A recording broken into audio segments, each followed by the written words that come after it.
Good evening, everyone. I'd like to call the meeting to order. Confirmation of a quorum, Assistant City Clerk.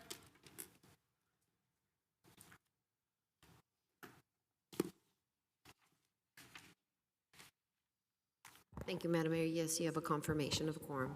All right, we have two items for closed session. Are you Deputy City Attorney, Assistant City? Assistant City Attorney. Assistant City Attorney? Thank you, Mayor. The council has two items on closed session this evening.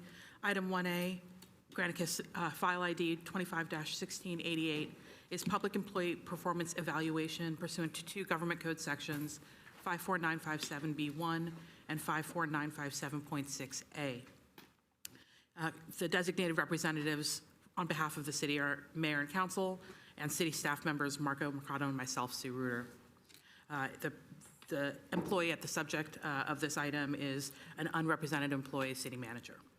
The second item, item 1B, is Granicus File ID 25-1664. It's conference with labor negotiators, city representatives, city manager Jovan Grogan, Araceli Acevedo, Marco Mercado, Ashley Lancaster, Allison Hawk, Vitus Leung, Charles Sakai, and myself, Sue Reuter. Employee organizations listed Unit 1, Unit 3, Unit 4, Unit 9A, and Unit 9B. Thank you. Do we have any public comment on our closed session items? Do you have a public comment, sir? Yes. On closed session item? On the National Civic Center. Oh, no, that's our regular meeting, so we go at 7 o'clock. Okay, you're just a little early. All right, do we have anybody online for closed session? We have no one online, Madam Mayor, and just wanted to note for the record, closed session will convene in the Sparacino room. All right, very good. Thank you. So we are now going to adjourn to closed session, and we'll be back here at 7 p.m. for the regular meeting. Thank you.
Vin, we're ready?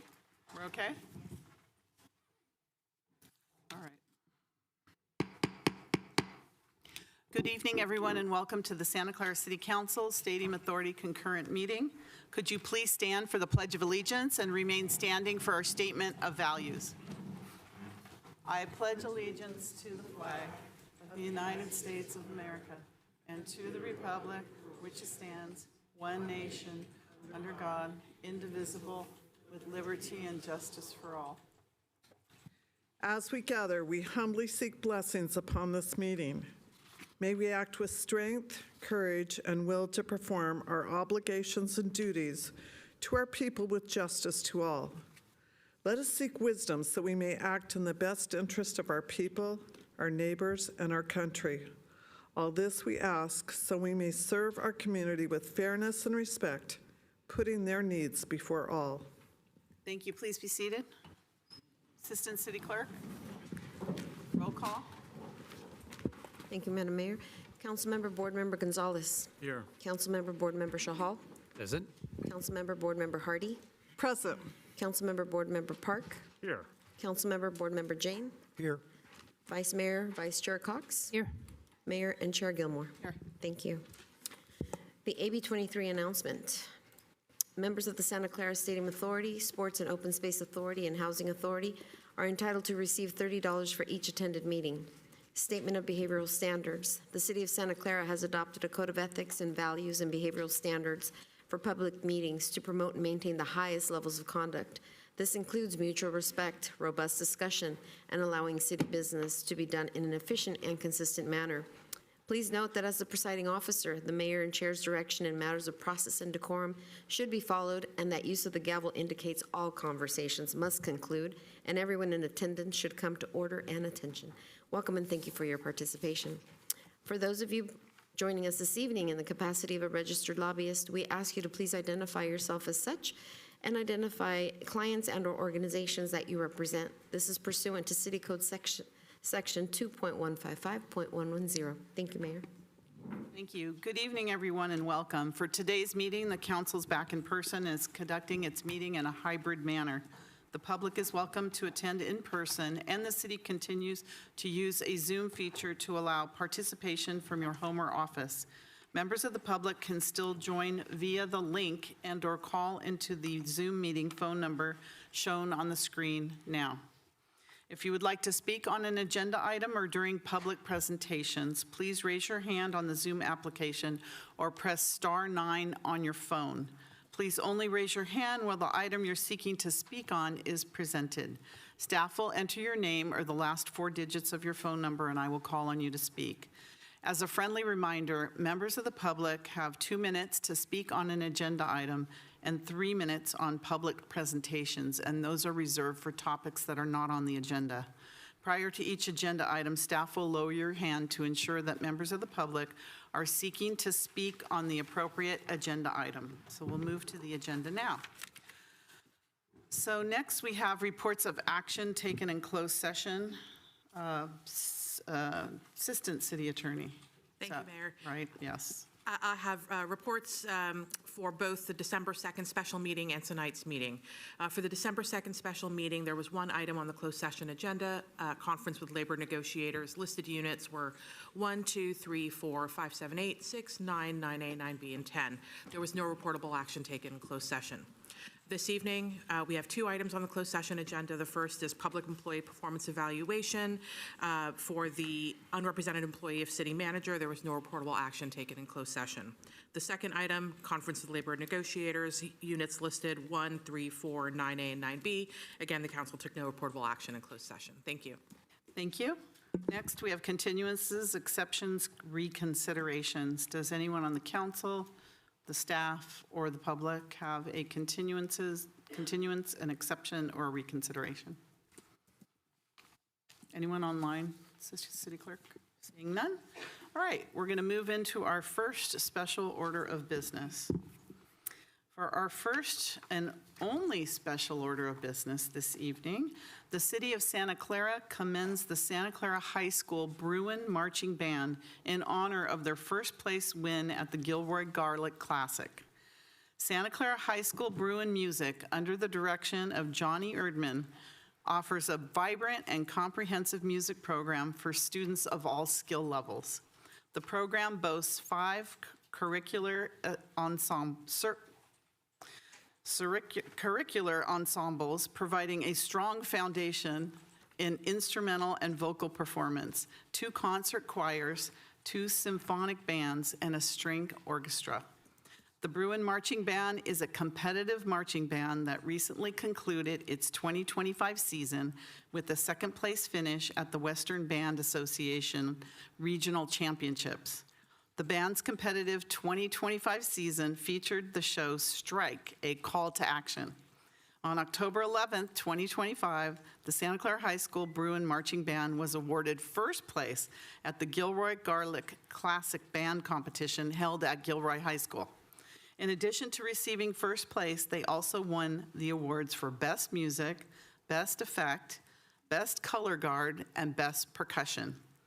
I would like to take a moment this evening to recognize dignitaries from the Santa Clara Unified School District Board. We have Dr. Michelle Ryan and Board Member Jody Muirhead. If you're in the audience, could you please stand? There they are in the back there.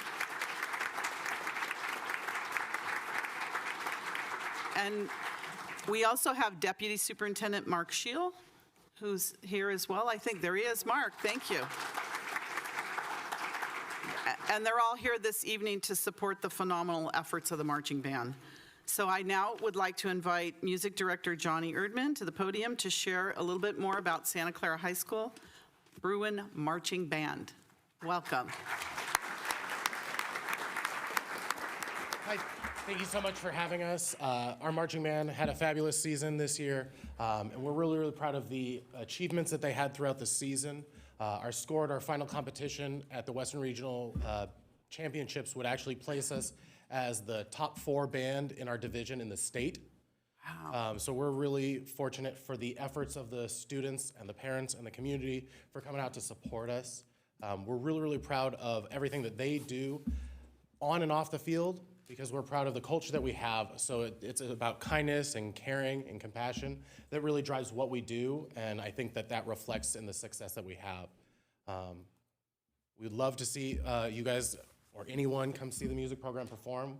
We have our concerts tomorrow and Friday. There's a little shameless plug at 7 o'clock. And those curricular ensembles will be playing some great music that we'd love to share with anyone who'd like to listen. I've been to your performances before, and they're pretty amazing, I have to say. Wow, it's really fantastic. Thank you so much. Yeah, we have a good time with it. It's fun. Right, great. So we have a commendation for you. So I'm wondering if we could have the band members up here. How many do you have with you? I think we'll all fit up here. We'll fit them up. We'll make it And work. maybe the board members of the school district, if they'd like to join us too, to take a photo. Thanks.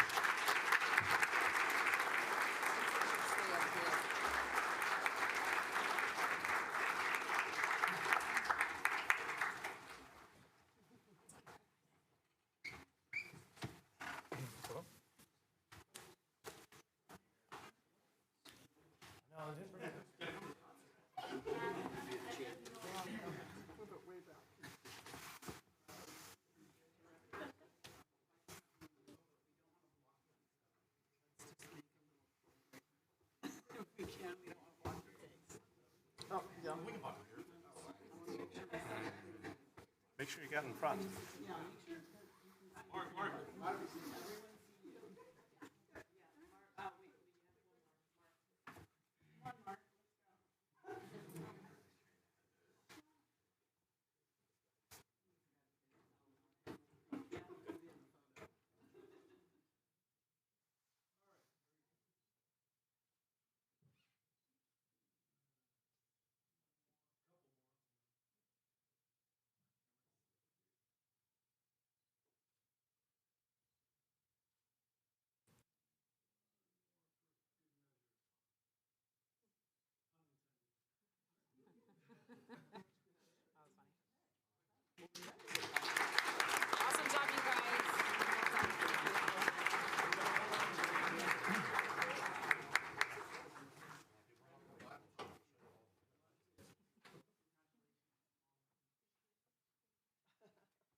So our next order of business is actually an alum from Santa Clara High School. To give us our legislative update is our Assembly Member, Patrick Ahrens. Patrick? And I want to know, were you in the band, Patrick? I was not smart enough for the band, but I'm really proud to be a Bruin. Congratulations, everyone.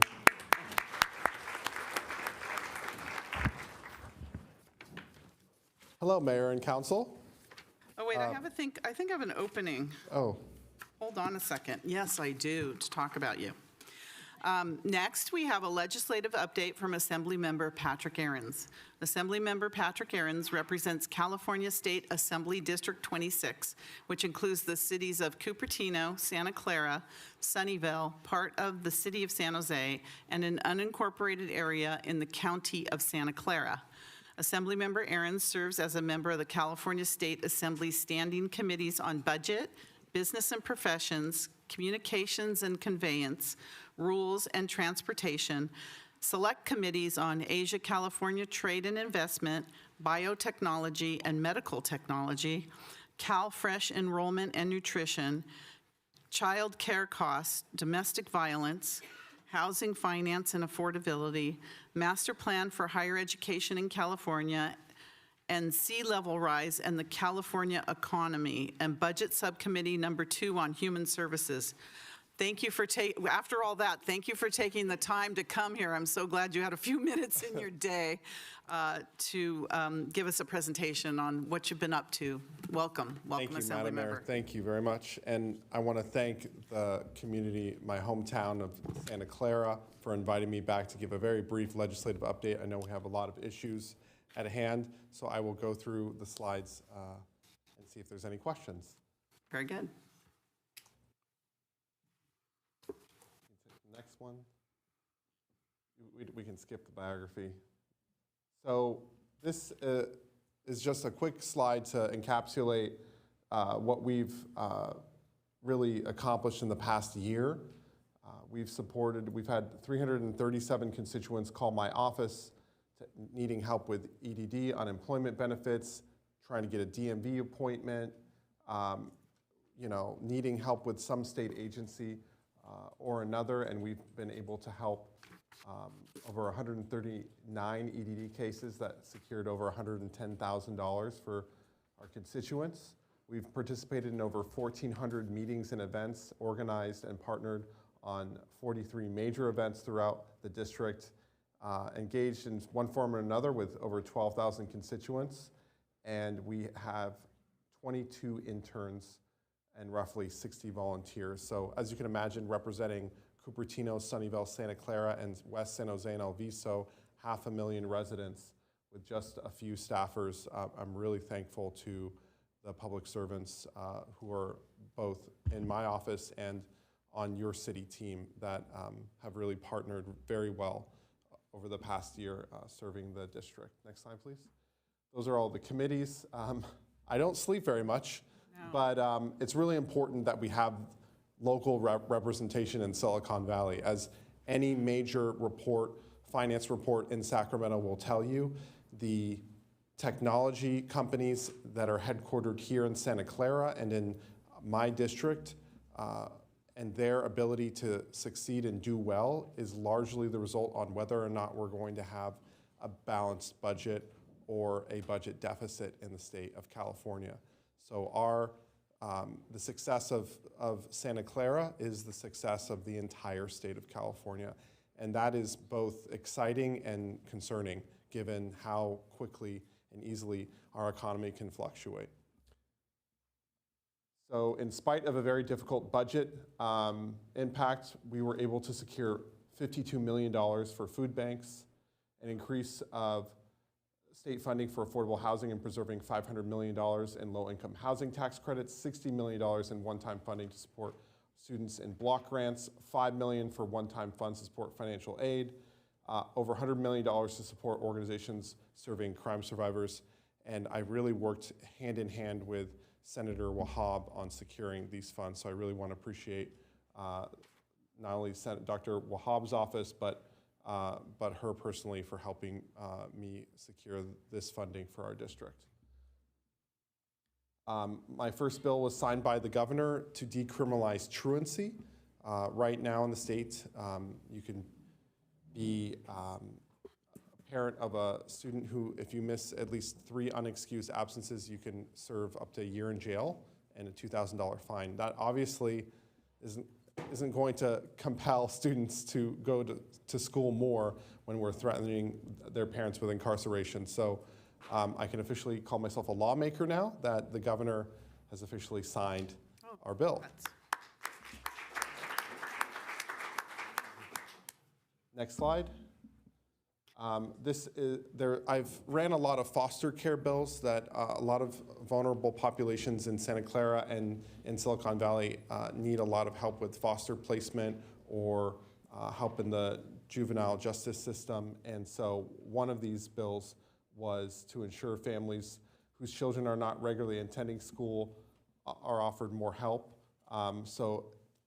Next slide. Our transitional housing placement bill was signed by the governor, making it easier to place foster students in houses that are willing to take care of them and house them. Was a co-author recognizing Diwali as a state holiday. Our Bill 1476, our meal program for citizens, was signed by the governor, allows sites distributing at least 1 meal a day for senior citizens throughout the congregate meal programs in California to provide meals served hot or as to-go meals. I know many of the council members I've worked with volunteered during COVID delivering these Meals on Wheels program. So we've got a streamlined program there signed by the governor. And we've also introduced a few bills that came in 2-year bills, which means hopefully they'll be signed next year. Next slide. Our mobile home residency protection program. This district has one of the largest mobile home populations in the state of California when you include Santa Clara, Sunnyvale, and Cupertino. And so this bill protects and goes after bad actors who are not sufficiently taking care of the mobile home parks. Our water conservation water-wise designation program supporting better water use for our businesses. That will hopefully be signed next year. Online work permits. This is really to go after juveniles, or as many of you know, when I was a student at Santa Clara High School, you can get a worker's permit at 15 and a half, but there's no statewide database as other states. So we don't know if students are getting hurt on the job or if they're working more hours than they should. So this would propose an online database to help keep track. And AB 1359 removes penalties for families receiving CalWORKs. Again, if you are a truant student, the state of California can take away your CalWORKs benefits, which again, doesn't help their student go to school anymore when you take away food and housing assistance. So we are gonna be introducing that bill next year. Above all, for next year, my priorities are gonna be housing, foster youth, technology, education, and affordability. These are by far the issues that the district is facing and would like me to work on. A large legislative process, as many of you know, but for the public, it goes through a bill introduction, it goes to committee, it has to go to the floor. I have to get it, at least the majority of my colleague, 80 assembly members to agree. Then I have to convince Senator Wahab to agree in the Senate, and then it would go to the governor's desk for final approval. So the sausage making in one quick photo. This was our fall harvest right here in Santa Clara that many of you attended. And it was a great success. We gave out free pumpkins, free meals, arts and craft decorating, and talked about legislative bill ideas. And many members of the public submitted their own bill ideas as well. And we also gave a free laptop giveaway to 250 students at De Anza College. We did a trunk or treat program with the Bill Wilson Center to help shelter kids get some semblance of a safe holiday.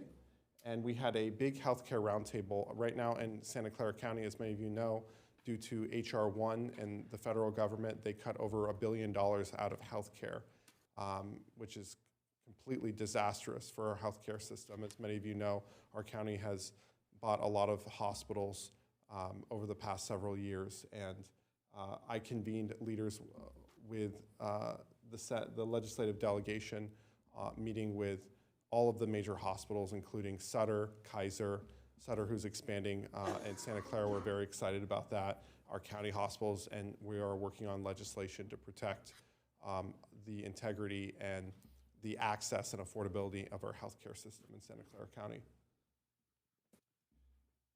Sorry, that's a really big photo of me, but is there any questions?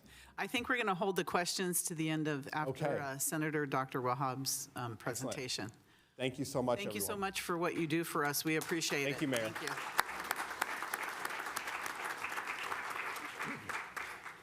So our final legislative update this evening is from California State Senator Aisha Wahhab. I see Elizabeth Vaca here, but Senator Dr. Wahhab's online. Senator Aisha Wahhab represents California State Senate District 10, which includes the cities of Santa Clara, Fremont, Hayward, Milpitas, Newark, Union City, Sunnyvale, part of the city of San Jose, and unincorporated areas in the county of Alameda and Santa Clara. Senator Wahhab serves as the Senate Assistant Majority Leader, Chair of the Senate Housing Committee, and Vice Chair of the Asian American and Pacific Islander Legislative Caucus. Senator Wahhab is also a member of the Senate Appropriations Committee, Senate Budget and Fiscal Review Committee, Senate Energy, Utilities and Communications Committee, Senate Governmental Organization Committee, Senate Insurance Committee, Senate Judiciary Committee, and Senate Budget Subcommittee 5 on Corrections, Public Safety, Judiciary, Labor, and Transportation. She is a busy, busy person. So I now invite Senator Aisha Wahhab to, I would say, to the podium. No, you're not at the podium. Yeah. Right now, online, to begin her presentation. Welcome, Doctor. Thank you. And I just want to thank the mayor, the city staff, the council members, everyone that is here. I apologize. I had another presentation in Alameda County, and so sometimes the traffic just beats us, if you will. So I want to also thank Assemblymember Ahrens for the partnership. A lot of the effort in regards to this district is the fact that we collaborate, that we check in with one another, and much more. So I really just want to thank him for his partnership on the assembly side. The two houses do operate very independently of each other. So I will just try to go as brief as possible, but you know, I have a lot of content, so I will try to go fast. If we can have the slide deck up. And I don't know if I can see. Okay, there we go. Thank you. So first and foremost, I just want to highlight that this past January, we had one of the worst fires in American history happen here in our great state in the LA area. I have personally gone down there multiple times. And it's something that I'm deeply concerned about when we're talking about even our district. Our district is in a flood zone. It is on technically an earthquake fault, as well as potentially other dangers. So I just want to say that that is something on my mind pretty much every day. And we can go on to the next slide and I'll kind of talk about what we've done. So this year I am chair of housing, and housing is incredibly important. I think many of you guys, I have shared the story. My family lost their home during the great foreclosure crisis of American history in the last 15 years. I am still a renter. It is very hard to purchase a home in our own district. And so this is what we've done from a financial perspective. The Dream for All program, which is for everyday individuals to be able to apply with the state for down payment assistance if they are a first-time, first-generation home buyer. We put in $300 million to make sure that that dream is still available to Californians.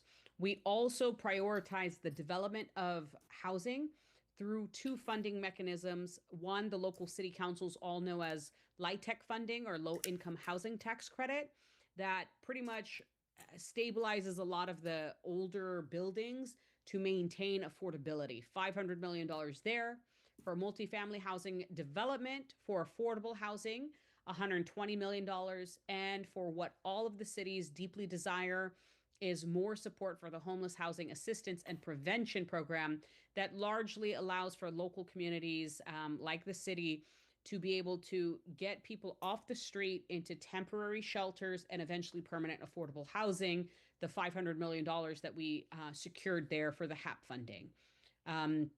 There's a lot of funding that we prioritize, but I will say this is one of the most important things that we have done. We can go on to the next slide. So I have carried a massive bill.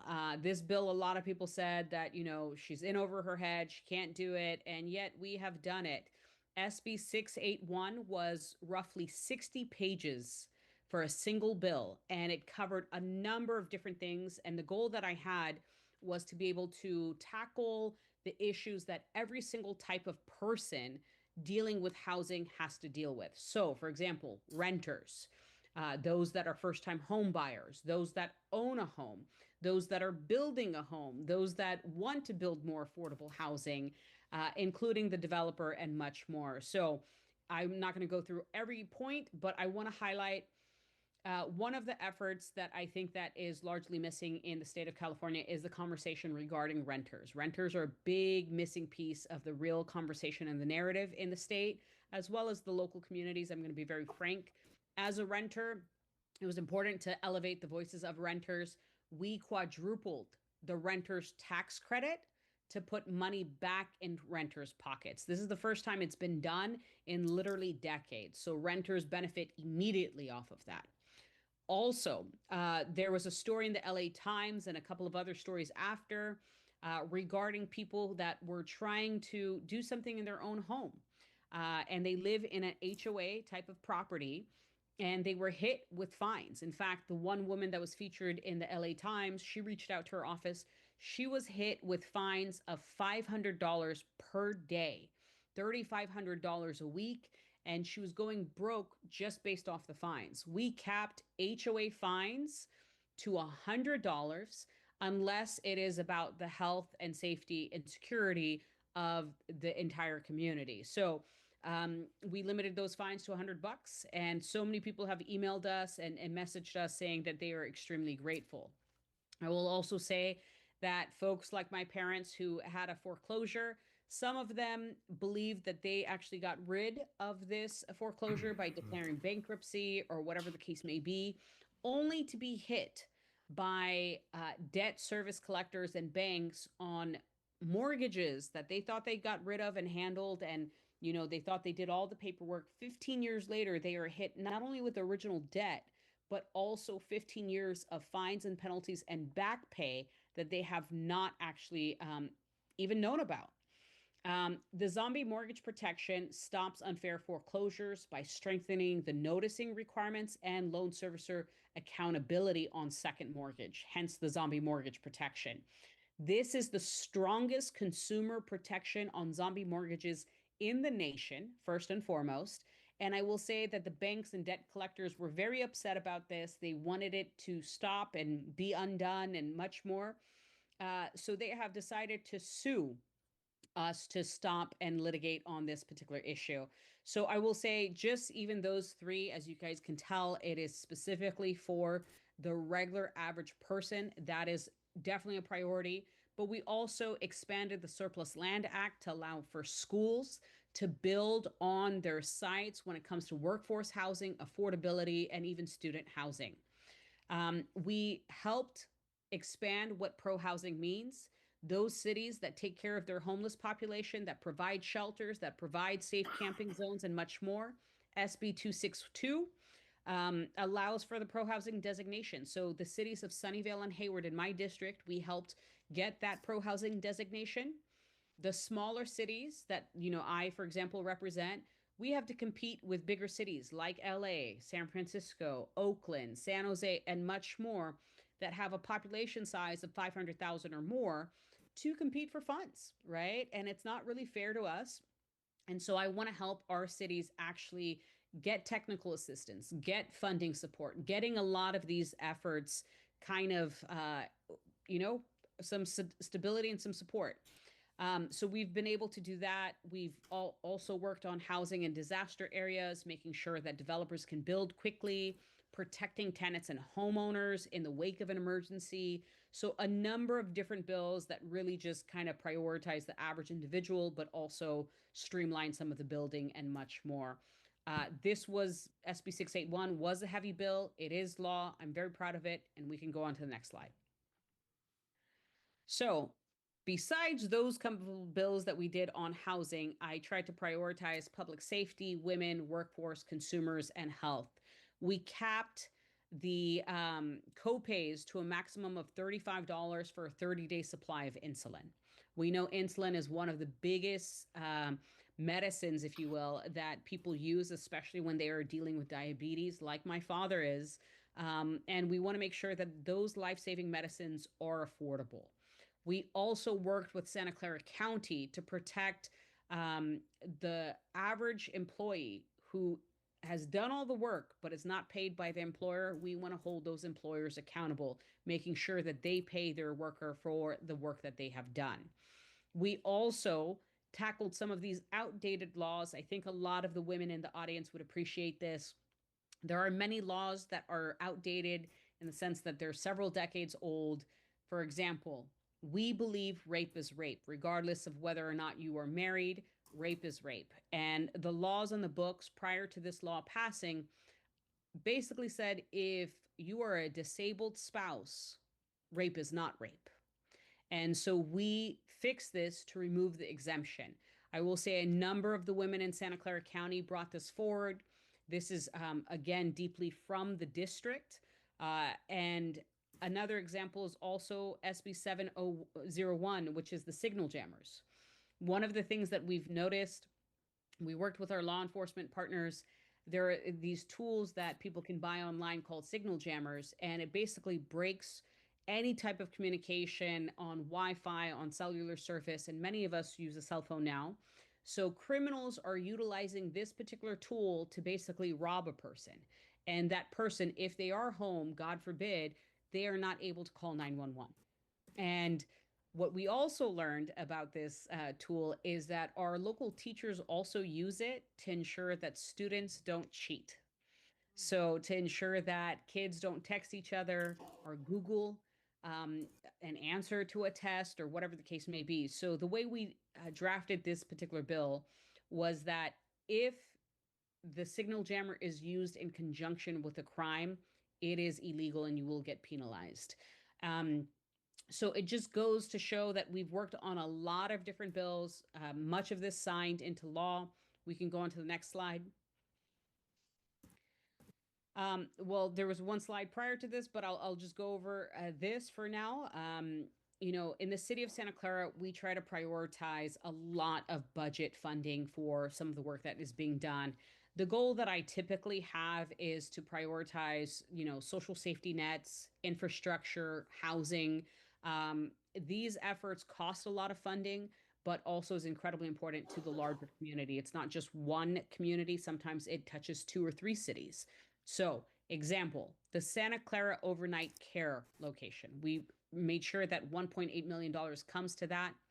We also made sure that our public safety have the radio systems that they need. So $1.75 million for that. We worked with the County of Santa Clara for faith-based reentry programs and just a resource there, as well as the county again for $1 million for land acquisition for a 30-unit family shelter in regards to housing. One of the big projects, and I know that the city has worked on this significantly, we have worked with the city manager as well. We meet with the Bay Area Host Committee pretty regularly. One of the big efforts this past year was to secure $10 million for security of the World Cup. The World Cup will take place in the city of Santa Clara, the first time in this nation in 30 years. And we want to make sure that there is no incident, that there is no concern. And so making sure that our law enforcement partners, our transit partners, and a lot of the effort when we're talking about international dignitaries, as well as celebrities and athletes and much more, and the amount of tourists that are going to come into this district are taken care of, and our district is properly secure. We do partner with a lot of different companies. I've brought my colleagues to companies like NVIDIA and Synopsys and Applied Materials and so many other organizations to really elevate this district in the fact that it's an advanced manufacturing district. We have more manufacturers in this district than anywhere in California, number one. And number two, the fact that people understand our district, right? That people know that our district is a district to look at and understand the job market here, the economy here, the fact that we contribute to the fact that California is the fourth largest economy. It is the Bay Area, but more importantly, it's my district. So I'm very proud of that. We can go on to the next slide. Yes, so the two slides got a little switched around. These are some of the previous bills I've worked on. We've worked on some big, heavy bills in a lot of different spaces, from having the very first social housing bill signed in the nation by the governor called our Stable Affordable Housing Act, which HCD is currently still working on. We protect our seniors and, of course, even some of our women and children regarding AI. Child porn laws have been updated. In fact, we actually were able to arrest a cartoonist, a New York Times cartoonist, who had over 130 images of children in questionable situations. A lot of the bills that I have worked on are actually bipartisan. In fact, last year, 16 bills were signed, and 11 of them were bipartisan. I want to highlight that in the Bay Area, we see a lot on TV about these organized retail thefts where 15, 20 people break into a Louis Vuitton store or Apple store or whatever the case may be. I actually saw this firsthand. So we made organized retail theft an actual crime in the state of California. We're very proud of being able to partner with as many people to get some of these bills done. We can go on to the next slide. And again, in regards to budget, I do just want to highlight that we have worked with a lot of different efforts to kind of tackle some of the issues that we care about. I did talk about the World Cup. I will say the city of Santa Clara, compared to any other city, of course, knows exactly what is going on with the World Cup. We want to partner as much as possible to be able to ensure that our cities are made whole moving forward. I will flag that we also prioritize the $10 million for the Children's Holistic Immigration Representation Project. When we talk about immigration and deportations, as a former foster youth myself, I think that we should be protecting our children. They will actually put a child who is a minor in front of a judge to defend themselves. And this $10 million is to ensure that that kid has a lawyer and a social worker to help them. It is not fair. And we know that we will continue to protect our most vulnerable community members, including supporting the Jewish Community Center of the East Bay, as we know that security and hate crimes and much more are all a concern for our vulnerable communities. So next slide. And many of the bills that you guys saw on our slide deck is actually directly from the district. We serve the community. Our office is always here and available to answer any questions, help with unemployment, medical issues, and much more. We do partner with our assembly members who also represent this district, and the louder that our voice can be, the more resources we can secure. And so these partnerships are incredibly important, and I'm happy to answer any questions along with our assembly member. Thank you. Thank you, Senator Dr. Wahab. I'm going to ask our Assembly Member Ahrens to come up to the podium as well. I know that you both are available now to answer any questions. Thank you for the presentation. You are extremely busy as well. Thank you for your advocacy on behalf of our city. Do we have any questions from the council now that we have both of them right here in front of us? Are we still taking in all the information that we've just received? I don't see any questions. Any positive questions, you can ask me. Any complaints, ask the senator. All right, here we go. Vice Mayor Cox. I'll throw one out, Assemblymember Ahrens.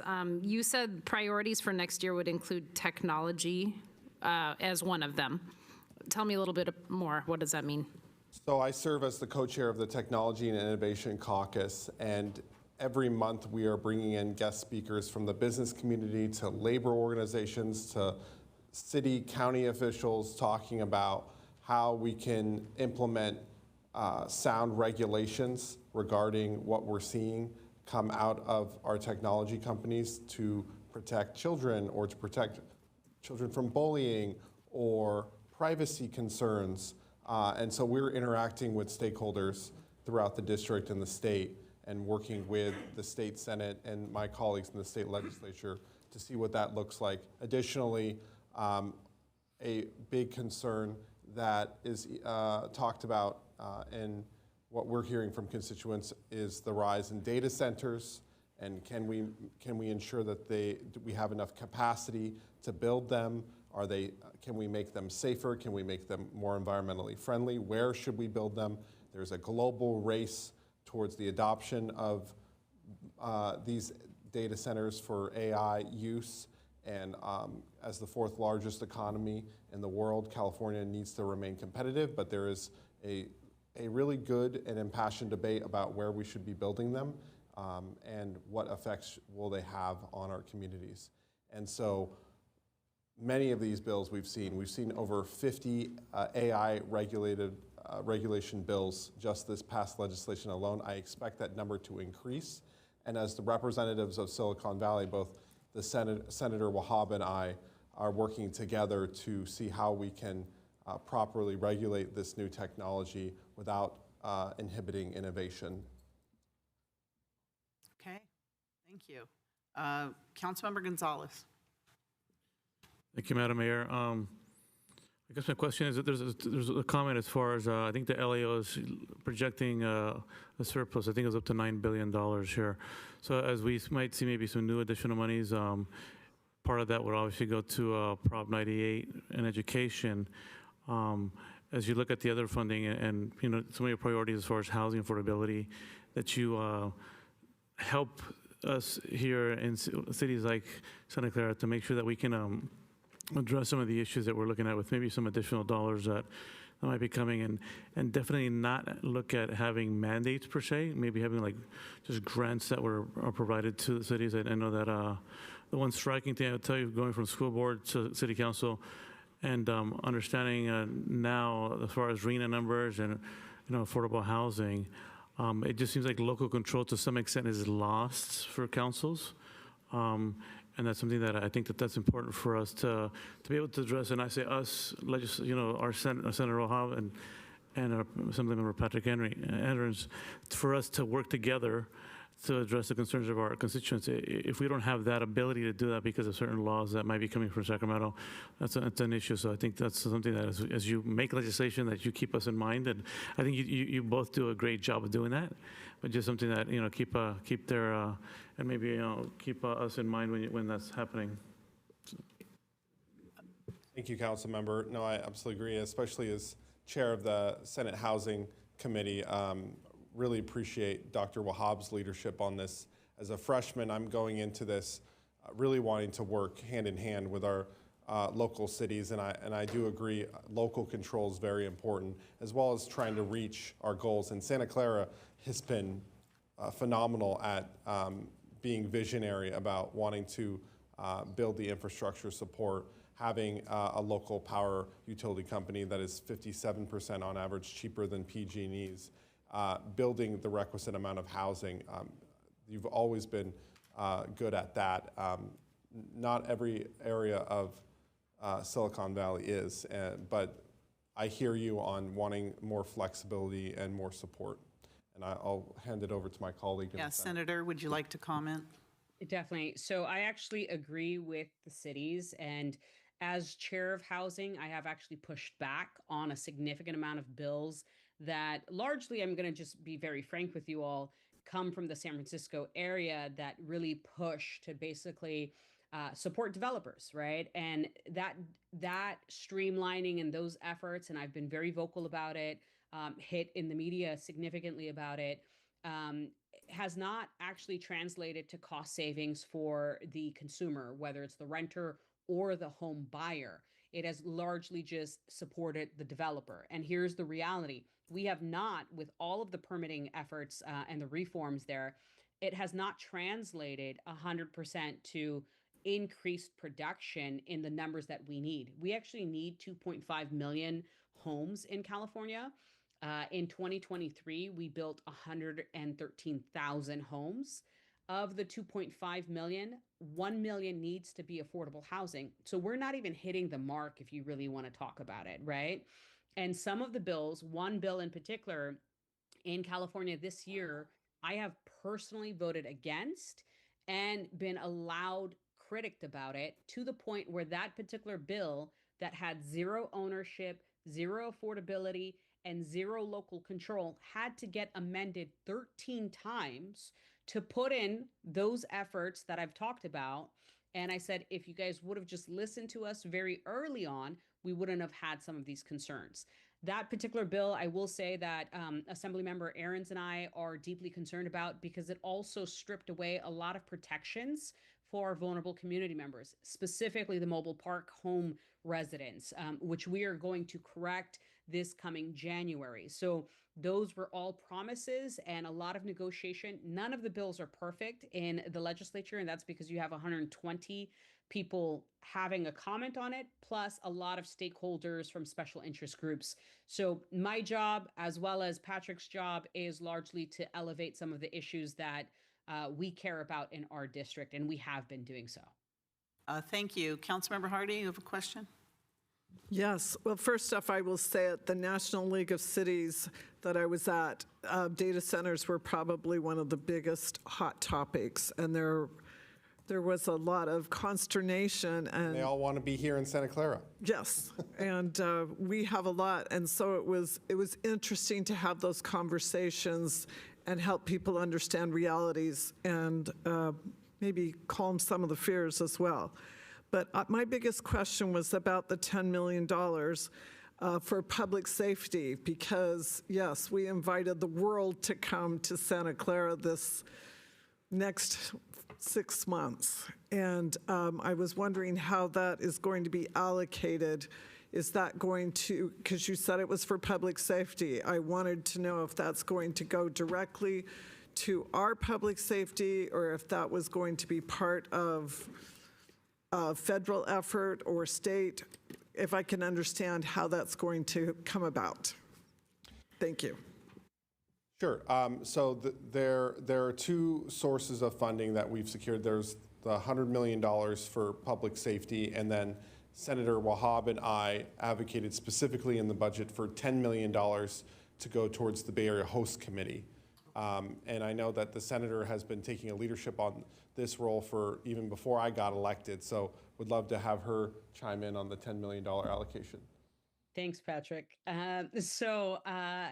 The 10 millions, and I want to be very clear about it, the $10 million is split between LA and the Bay, because LA is also one of the host cities. So that, and I want to be very clear on some of the math around it.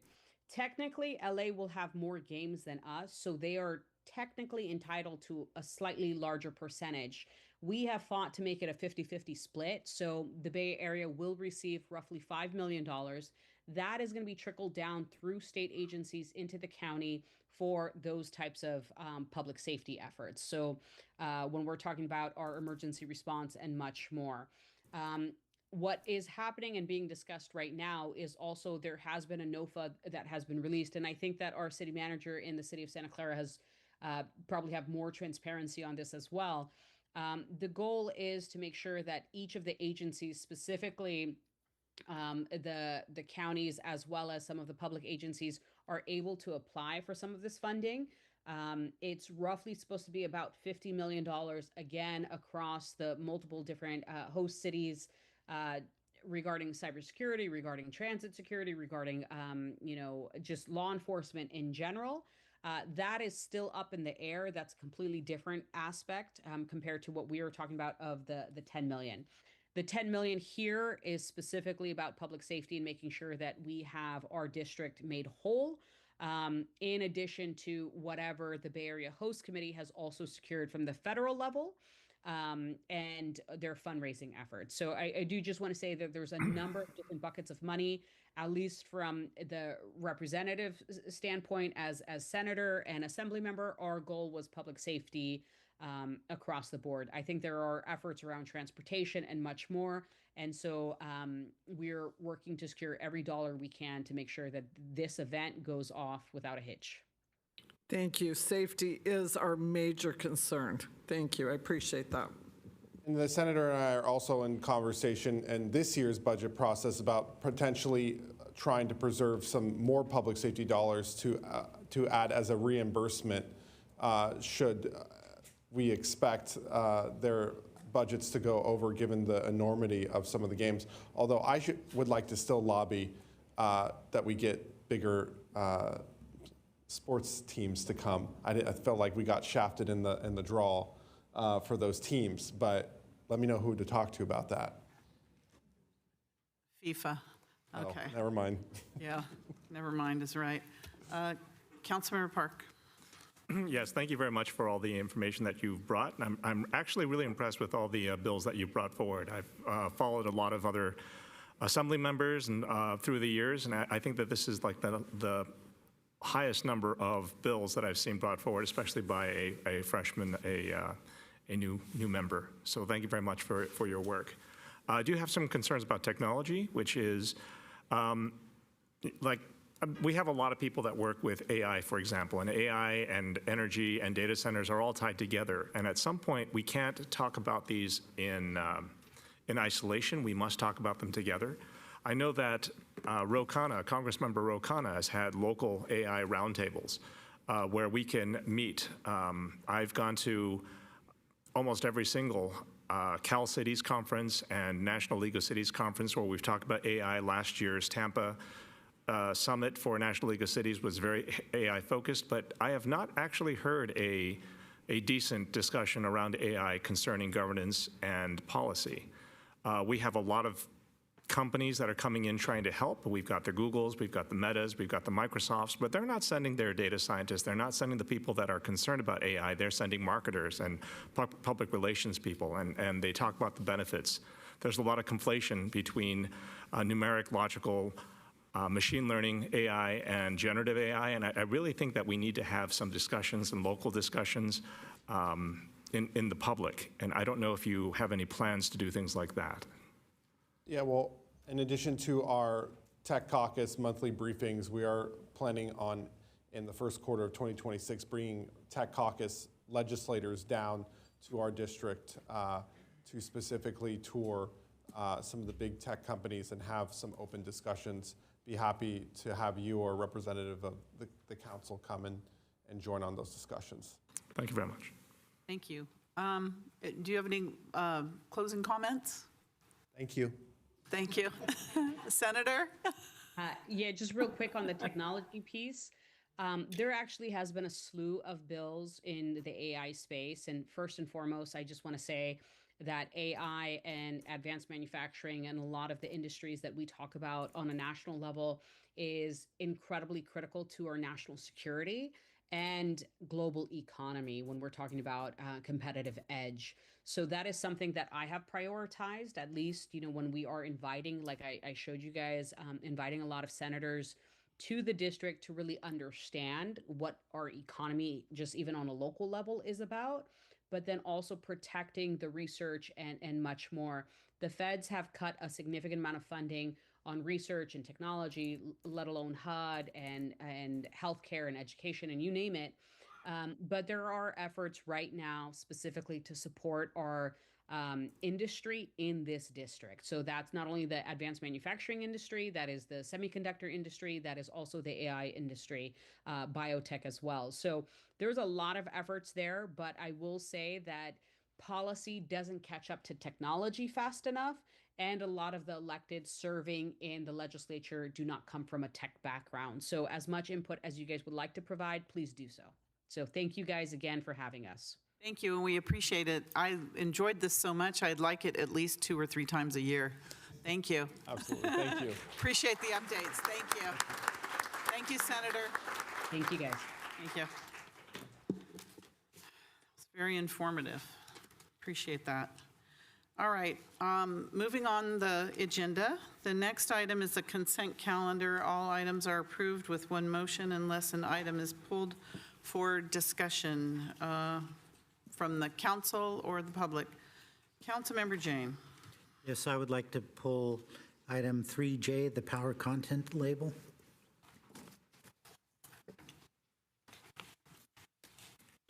Can you read the whole thing, please? Of the item you're pulling? Note and file the report of the Silicon Valley Power SVP 2024 Power Content Label PCL, designed to provide SVP customers with information regarding the sources of energy used to provide them electric services. All right, thank you for that. That item is being pulled. Is there anyone else that would like to pull an item?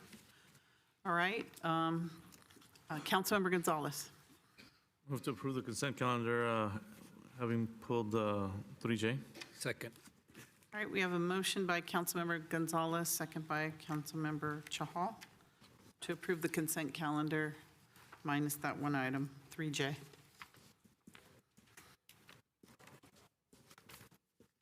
Please register your vote.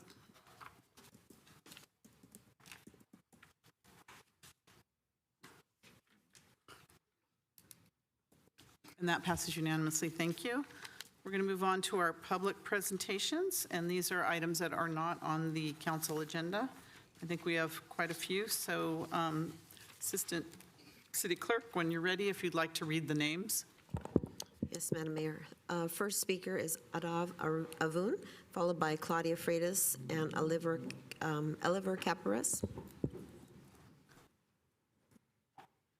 Thank you. So Adav, followed by Claudia, followed by Oliver. Can you just come up forward, please? Welcome. Hello. Hello. Yeah, in the microphone. Thanks. Is the council ready? Yes, go ahead. Hello, Honorable Mayor and members of the City Council. My name is Adav, and I'd like to address the issue of PFAS in Santa Clara. I've lost 2 grandmas to cancer, and when the second one contracted cancer, I called her immediately and asked what had caused her illness. She told me the water she'd been drinking contained harmful chemicals, and no one did anything about it. However, a similar situation is happening in our own backyard. Next slide, please.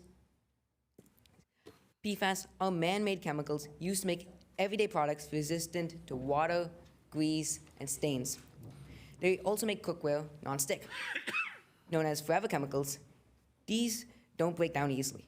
They build up in the body and can lead to serious health problems, such as birth defects, increased cholesterol, and the cancer that plagued my grandma. And it's not just people who are affected. Animals are too.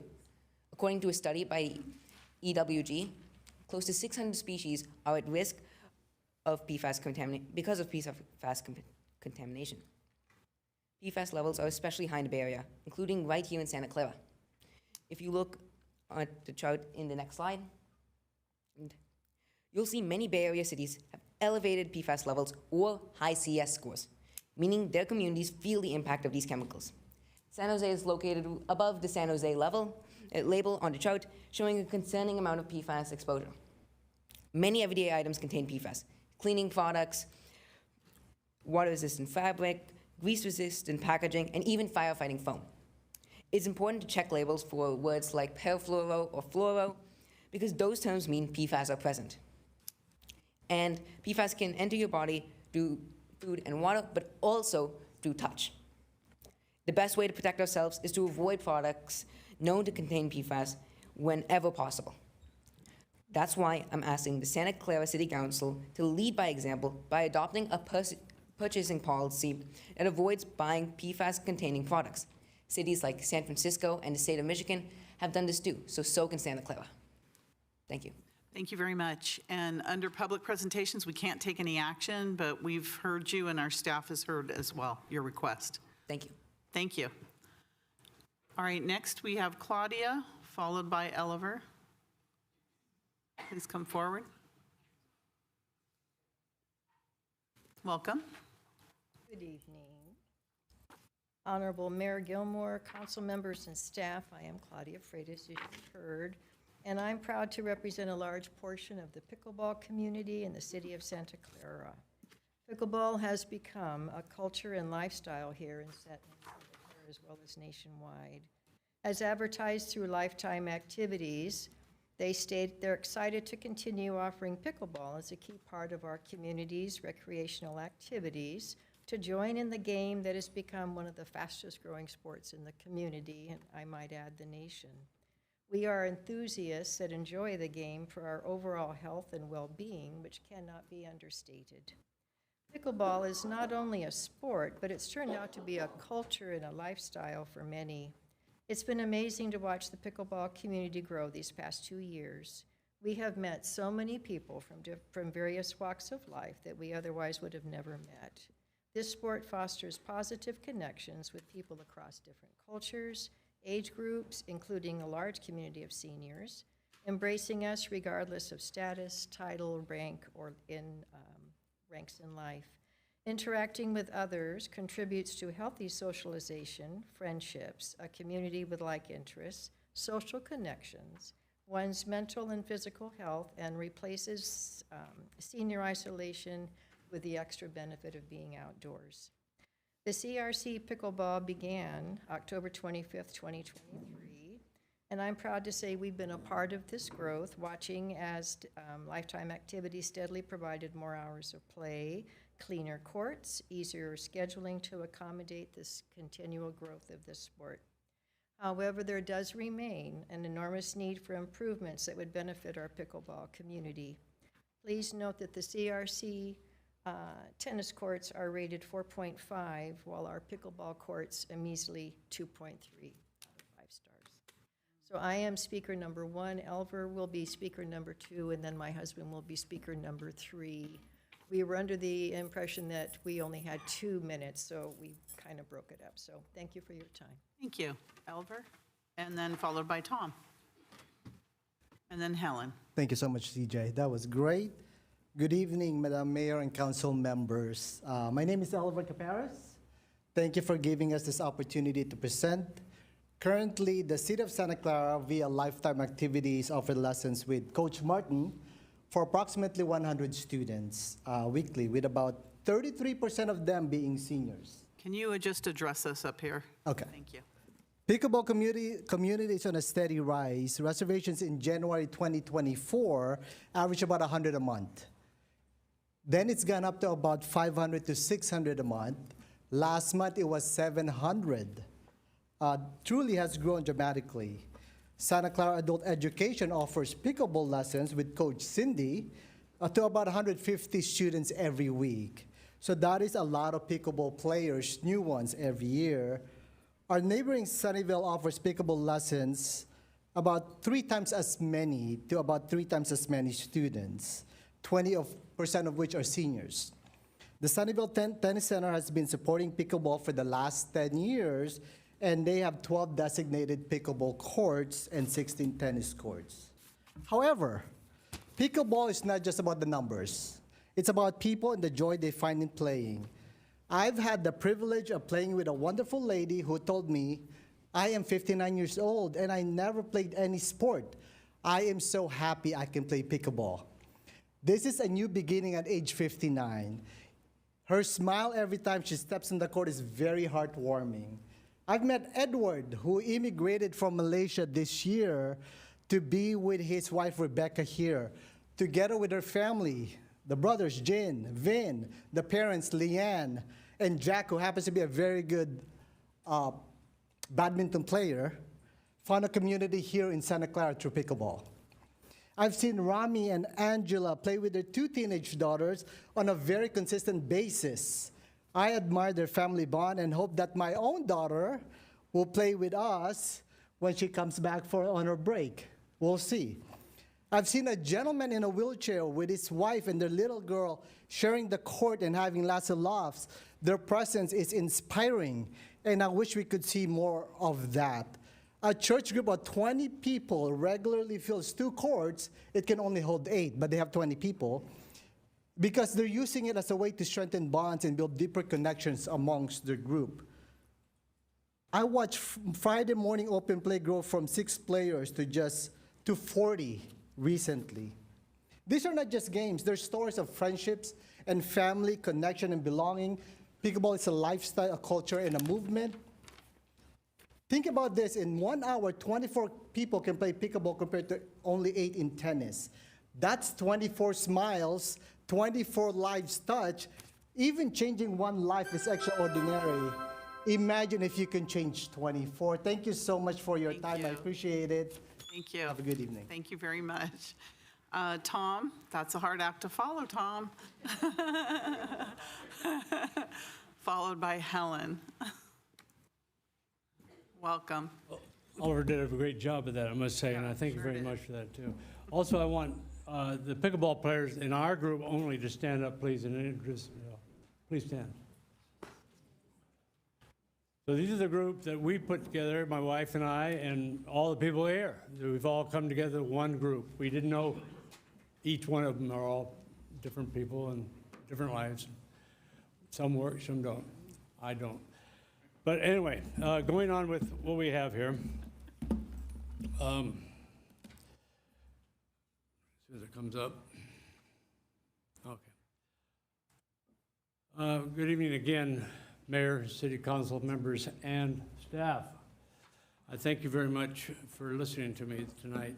As pickleball becomes more popular, we are asking that the city support the growth by considering the following recommendations. There are 8 dedicated courts for tennis with 2 additional what they call satellite courts near the CRC building on Kylie. These 2 blended courts, they call them, should be dedicated to pickleball only. That would provide 6 courts in one location. That would provide 24 pickleballers. Quite a bit more than tennis.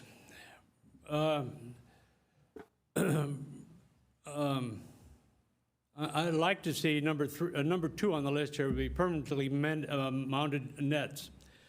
Number 3 would be expanding hours to play to mirror the tennis hours Monday through Friday, 8 to 10, and Saturday and Sunday, 8 to 8 p.m. Number 4 would be properly numbered courts. Our courts right now are not even numbered. 5, improved lighting for the nighttime activities. Number 6 would improve wind shear netting, which is important. Include sound absorption, because we've heard complaints about that, so netting will help that sound absorption. Seating for multiple players. To include sun protection, we have none now. Convenient available restrooms, none in that location. Courts divided would be appreciated, so we can divide the courts and the walls don't mix. Protect the practice wall would be important for us. And number 11, no lifetime activity instructions during our primary or prime hours of play. 12, preferred reservations for Santa Clara residents. And number 13, a committee to keep up with changes in the game and changes in the court and so on. Number 14, we'd like to see increased the number of dedicated pickleball courts throughout the city. Currently, within the city of Santa Clara, there are 200 tennis courts and only 6 pickleball courts. On behalf of the fellow pickleballers, and the people here, we would hope that this presentation will influence you all to seriously consider these important changes. Let's help the city of Santa Clara increase its focus on health, happiness, community, and by the way, of pickleball. We can accomplish that. Thank you so much for listening to me. Thank you. And Tom, do you mind sending that list to our city staff so that we can get We that have information? given that list to all of you. Oh, is that this? I'm sorry. Yeah, I'm paying I knew that attention. I'm not reading it. Thank you. Thank you very much. You're very welcome. Thank you so much. All right. Thank you, Tom. All right. We have Helen followed by Paige. It's your turn, Helen.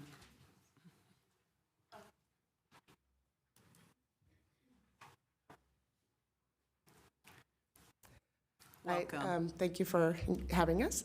I don't have any written statement. I just wanted to reiterate what they were saying, how important this sport has become to me personally. I have lived in Santa Clara for over 20 years. I am a teacher. I used to be a swim coach at the local Cabana Club, at Santa Clara Swim Club. And building community and having a lifestyle that is healthy, I find very, very important. And as I age, it's harder to find sports that I can do to stay healthy. And pickleball has become my outlet. And there are many different things that we can improve in these courts to help give this activity and this lifestyle benefit to more seniors and other people out there. I see young kids out there also learning, so it's not just about seniors, but for me personally it is. And I just am very passionate about sports and making sure there is an avenue for everyone to participate in sports at any age. And pickleball for me and for my community has become a big passion. So thank you for taking the time to hear us. Thank you, Helen. Thank you. We have Paige next, followed by Aurelia.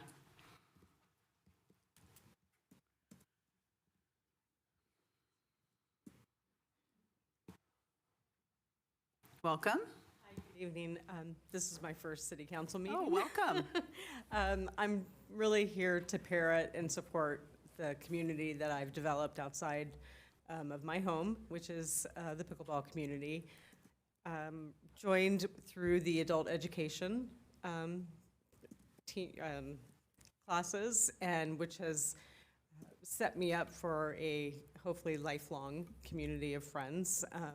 I turned 60 this past year. I had a hip replacement 2 years ago, and this has been something that I have been able to play and interact and engage and meet some wonderful people.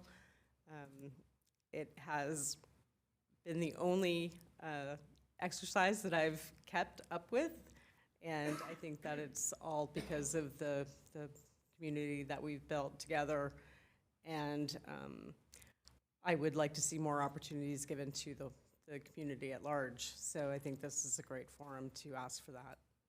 So thank you for your time. Thank you, Paige. All right, next we have Aurelia.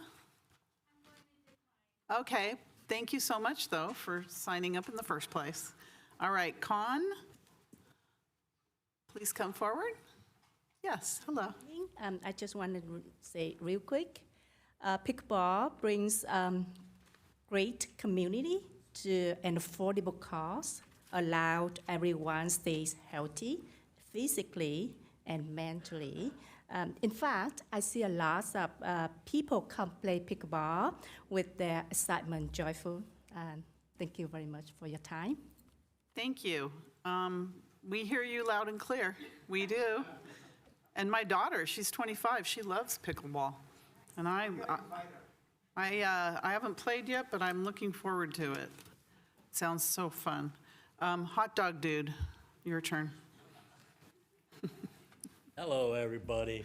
No, I'm not here on pickleball, but I am here to rub it in for all those people out there who didn't make it to the Christmas tree lighting. This was my first year there. Was not a vendor, but I saw all you guys out there, and we had conversations and kind of know about stuff. I guess we're going to be talking about something that applies to me later tonight, but I did want to say that the Bay Area Host Committee did reach out to me, and we are in negotiating and working a deal out. The NFL has basically, they don't care about a little guy. But, Albert, you know why I'm here. We need that parking out there at the Great American Train Station. I'm going to keep coming no matter what. All them know. Shahal knows how I am. Suz knows. Karen knows. I will bug you and bug you and bug you until you show up at that train station. If not, I'll bring somebody in to do sign language. Maybe you'll understand that one. You need to come out there and see what's going on. It's really not, I'm not worried about making money off the people driving in there, but there's a lot of commuters that we've lost, and we can't get them back if we have no parking. So let's do something, let's bring some parking back.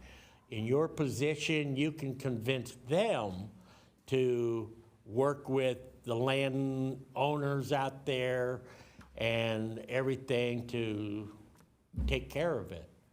I guess I have to wait till the other part to really get down dirty and everything. Oh, I know, last meeting, there was a lot of people saying good things about me. I want to thank them for looking over my shoulder there, because I'm getting booted out of well, I can't go there. Booted out of there. I thank you, Mayor, because you said something to stand up for us. I forget who, one of the other council members said something good for me, about me, actually, surprisingly. But Albert, let's do it. I'm going to come back. I want to shut up before my 3 minutes is up. Thank you. Thank you. We'll see you in a few minutes. All right. Thank you, Howard. All right. Young, followed by Craig.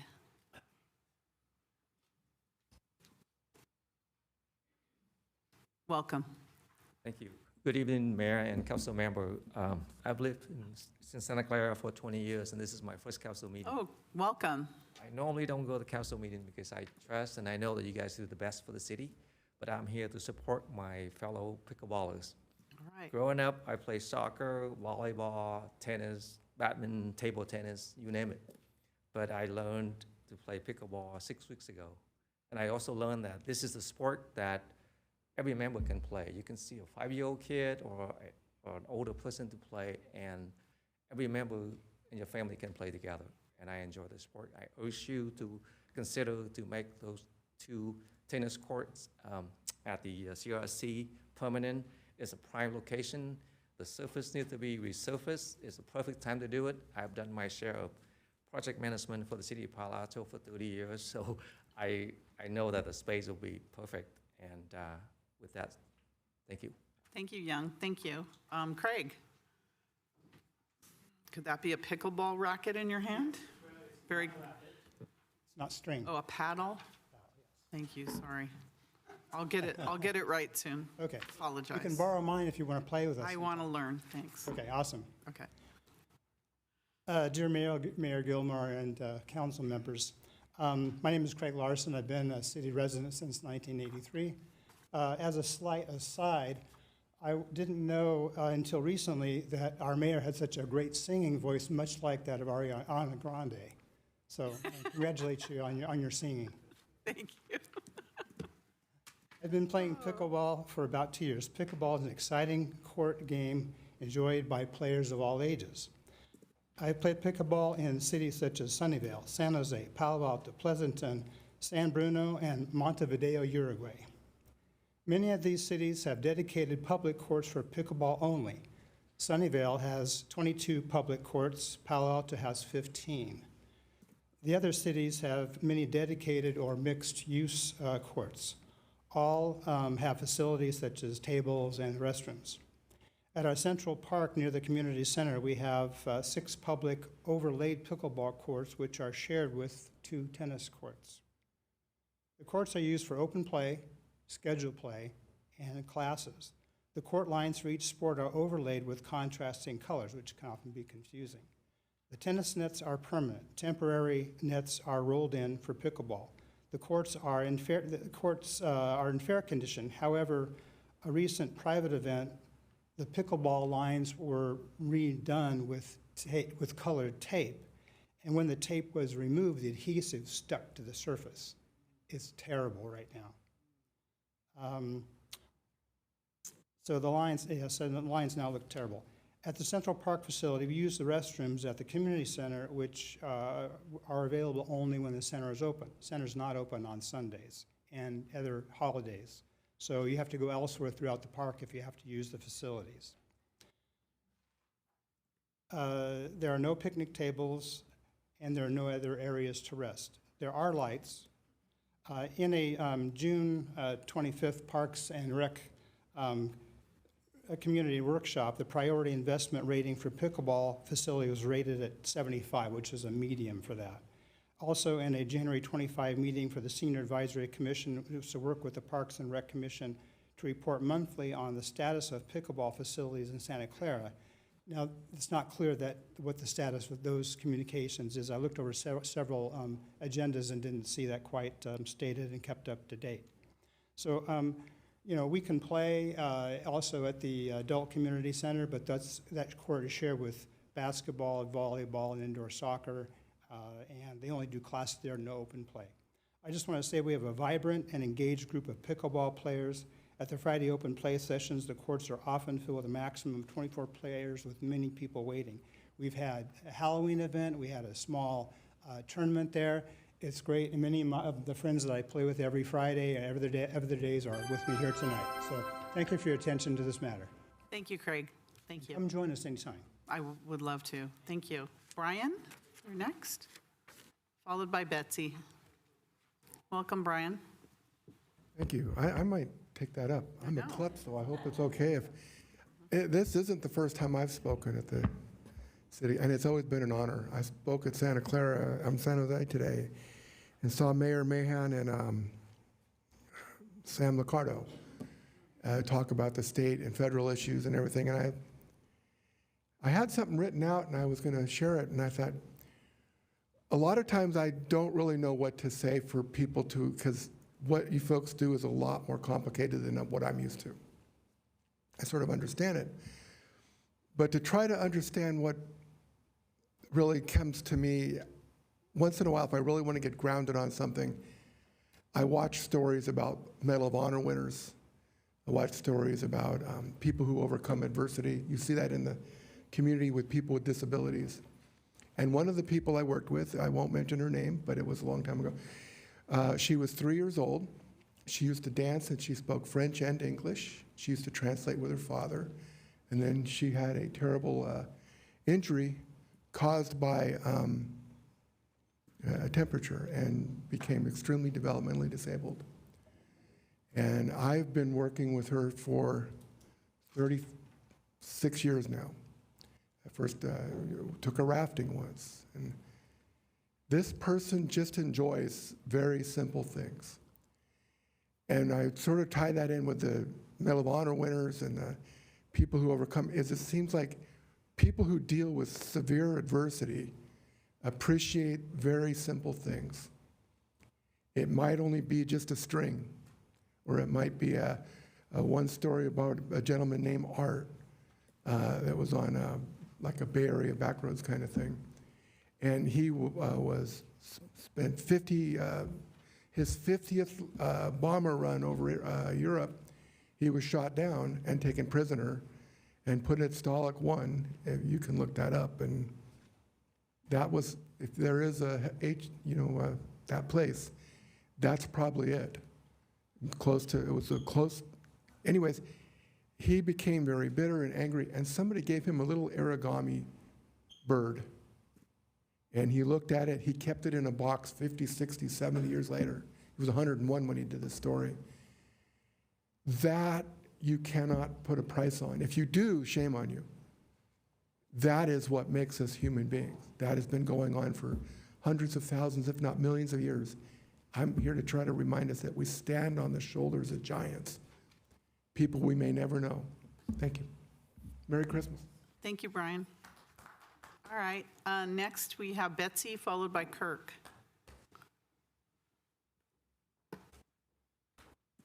Welcome. Thank you. Good evening. Betsy Megas, speaking for myself. I wanted to thank Suds for the newsletter piece about illegal dumping. He attended some conference with Alameda County people. Illegal dumping is a frustrating and persistent problem, and I'm sure we have a few unregulated haulers and others, but I don't think most of what happens in Santa Clara is comparable to Oakland. My informal observation is that a lot of dumped furniture shows up outside apartments and other rental housing. And it's pretty easy to tell what's going on. Someone has to be out by the end of the month, and that old sofa is not worth keeping. Unless it happens to be cleanup campaign week, putting that old sofa on the street is illegal dumping. But for someone who gets away with it, which is most people, it's cheaper than leaving the stuff and losing part of your deposit when the landlord has to deal with it.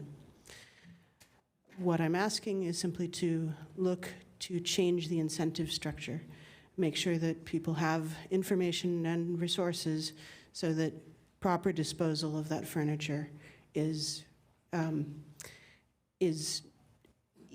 at least as easy as improper disposal.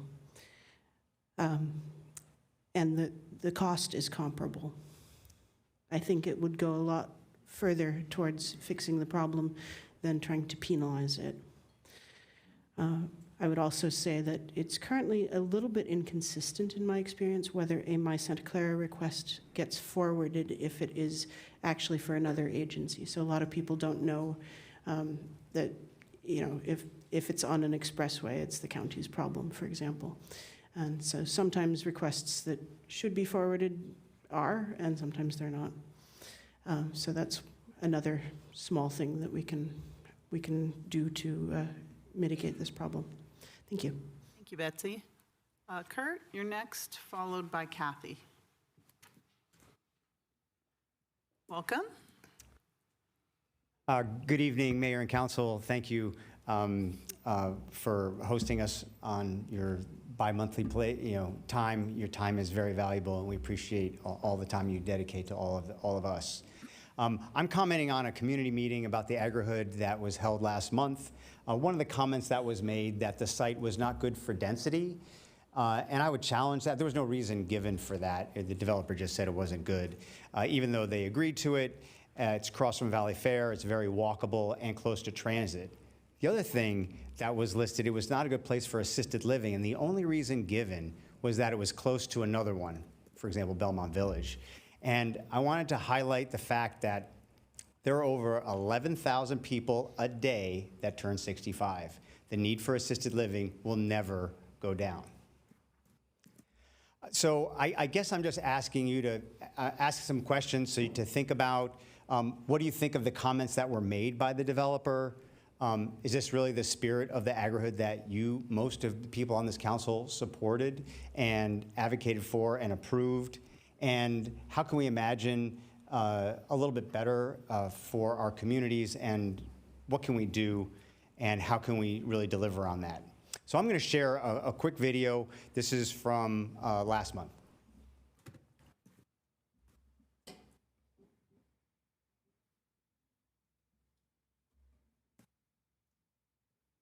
Affordable housing complex opened up today in Oakland. A new 100% affordable housing complex.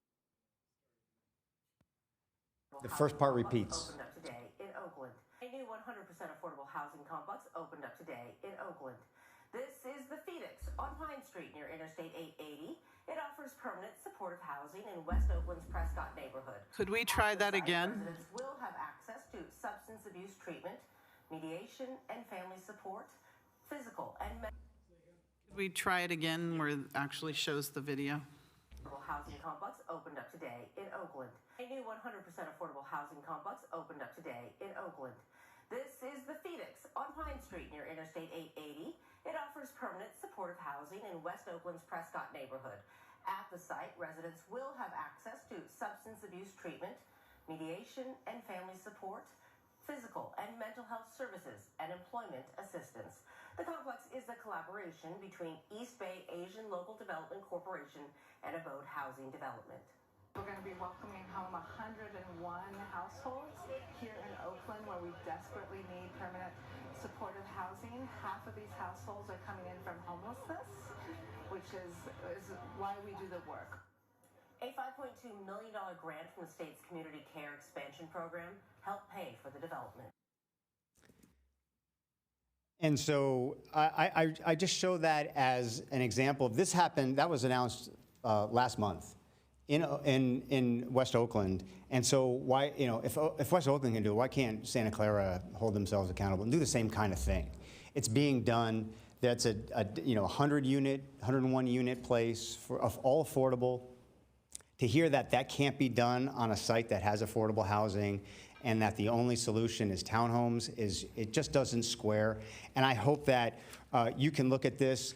This is just an example of those exact services that could complement the existing residents that are there, the seniors that are there. How can you make a holistic vision on this site? And who knows, maybe even throw a couple pickleball courts in the open space. Thank you. Play into the crowd, Kurt. All right, very good. Ying, is Ying here? Yes, please come forward.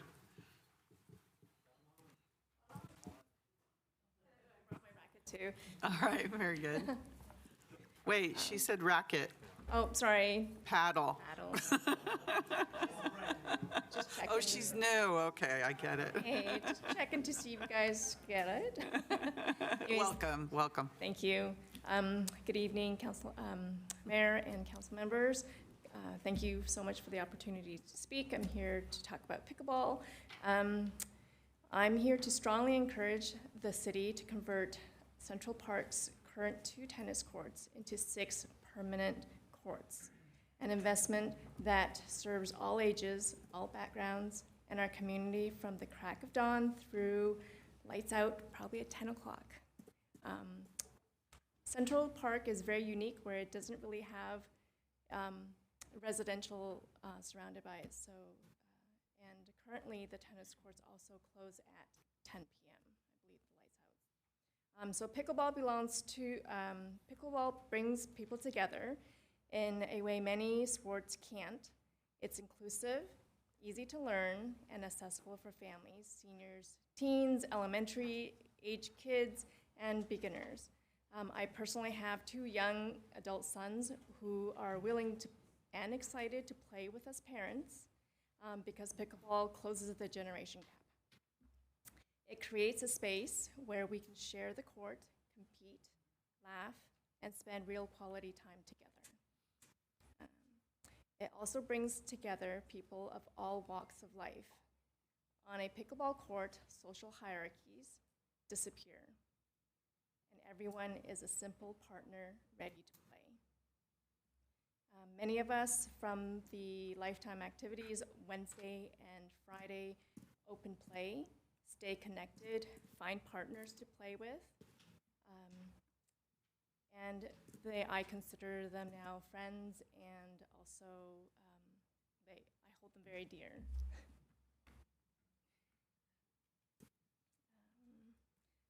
So I started playing pickleball maybe about 6 months ago, and attending the Central Park open play. So now everyone who were strangers are now, back then, are now my friends. Let's see. That's it. These courts are really just a recreational upgrade. They're meaningful investments in health, connection, and a community building for every resident and of every age.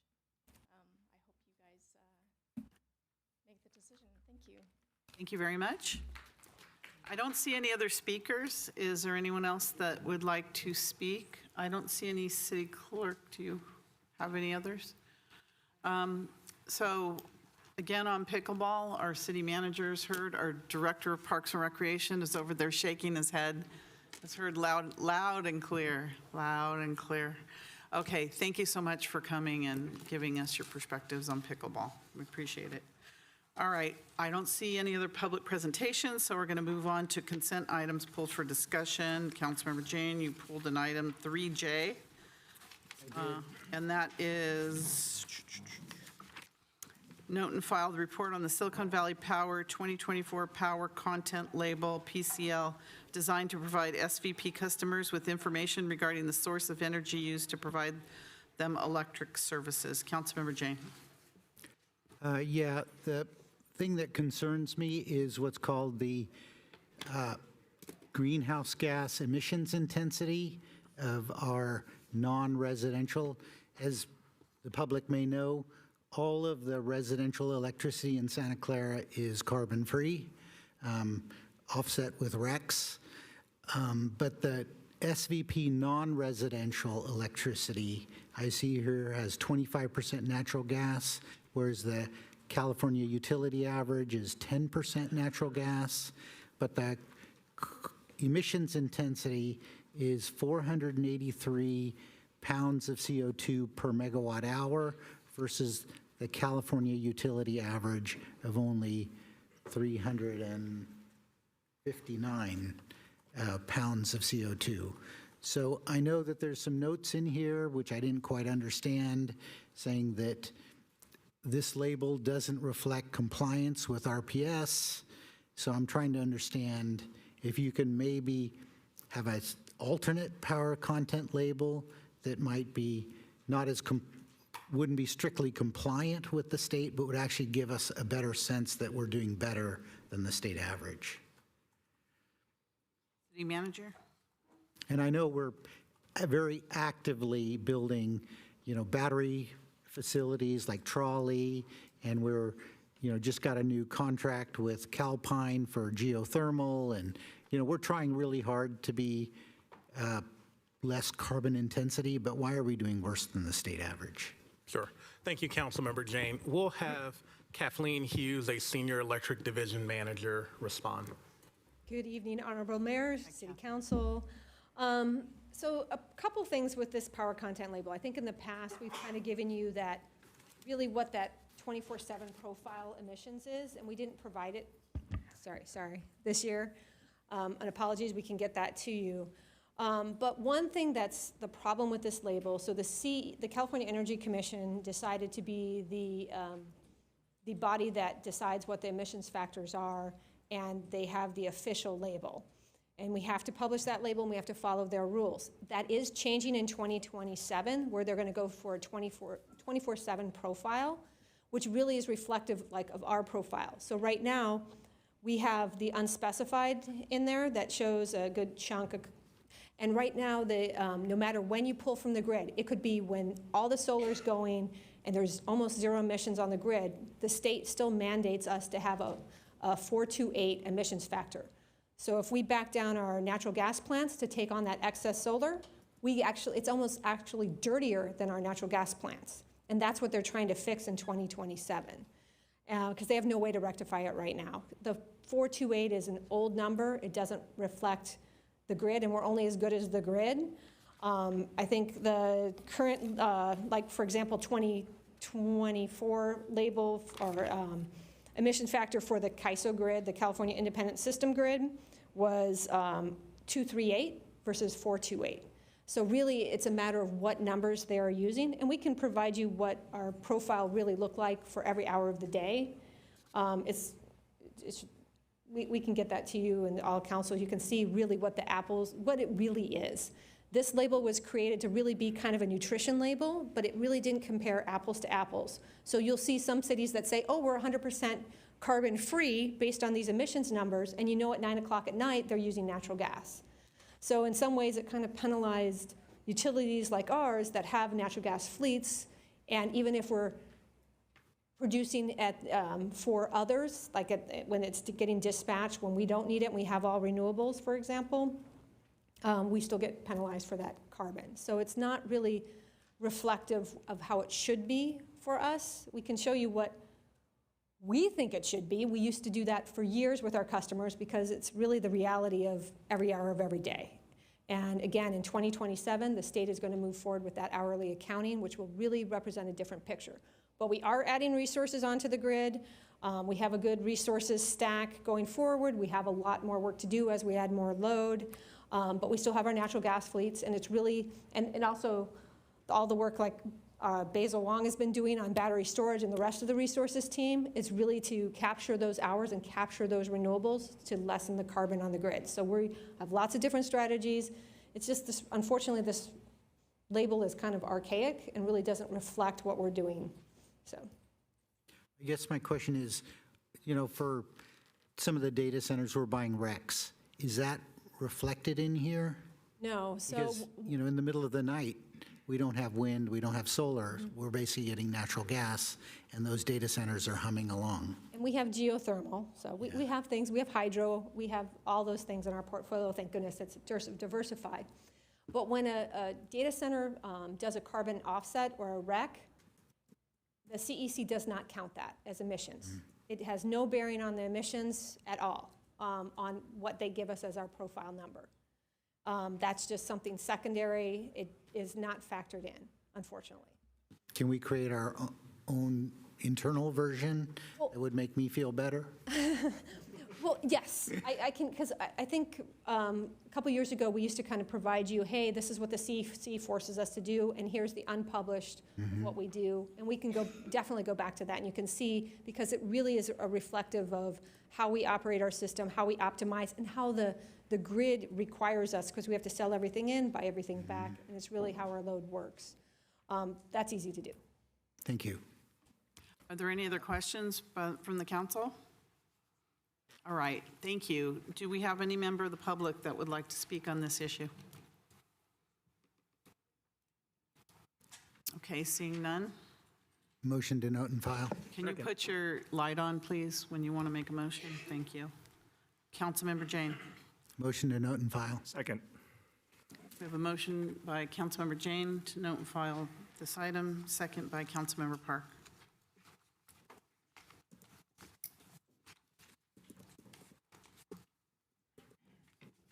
Please register your votes.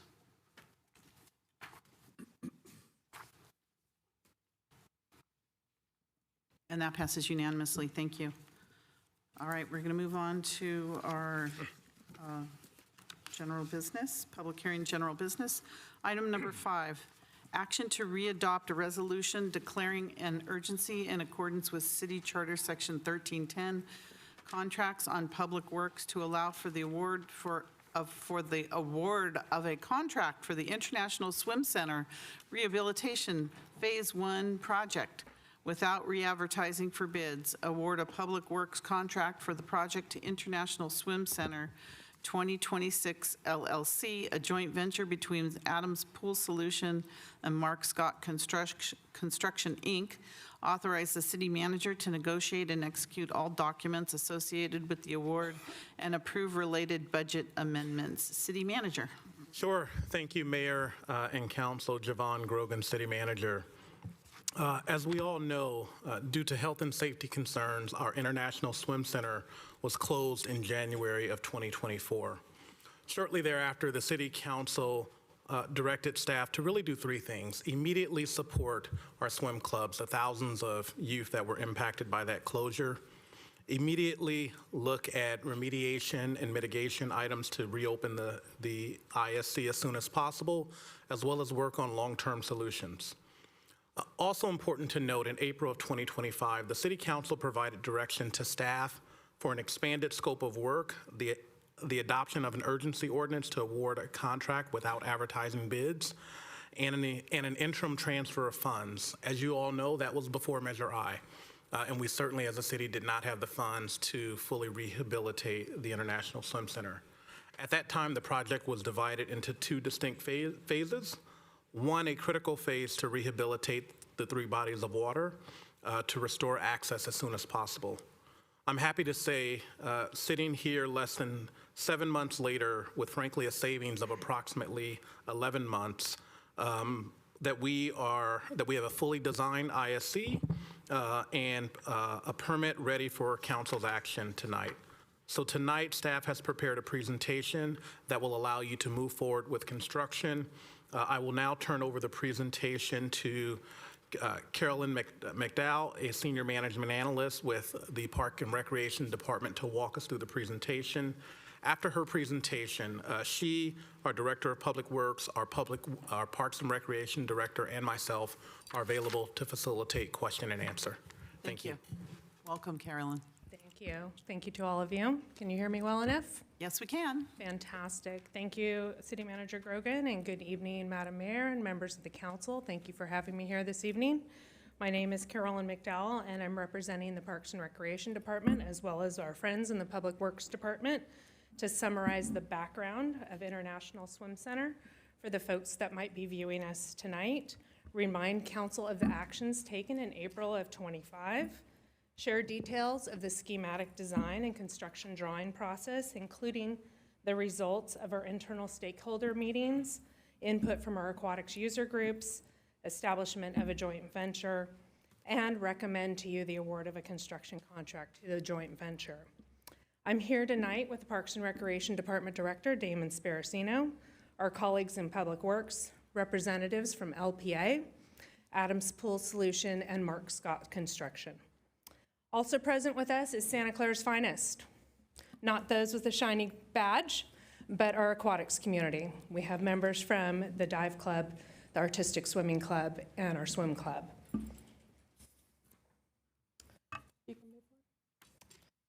I think you all recognize this facility. It was designed in 1965, constructed in 1966, and the famed International Sim Center opened to the public on July 1st, 1967. Located within Central Park, this aquatics facility features 3 pools, a training pool, a racing pool, a dive well, viewing stands for approximately 3,000 spectators, changing and shower facilities, staff offices, training rooms, several support spaces, and of course, a dive tower. In 2000, the facility was renamed the George F. Haynes International Swim Center in honor of former coach Santa Clara Swim Club for 23 plus years. You can change slide. Thank you. Since 1999, yes, that's a long time ago, there have been 3 significant periods where Parks and Recreation Commissioners and the City Council have held discussions related with the ISC on a number of topics, everything from an ISC master plan, expansion of the existing site, potential for a new site, improvements or reconfiguration of ISC, and the potential for a swim hall of fame. The 2002 economic downturn and the 2008 Great Recession really tabled any sort of discussions for funding for improvements. Subsequently, the Parks and Recreation Department did an overall aging infrastructure which led to the facilities condition report, which you often have been referred to as the Kitchell report. In 2018, this visual assessment determined that the majority of the ISC was in poor to critical condition, with many components being deemed beyond their useful life. Unfortunately, the 2020 global pandemic discontinued discussions for improvements at that time as well. However, the city has recovered from the pandemic and reviewed the Kitchell report and hired LPA in 2023 to conduct an assessment of the facility's building, fire, and county code, including architectural, structural, mechanical, ADA compliance, and forensic engineering. Meanwhile, the aging infrastructure continues to have more and more apparent deficiencies, causing increasingly frequent and longer closures. In the last full year of operation, 2023, ISC was closed for over 100 days due to a variety of operational issues. As the city manager mentioned, due to health and safety concerns, identified in LPA's assessment that led to the closure of January 2024. Since that time, the staff has worked with the aquatics community, particularly artistic swimming and the swim club, for the use of Mary Gomez and Warburton pools. Unfortunately, the city does not have another dive well or dive tower and hasn't been able to provide an alternative to the dive club. Slide, please. In June of 2024, council approved $1.8 million to remediate a small portion of the deficiencies identified by LPA. In July of that same year, we issued requests for bids for the required improvements to replaster the 2 pools, the training and racing pool, and repairs to the fencing. Council awarded 2 contracts for that work. However, in November 2024, we had a game changer. As you know, residents of our city passed a $400 million ballot measure, creating a funding mechanism to address pre-identified projects based on the city's aging infrastructure, including its pools. Of this amount, $115 million has been dedicated to parks, library, senior center, and aquatics, with $49.5 earmarked for the community aquatic facility and/or ISC replacement. With ISC temporarily closed and the passage of the general obligation bond, it created a funding mechanism to pursue a solution to rehabilitate the facility. It's one that is going to allow city programming to return, the community at large to return, as well as our famed swim clubs. In December of 2024, the Parks and Recreation Department began meeting monthly with the members of our aquatics community. In particular, we discussed the daily operation of Gomez and Warburton pools. We talked about the rehabilitation of ISC, particularly at that time, the replastering and the fencing improvements. But at one point after April of this year, we started talking about expanded scope of work and the club's wish lists, priorities for use and rates for the structure for the city's pools, which you approved earlier tonight, and also dreams of returning the facility to its heyday. The training and racing pools were drained in January of this year. Seems like not too long ago and seems like a long time ago, a little bit of both. At that time, we were addressing the items that the county had highlighted, the pool replastering, the ADA access, and the exterior fencing. These improvements, I want to remind you, were meant to be temporary, and they were going to restore the facility with a limited capacity of 200 participants. We also would be without the shower and locker room facilities that you know to be at that facility. 3 weeks into the project, Adams Pool Solutions identified extensive damage to the gutter infrastructure, the plumbing, and the pool decks. These concerns, combined with the known issues with the mechanical systems, and particularly the boiler system, caused staff to pause the project and can reconnect with the council. We sent you a memo in February of this year, and we also invited you to come meet with us on site to reevaluate the situation yourselves. In April, you took a bold action. You approved the expanded scope of work for the rehabilitation of ISC. You adopted a resolution declaring an urgency in accordance with City Charter Section 1310 to allow for the contract to be awarded without advertising for bids. The award for the expanded scope of work to the existing contractor for a not-to-exceed amount of $10 million. That of this amount, $8.1 million was transferred for the general fund land sale reserve until the measure bond funds were going to be available, always with the intent of returning those funds to that account.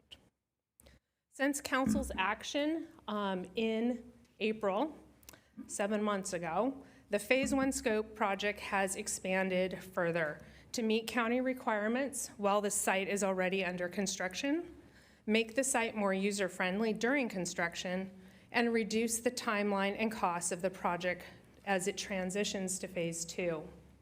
For example, the demolition of the small set of bleachers on the north end of the facility, adjacent to the dive well. By demoing that in Phase 1, it allows space for the new mechanical facility to run the pumps and equipments for the pools. This also, by locating this in that location, allows for maximum use of the length of the site for the future building. Another example, demolition of the administration building in Phase 1 will allow pool operations at a later date to continue without impact by the contractors. It'll also allow for equipment staging during construction and without impacting the balance of the park and limited impact to Patricia Drive. A final example to share with you tonight is upgrading all of the infrastructure. So upgrading, laying, and stubbing out the site's major utilities, everything from water, sewer, electrical, gas, technology in Phase 1 will allow us not to disrupt the newly poured concrete as we go and approach the building in Phase 2. This project expansion is estimated at about $13.5 million. And I know that's a lot of money, but it is intended to bridge Phase 1 and Phase 2 for overall efficiency and effectiveness. While this is an added cost now, it is intended to value engineer the overall project. You can move forward. Here's your first, there we go, thank you. In addition, after soil, geotechnical, civil, and structural analysis, rehabilitating the existing dive tower had more risks than potential rewards. So a new dive tower mitigates these risks, restores the dive club's ability to return to the site for practices, and eventually meets. The renderings featured here today show the first one on the left, the backside of the dive tower from the softball fields. The center one shows the dive tower from the middle of the facility. And then the far right slide shows a view of the dive tower from the large set of bleachers on the park side of the facility. Next, I'd like to share with you a full rendering of the site. I do want to bring attention that the full project scope is kind of a view here today. I want to make sure to note that the space for the building on the far right is truly just a placeholder, as is that for the shade canopy and the accessory buildings. If you take a look at the site, you can see at the far north, the new dive tower. You can see at the north, just to the right of that, where the kind of the softball diamond is, you can see the new pool mechanical building with outdoor showers, a new pool mechanical building, a staff office, Parks Division aquatic storage, and a delivery driveway for some of the more heavy and dangerous items such as chlorine and acid. You'll see the rehabilitation of the 3 pools, the training pool, the racing pool, and the dive well. If you look closely, you will see the elevated pool deck for the the racing pool, for deeper racing of the pool. Currently at the site, we cannot dive into the pool going long course because it's not deep enough based on current county code. This increases the depth of the pool to not only allow for diving, not only long course and short course, but also that pool now being available to artistic swimming for some of their younger age groups because it's now deep enough to do that. There's also a staircase in the training pool if you look at the far south point of the image.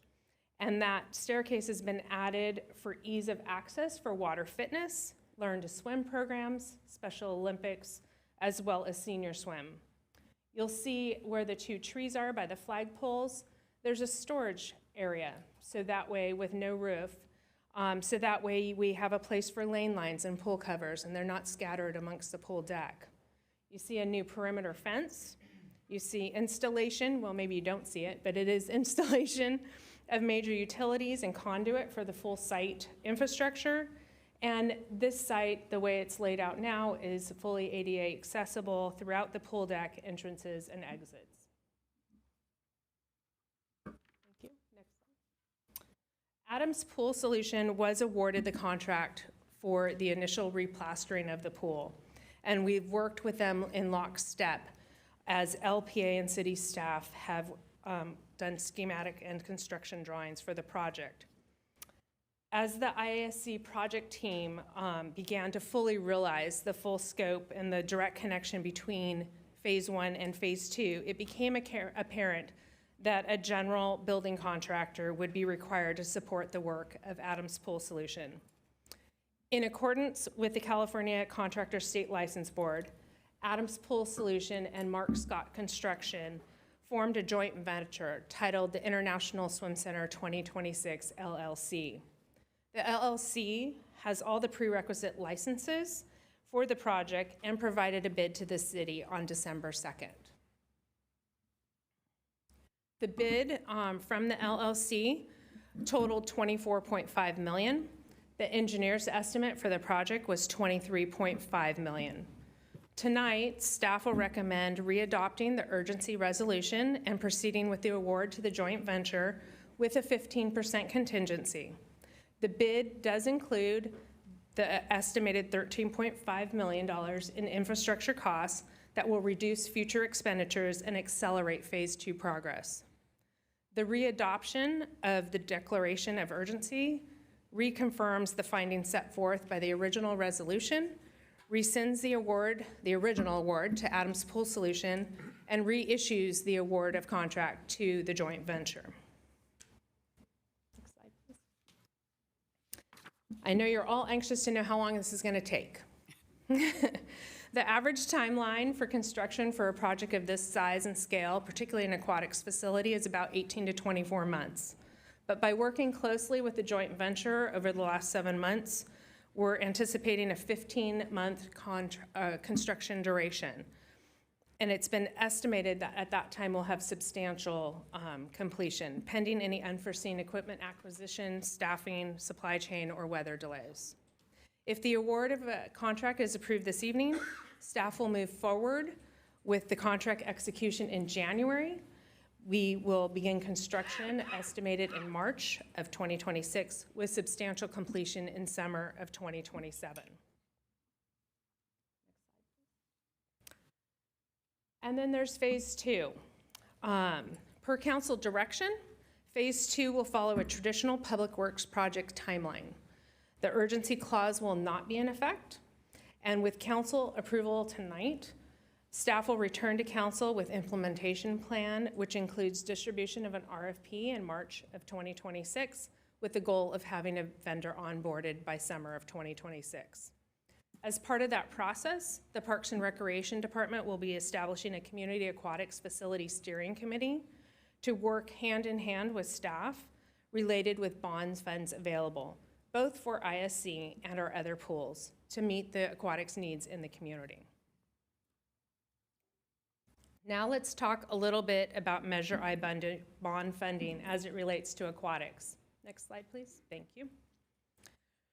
Prior council actions have provided for interim funding of 1.86 million for ISC.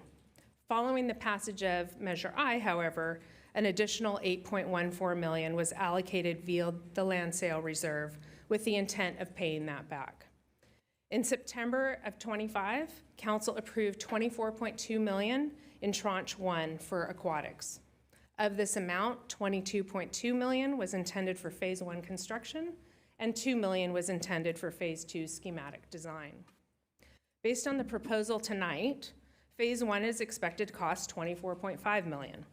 While not expected, this amount could rise to a not to exceed amount of 28.2 million should all of the 15% contingency funds be utilized for unexpected expenses. To bridge that funding gap, we've come up with a plan for a funding gap between the 22.2 million available and the potential for a $28.2 million contract. Staff recommends appropriating 3.8 million of Mitigation Fee Act funds on an interim basis to the Community ISC Aquatic Facility Project. It is anticipated that these funds would be reimbursed in the second tranche of the Measure I bonds. If all of the MFA funds are needed, however, the funds would remain in the project. If approved as recommended, this leaves approximately $21.3 million remaining for phase 2 construction of ISC, as well as improvements to the city's other aquatics facilities. Tonight's the staff recommendation also includes fully repaying the general fund land sale reserve, the $8.1 million that was temporarily allocated to the Parks and Recreation Department. Here's a photo of our other 3 aquatics facilities, and I mentioned previously that between our steering committee and our balance available, we will be talking more about this at a later date. However, the Parks Master Plan, intended for City Council in early 2026, does detail a long-term funding strategy for the balance of the city's community aquatics facilities, including but not limited to Measure I funding. Next, please. We're at the point of the recommendation, and Mayor, you already read it. It's very lengthy. But I'd like to remind you what our recommendation is this evening by going through it. We'd like to have you authorize the city manager to execute any and all documents associated with the necessary completion and acceptance of the project, including the any potential change orders up to 15%, which is about 3.6 million, for a not to exceed amount of $28,184,536. We'd also like for you to consider approving the number of fiscal year 2025 budget adjustments, including the transfer from the Parks and Recreation Capital Fund of $8.1 million to the General Fund Land Sale Reserve, establish a new Community ISC Aquatic Project, and appropriate $3.7 million in Mitigation Fee Act funds, recognize the transfer of the Parks and Recreation Capital Funds to the General Fund, and direct staff to return to council with Phase 2 project implementation. With that being said, Mayor, Council, thank you for your trust and support to deliver this recommendation to you, and particularly to our broader aquatics community. Before we move forward with any questions that you may have, I'd be remiss if I didn't communicate to you the collaborative effort that it really took to get us to this point from April until now. Between city staff, our stakeholders, and the aquatics community, our county partners, design and construction team, I tried to put together a list of everybody that's been involved in this project from April until now. And you can see the project was brought to you tonight by a mighty group. So although this concludes the staff presentation, many of these people are here tonight to help with any questions that you may have. Thank you for your time. We will gather your questions, and as appropriate, staff will respond to your questions. Thank you, Carolyn, and I would be remiss if I didn't say thank you for your help and your collaboration with all of the aquatics groups. I've heard nothing but very good things about how well you worked with them, and we appreciate it. I don't think we'd be to this point if it wasn't for you, so thank you as well. Sincerely appreciate that. Thank you, Mayor. All right, questions only, Council. Councilmember Hardy. I will say that this is what I wanted to see happen. I was the lone voice saying no to the $2 million because I wanted to make certain we fix this permanently. I didn't feel like the patchwork Band-Aid approach was best. And once they got in there and saw that it wasn't going to work, I was actually relieved, because then we had also passed Measure I. So it looks like you brought us a hybrid of Phase 1 and Phase 2 that you think can speed this up. And I would like to just hear from staff, Carolyn, you have been wonderful. If you feel that this is keeping the spirit of Measure I and what we told our residents when we walked precincts for that. Thank you. Vice Mayor Cox. Thank you. I think to go off of that, if we go back even before I was on council, when the initial suggestions were being made about the swim center, we were seeing proposals in the range of, $100 million for this. When Measure I came up and earmarked $45 million, at first blush with the $10 million that was approved in Phase 1, in the spirit of Measure I think because this was about the ISC repairs and swimming facilities, there was opportunity to look, like you said, at Mary Gomez, at Warburton, at those.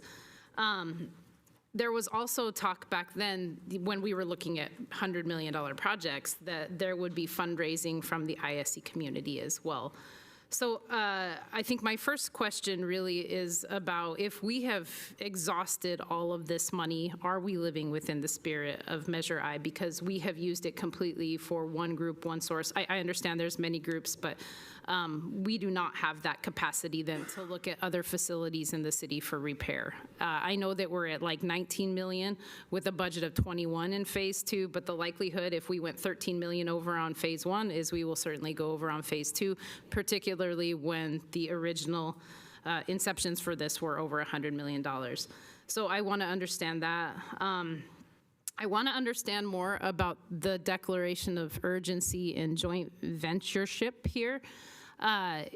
Urgency was really built around, I guess, the pool being decrepit and the speed of service, and that was a specialized need for Adams who could deal with a pool. I'm concerned right now because we've added a construction company into this that doesn't fall within that state of urgency. It does help us with a timeline. but it feels a little bit like instead of going out for bid, then we've attached somebody onto a declaration of urgency and avoided and used then the sole sourcing perhaps out of its scope. So I want to understand, I understand you can create a joint venture. I don't know that I feel good about doing this for the construction piece, which wasn't urgency, and then saying that this doesn't go out for competitive bid. And I routinely see that we sole source justify a lot of things. So I'd like to understand if this joint venture is a way beyond that. And then I think, so yeah, ISC funding. That'll be it for now, Caroline. Thank you so much. Thank you. Councilmember Jane? Yeah, when we approved the resurfacing, we also approved this fencing. Was that ever installed, and did we end up losing that investment with this new design? And then when I looked at the rendering on page 10, I, of course, didn't see any solar panels. And so I was wondering about whether any of this would, and as I read through the document, I barely see any mention of sustainability and use of heat pumps or such to mitigate. Pools use a tremendous amount of energy, and so how we can offset that with solar panels. In the past, we used solar thermal pool heating, but that's not as good as using regular solar panels and heat pumps. And then you talked about the stairs going into the training or waiting pool. And I know when my son was taking lessons there, it gets pretty cold for older people there. Is there any consideration to put a cover on that pool for older people? Because you talked about water aerobics and things like that. So typically those pools want to be warmer than other pools, and it's nice to have a cover on there. That's all I had. Thank you. Thank you. Councilmember Chahal? Thank you, Mayor. First of all, thank you for your presentation and all the hard work you put in, and not only you, all the team. And I know where we were a year back, like there was a communication breakdown and everything was sort of falling apart. But as a team, like everybody contributed, including all the stakeholders, so I appreciate that. I know this was an urgent and imminent need to get this pool back to usable water capacity, basically. So the single source is justified to a large extent. But my question is, we got a email from South Bay Labor and Santa Clara San Benito County Building Construction Trade Council from Gene Cohen and David Binney. They want to make sure that prevailing wages and benefits are taken care of, state certified apprenticeship utilization is there, and the skilled and trained workforce requirements, along with robust compliance and payroll reporting is there. So I want to take assurance, although we did have a single source justification, but are we taking care of all these requests from our labor groups, basically? Yeah, that's my question. Thank you. Thank you. Councilmember Gonzalez? Thank you, Madam Mayor. My first question was that around the prevailing wage, just to make sure that we get that addressed and that we're implementing that. As far as if we were to fully implement the design as pictured there, what would be the total cost? I don't remember if I saw that. And any ideas on how we can work to get there? Thank you. Councilmember Park? Yes, thank you very much. I think that when we first discussed this, we were talking about how to get water for the aquatics teams as quickly as possible. And while we were doing that, while we were doing this quick fix, we would be looking at longer-term solutions. It looks like this is going to be the longer-term solution because we're putting all of our money into this design. I also saw some other designs earlier. I don't remember how public those designs were, but it looks like those are all being discarded for the designs that we see here. I know that there are a number of issues that we have to resolve. We're removing the subwater viewing area, but the pools were all connected, I believe, also with the pond, so we've got that issue that we're doing. Are we isolating the water? And again, I think the boiler was the biggest issue. The boiler was always breaking down, and the problem was we could not get parts because it was a very old. So things will be very modern. I think that if we're looking into something like this, kind of touches into Councilmember Gonzalez's question of how much will the entire design cost. I'd like to touch on to Councilmember Jane's question of if we're going to do any of these things, I'd like to look at what the sustainable solutions would be. I would like to see actually solar panels everywhere, and use that to make the park not require additional electricity for things like electricity lighting for the tennis courts, other parts of the facility. I know that restrooms have been a constant issue at the park, and I want to know if there is a way to make some of the facilities like restrooms available or other parts available without making the entire facility available. And I want to make sure that the fencing, I've heard of people going into the pool area even while it was closed, and I want to make sure that those are not just we're doing what the requirements are, but we're actually doing our best to make sure that the facilities and the people that are trying to get in or preventing people from getting in, that people are safe and the facilities are safe as well. Thank you. Thank you. The questions I have are, in this phase one, how much money was allocated for the demolition of the buildings and also the deck replacement? Because I know we're at, 24 to 28 million, but that's going to include a chunk of money that was allocated for phase two that we're paying for phase one. So how much of that are we funding in phase one? And what is the timeline for the demolition of the buildings? Because they're an attractive nuisance, and they have been since the whole site is an attractive nuisance right now. So when would we be demolishing the building? And then I saw that you said we would start the process for phase two right away.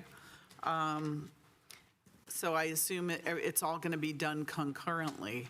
Would the phase two building be able to, would we be able to start construction on that phase two building before phase one is finished? So it's done concurrently?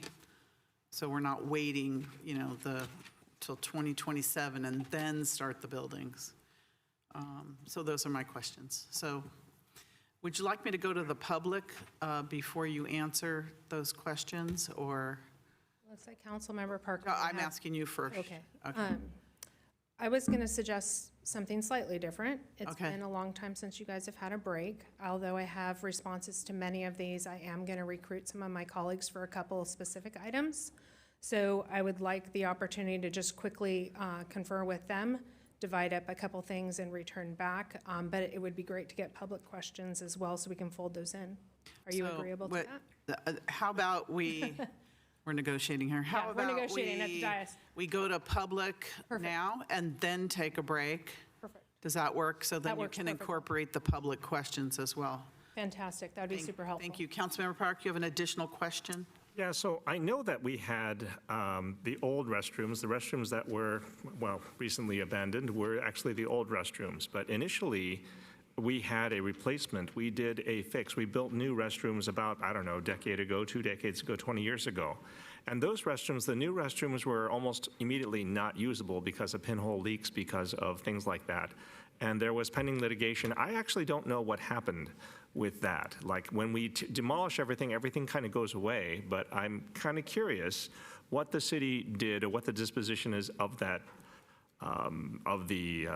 legal issues because we were complaining about monies that we had spent on new restrooms that we were never able to use. And I feel that with this new construction, those will go away, but how are we recovering costs from the money that was previously spent?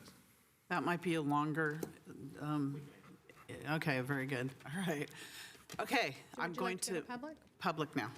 All right, we're going to start with Erica, followed by Brian.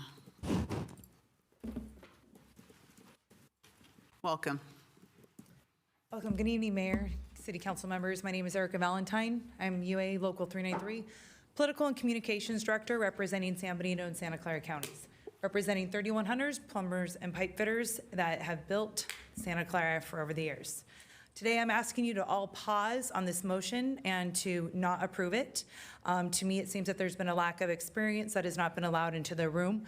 There was only one contractor that was talked to, when actually we have had our contractors, DevCon Construction and several other contractors that have built the 49ers Stadium, have built the Santa Clara Square, Santa Clara University STEM, nationwide building, as well as several hotels with pools, as well as the apartments with pools in the area. So to me, it seems that there's an opportunity that we are actually missing out to make a smart investment with the contractors that have been able to provide us the work that they have done already in this area. Also, we're missing out on our local workforce. No promises to local workforce on the skilled and trained apprenticeships. We are also going to be missing out on different other groups that have not been asked to be participating in this. So today I'm asking you to please reopen this up for a bid so that it is open bid so that you're able to have the investment that your taxpayers have been investing in you, the faith that they have provided for you. This is an iconic project that, as well as the other ones that have been built in Santa Clara, deserves the time and the respect and the investment of the community, as well as a skilled and trained workforce. Thank you so much. I urge all of you to please pause and vote no. Thank you. Brian, followed by Farouk. Welcome. Hi, good evening, Mayor and Councilor. My name is Brian Pores, and I'm a business agent for UA Local 393, representing over 3,100 plumbers, pipe fitters, and HVAC service techs, many of whom lived in their whole lives in Santa Clara. So today, I'm here to ask you all to return to the leadership values that this community was built on and vote no on this resolution. This pool project must be put out to bid, in my opinion. Our local signatory union contractors deserve a fair chance to work on this project. And our community deserves the opportunity to receive a high-quality project.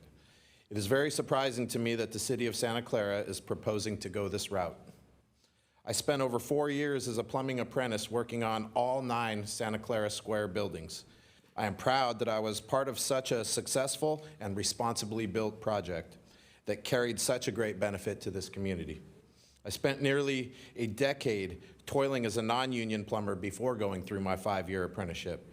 Joining the union changed my life forever and turned my job into a career. That is why I stand before you today.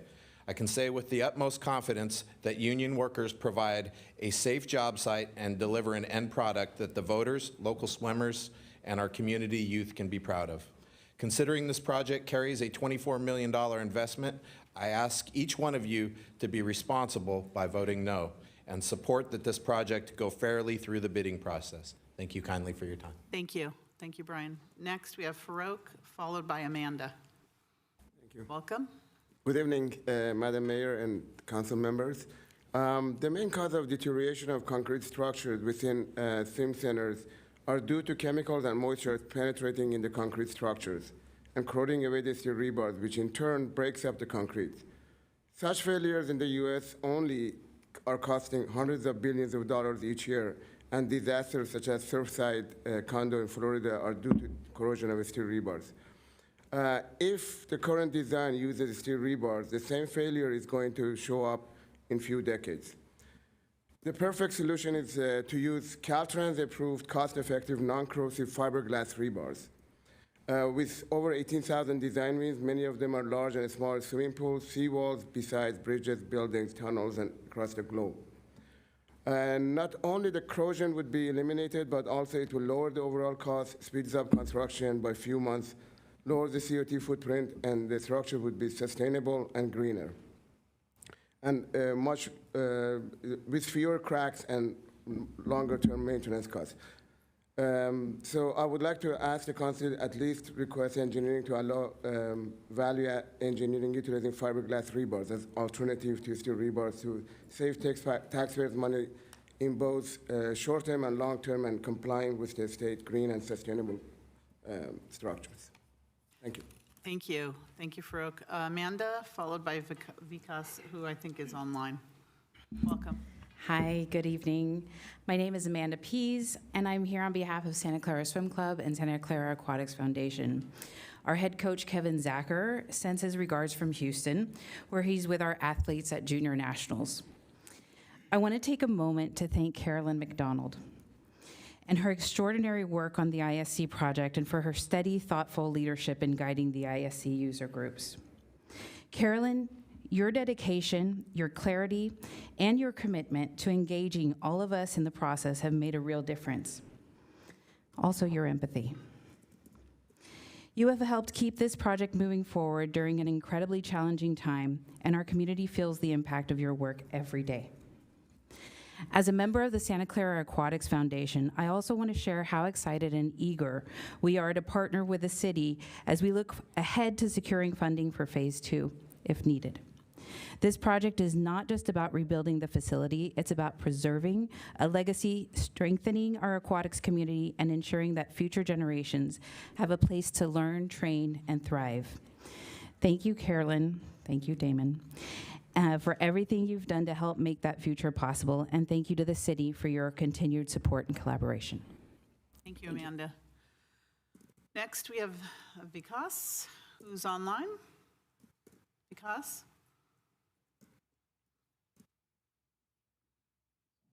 Hello, hello. Can you hear me? Yes, we can. Go ahead, please. Excellent. Good evening, Madam Mayor, council members, staff, and members of the community. My name is Vikas Gupta. I am Vice Chair of the Parks and Rec Commission, though I'm not speaking on behalf of the Commission today. I'm also President of the Santa Clara Aquatics Foundation. I'm a swim parent and an over 27-year resident of Santa Clara. As you know, aquatics community has been through a lot and lots of ups and downs in the last few years. Despite the challenges, our athletes have performed exceptionally well at the national and even international level. This has happened through their hard work, that of the exceptional coaches we have, and the strong support from you all and the wider community. Thank you for your recognition a couple of weeks ago of that achievement.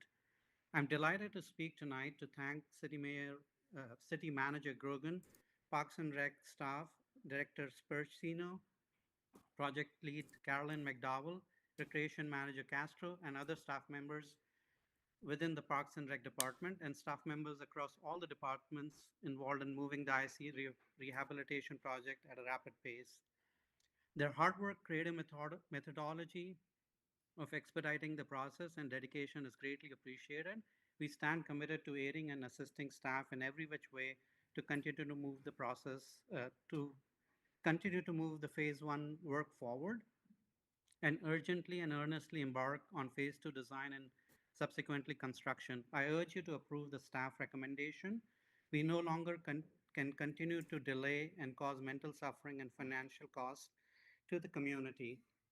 Before I finish, I want to also thank Assemblymember Patrick Arons and Senator Wahab, particularly for the elimination of the criminal treatment of school truancy. My spouse and I have personally received such a criminal notice for my then 10-year-old child attending an elite level swim competition instead of accommodation commendation. I'm happy to report that the same child is now at an elite public university, thanks in great part to his involvement with swimming. Thank you. Again, thank you so much for your work, for your support to the aquatic community, and happy holidays, and thank you. Thank you, Vikas. Thank you. Is there anyone else that would like to speak on this? All right. We'll take a 15-minute break till 10 o'clock. Does that make sense? Is it 10 o'clock? Yeah, till 10 o'clock.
So when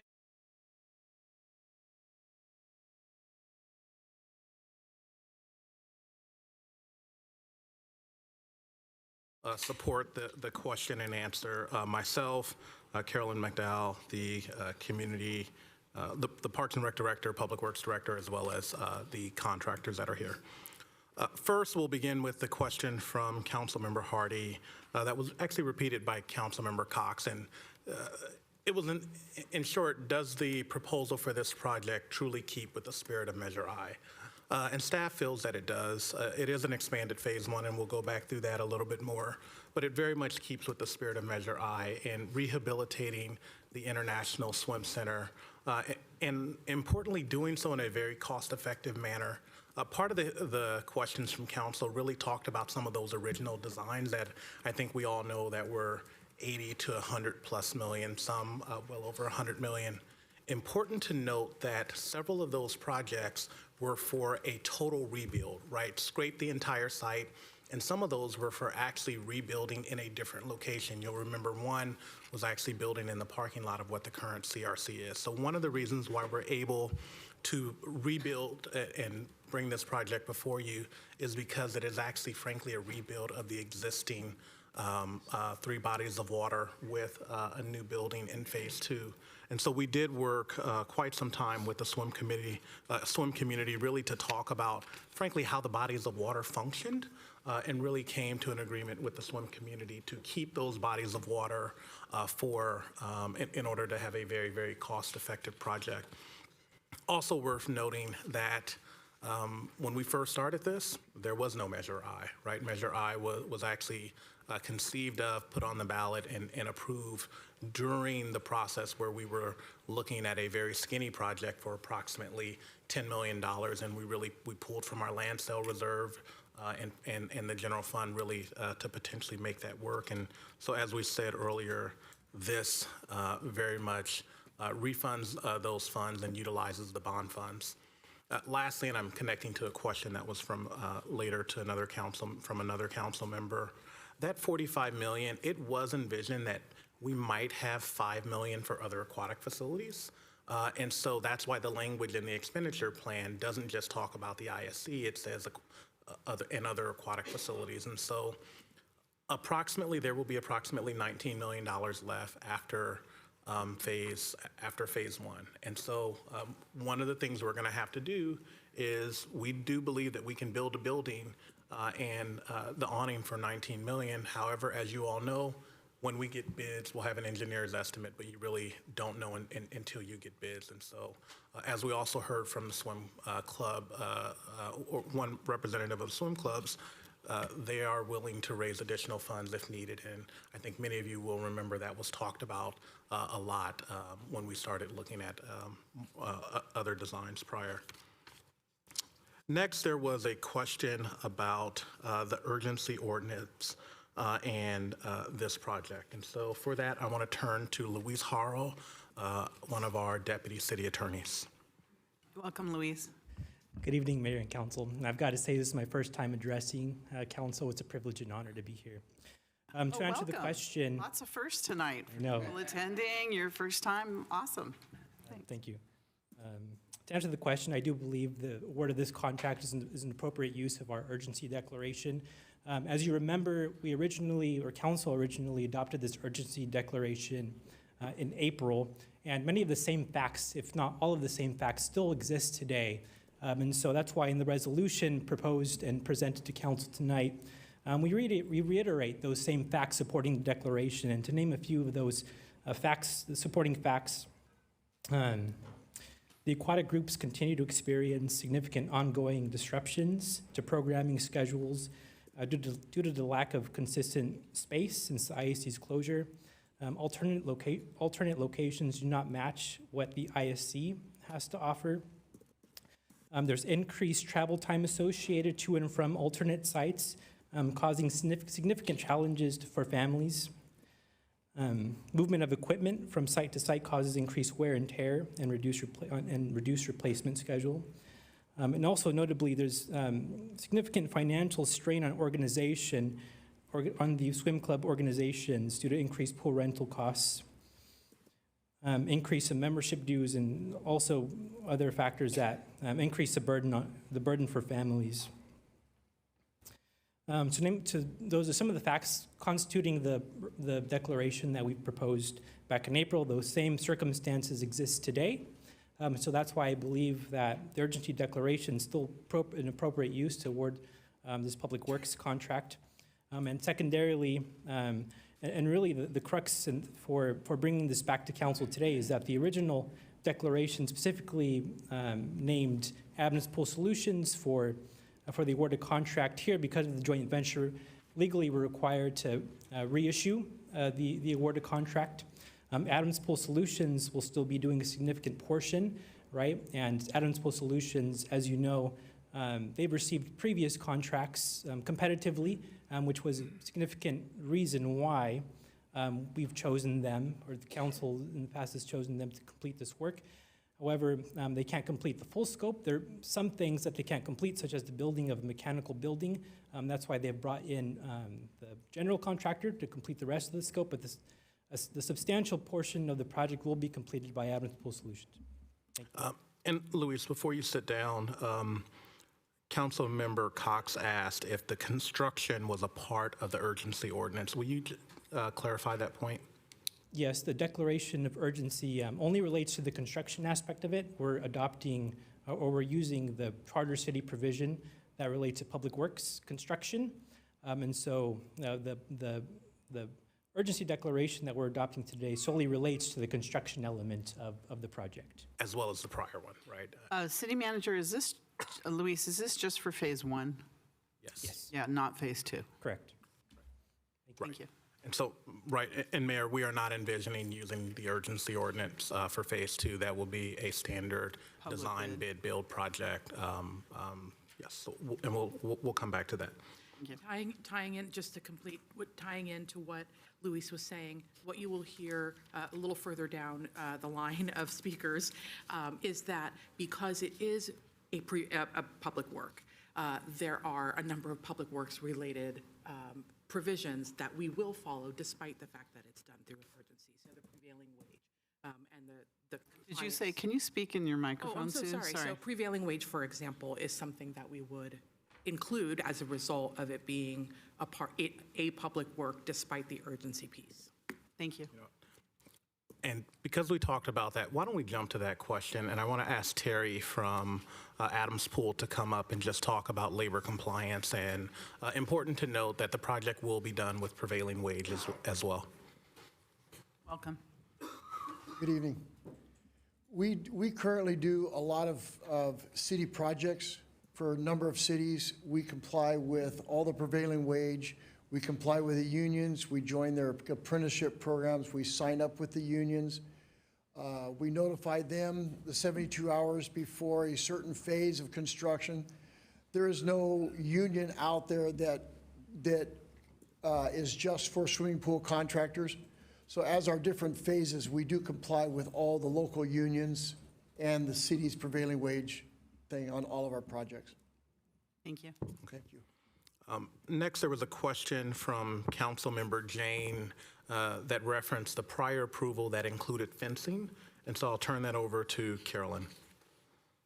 I promised you we had a lot of people involved in the project, so we're involving all of them tonight. Related with the fencing, Councilmember Jane, we had two different issues at hand. One issue was we were not current in our compliance with the county as it relates to the codes for fencing. A couple of different specifics for you were the gaps in the gate and the amount of space that is allowed between the cyclone and the post of the gate, the depth from the ground to the gate, and then in some cases, the actual size of the cyclone. In some cases, it actually needs to be down to 1 inch versus the 2-inch square. So we were required, because we still had water in the dive well, to make those corrections despite me having a closed facility, not only to remain in compliance with the county, but obviously for our own health and safety risks and to mitigate those as an organization. So we did make those improvements and they did get signed off. However, I do want to point out, as part of the cost for this facility, it will have new fencing in its entirety.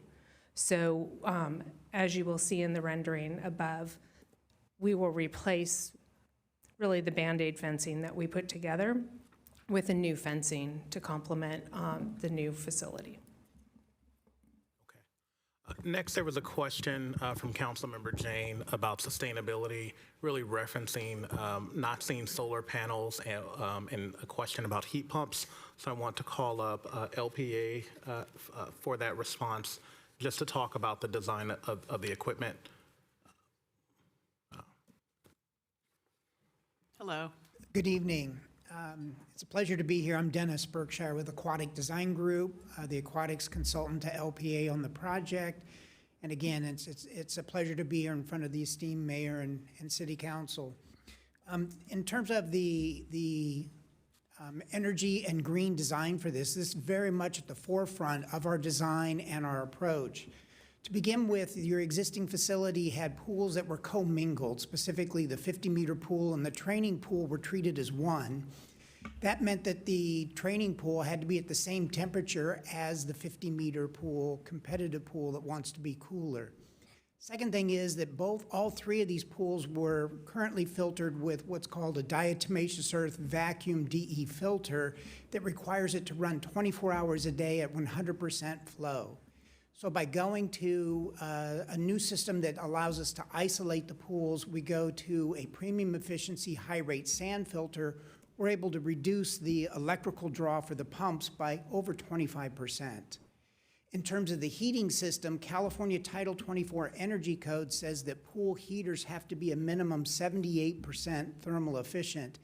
We're currently calling for condensing heaters, albeit gas heaters, that are 97% thermal efficient.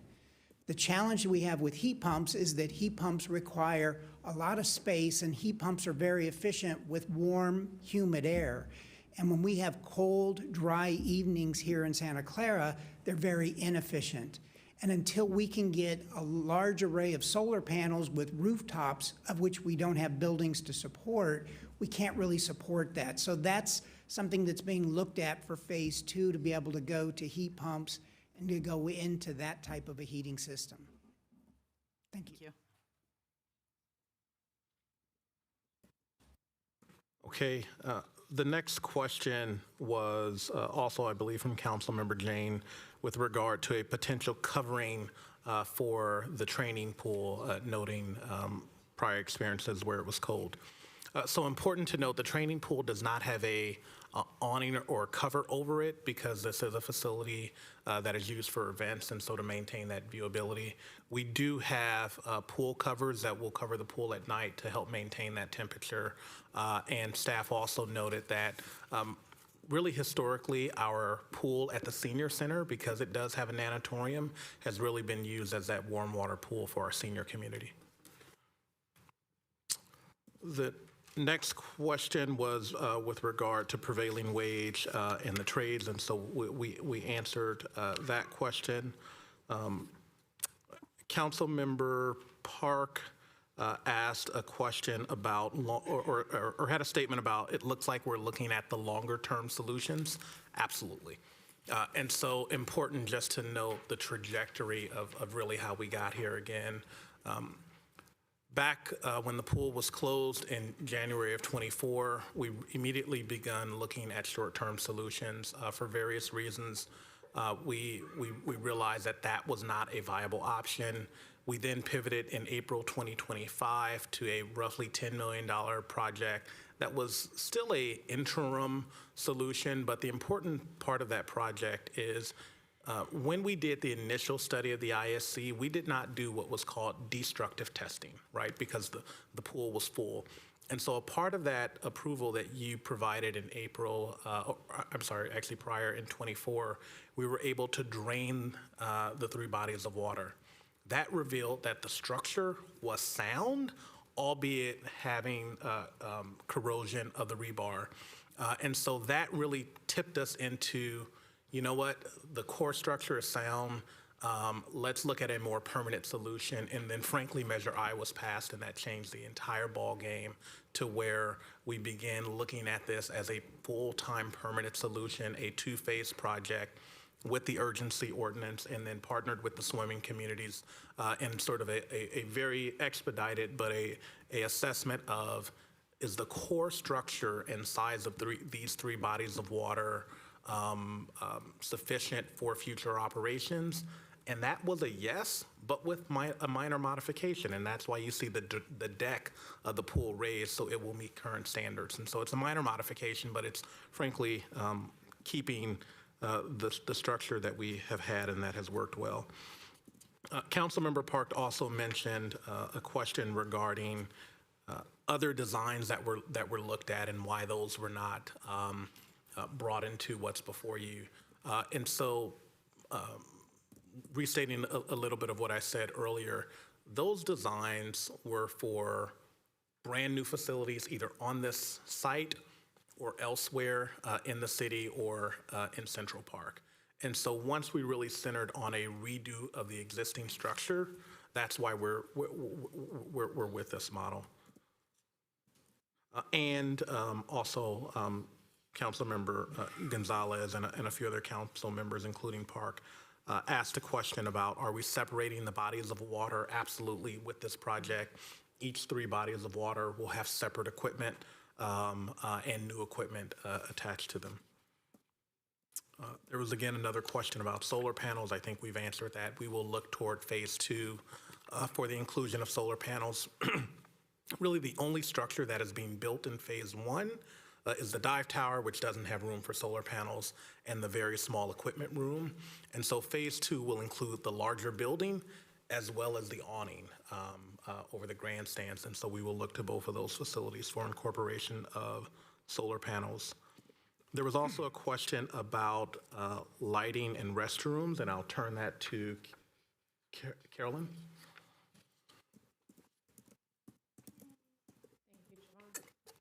We do have, obviously, at this point, 2 restrooms.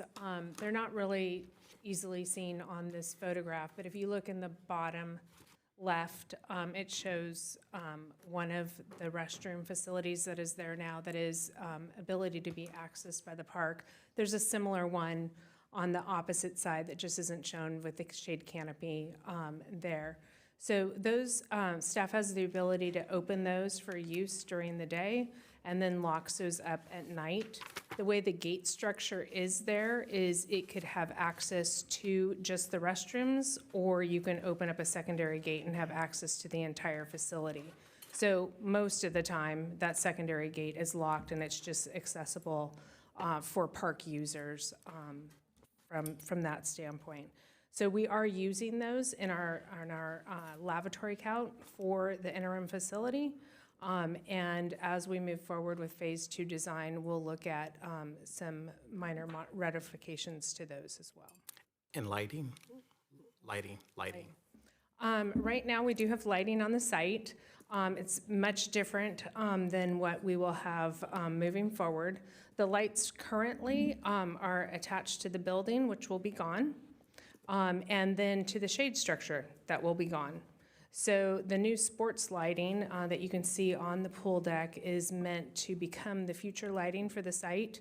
And if we choose to add lighting through the shade canopy or through the facility moving forward, once we're building and designing and building phase 2, if there's a need to do that, we can do that. But you can see why we've incorporated sports lighting, because the 2 locations where lighting is accessible now will be going away very soon. Okay. Carolyn, if you'll stay up. The next questions were from Mayor Gilmore, and it was regarding the cost for the decking and demolition, and really the cost of what was originally phase 1 and then the expanded phase 1. Could you talk a little bit more about that and the cost differential for those items that were added as shown in slide 8? Correct. Thank you very much.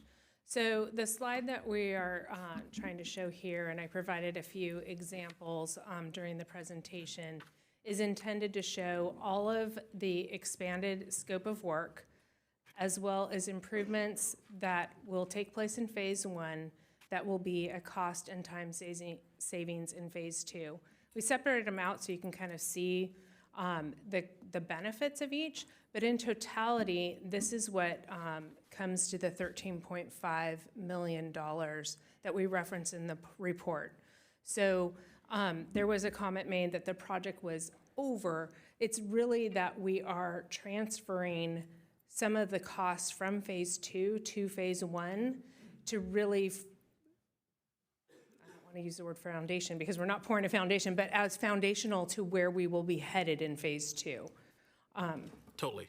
And getting at the next question, part of the reason for adding some of those items to Phase 1 is frankly cost. We know doing things sooner rather than later is less costly. And so another question from the mayor was really, will we begin constructing Phase 2 simultaneously with all the work we're talking about? The unfortunate answer to that is no. And the reason for that is through the urgency ordinance, we were really able to shorten the time to do this work. We're aiming to do all of this, including the design, in just over 2 years. We have said that we are not planning on doing an urgency ordinance for Phase 2. That will be your typical design, bid, build process that we know from tons of city experience is typically a 3.5 to 4 year project. And so with your approval tonight, we will begin finalizing plans for construction of Phase 1, and then we will start Phase 2 that may be up to a 3.5 to 4 year project. Caveat, we of course, just like we did, will move as fast as we can. We've assembled a team across multiple departments to really make this priority number 1, which is what council said in 2023. In addition, there is an active charter review project going on right now. One of the things that is being looked at for that project is a potential design build amendment to the charter. That, if adopted by council and put on the ballot, would certainly speed up Phase 2. But if we do a normal design bid build process, you know, you're always looking at roughly a year to a year and a half for all of your design and permitting process. Then you have to go out to bid, potentially a 6-month process, and then you have to construct. And so that's why you have that elongated time. And you know, we all know that from experience where, you know, a project is conceived of and, you know, it's more than one election cycle before it comes to fruition. And that's because we do the design, bid, build process, and we do not have a design build option now in our charter. So through the urgency ordinance, we're able to do this sooner, but Phase 2, if it is design, bid, build, we're looking at that normal process. Lastly, questions from Councilmember Park around old restrooms. Councilmember Park, I believe your question, you said restrooms, but you were talking about the shower facilities in the current building that we often refer to as the new shower facilities. The reality is those are 10-year-old shower facilities that, you know, really never worked. And so the history behind that construction project and issues there, unfortunately, staff sitting here tonight do not have that history, but all options to pursue claims or issues with regard to that construction, and I think the swim community knows better than most of us here. We still call those the new showers, but the new showers never worked, and that was several years ago that project was done. And so, unfortunately, I don't have that history for you, but certainly when the building is demolished, that will move forward into a new chapter. And lastly, there was a comment about fiberglass rebar, and I want to turn back to Rodney from LPA just to talk a little bit about that. Thank you. Hi. Folks, how are you? Good. My name is Rodrigo Gorgazzi. I'm your architect of record for this project. So while that kind of rebar has its place in some industrial applications, in our project, it's very much not required or warranted. Really, when it comes to that kind of rebar has a different structural capacity to standard rebar. And when it comes to meeting building codes, but very specifically seismic codes, we are building a dive tower and a new building to house all the pool equipment. And so that's why really when it comes to those kinds of applications for seismic and seismic design, that kind of rebar is very much not recommended. However, at the heart of the question really is about the maintenance of concrete. So what's important here is that in our project, we do have a concrete mix design that has an integral waterproofing chemical. So what that means is that really straight from the concrete mixing plant, this concrete is already waterproof. It basically has the ability to seal all these microscopic pores into the concrete, and thus really increasing its longevity and its maintenance. Thank you so much. Thank you. That is the Q&A. Back to you, Mayor. All right, thank you. I have council comments now. Councilmember Hardy. Thank you. This came to me while we were listening to a lot of the questions and comments. If I understand correctly, the tiling company, the original one, Adams Pool Solutions, was chosen through a bid process. I want to just have confirmation for that. If we wanted to go out for bid on phase one, what would that add to the time frame? Because right now we're looking at 15 months, and I'm nearly positive it would add quite a bit of time. I would like just a guess at that. And then phase two will go out to bid. I understand we're hoping to have the possibility or the option of doing a design build instead of a design, the bid, yeah, the process that we have now that's much slower. So I just want to make certain that our residents understand what's before us. Thank you. Councilmember Jane. I also wanted to know how much time a bidding process would take, but I also wanted to ask Terry what he meant by they will comply with all the local unions. I wanted to understand where the workforce is coming from. Is it all union workforce? And will there be apprenticeships involved? Because you did mention that. And then finally, are we at 100% design, in which case it should be relatively easy to bid out, say the mechanical room, if we're at 100% design? Because usually design, bid, build, you have 100% design, then you bid it out. So if we're at 100%, it might be relatively easy to bid that out. Vice Mayor Cox. So I think we're all kind of asking the same questions here. I don't feel like I understood fully the process of the addition of the joint venture. I don't know that in the documents it was really shown what the split of that work would be. So looking at the April 8th approved expanded project scope, again, it really was about pool decking, circulation systems, plumbing boilers, perimeter gutters, refurbishing the dive tower. And now we've got $13 million of additional work put into that. And at some point along the way, the plan changed enough that we needed a building contractor too. So again, I understand the urgency here, and we did the declaration of urgency as kind of a bare bones measure, get the swimmers back in the pool as fast as we can. This is what we can do to open the pools. And then phase two was going to include everything else that required contracts, biddings. So I still am not following at what point it changed enough that we added, and I don't believe the city did it, if I'm understanding. I believe that Adams selected the group themselves, brought in another contractor, did a joint venture now. And so we have bypassed, again, I would say a process that would have said, competitively, the additional stuff that was going to be in phase two has now, for the sake of time, whatever it is, and I don't want to delay this either.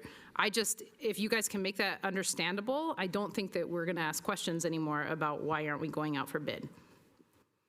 Councilmember Gonzalez, they're all questions so far, so we're going to get all the questions. And my question is fairly similar to the Vice Mayor as far as that. And also Councilmember Jane, as far as what does it mean to be working with labor? I think that, one of the things that here in Santa Clara, I think we pride ourselves on having as much local folks participating in the work and doing the work. And typically, if you're not in a labor union, you're not going to be covered as well. So I think my question is basically in line with the other folks, and really a comment that one of the questions I usually ask in my previous stint as school board was, have we talked to our associations, our labor unions, to see what they think about whatever policy or things that we're bringing forward. And I guess we didn't do that in this case, and maybe things changed as far as the scope, as Vice Mayor Cox mentioned. So maybe if we can address those questions and see how we can move forward. And it just seems that since we've already have the design, that if we did go out to bid again, it doesn't appear that there's going to be a large delay. Obviously, whether it's weeks or maybe a month and a half or so, but I don't see it being much longer than that.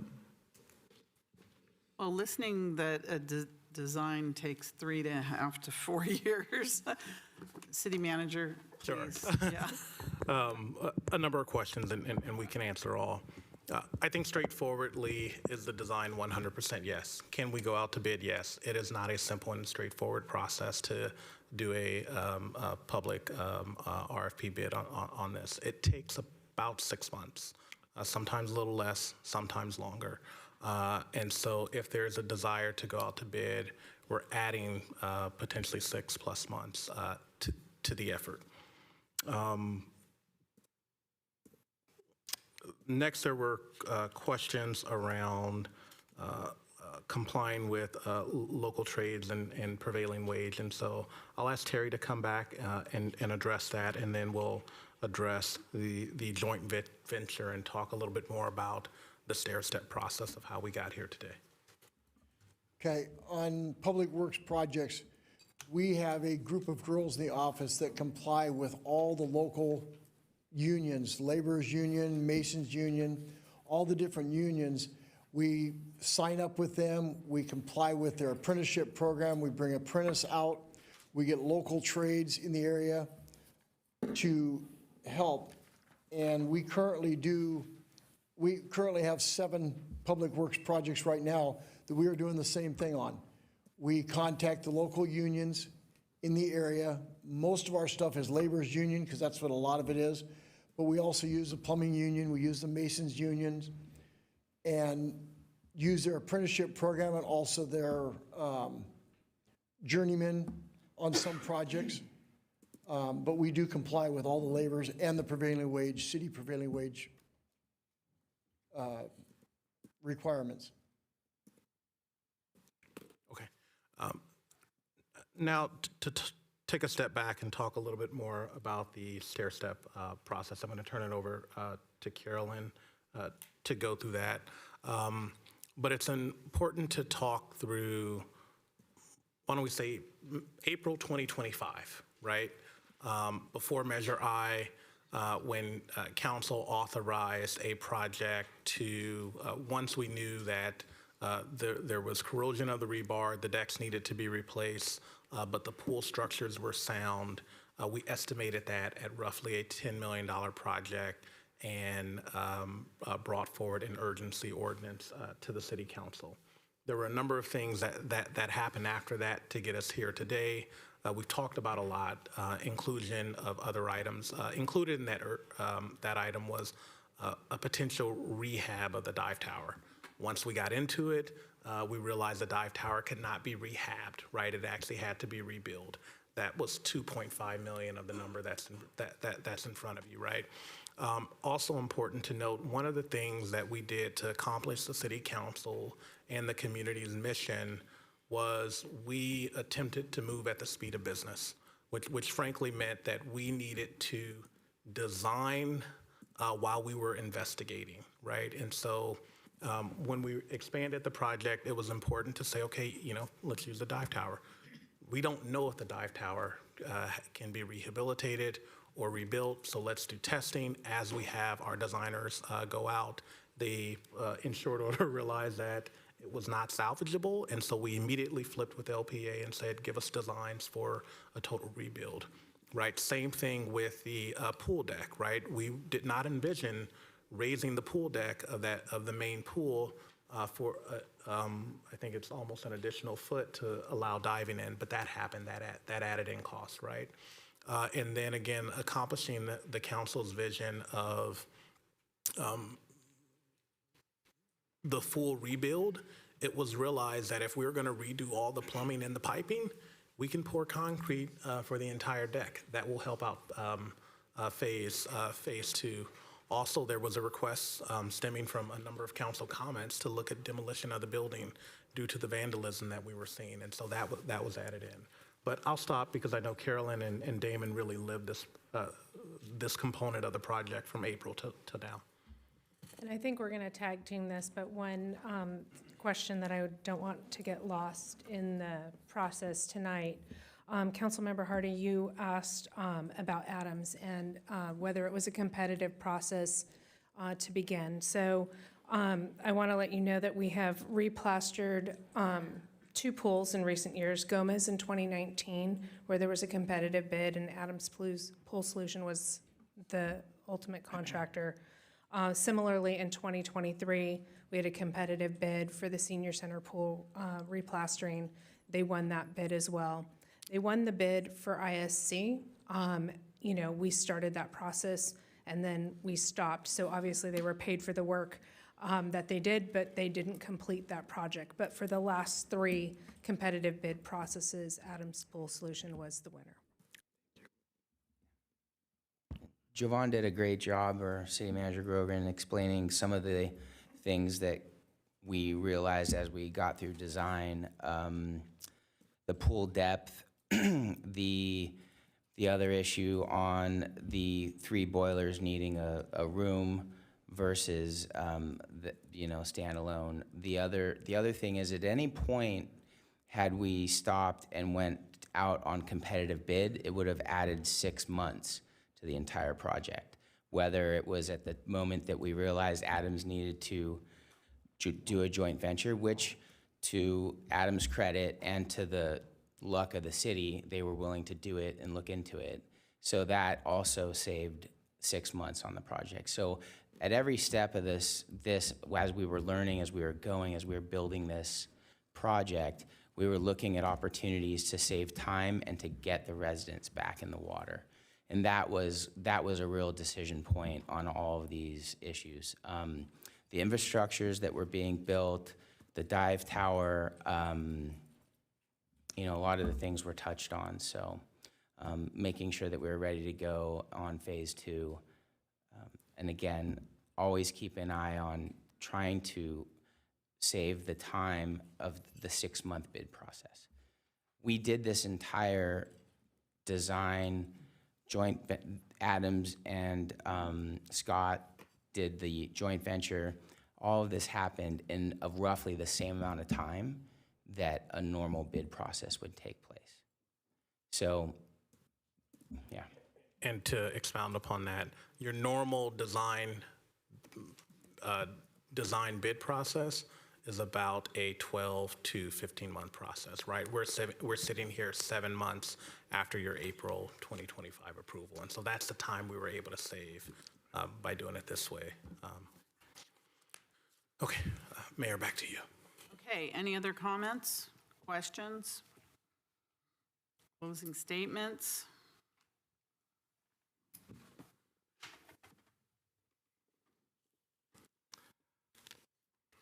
They're all quiet. Not used to that. All right, here we go. Councilmember Park. So I hear the statement about, and that was my concern, that when we demolish everything, all the past work and all the past mistakes will also be cleaned up. But at some point, we must have a name of the contractor that made the new showers that were never used. And at some point, I would think that the city, if it was pursuing litigation, would have records of of who the contractor, of who the people were. And at some point, I would think that we would have names or we would have something that we would go to them, like, how do we know that we're not using these people again? Like, how do we know that we're not, there's all these different things.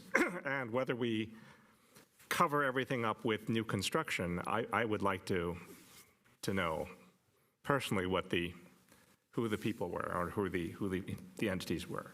Sure. So in answer to that, our lovely city attorney's office has been doing research and just found the answer to your question of what happened with those old facilities that were not installed properly.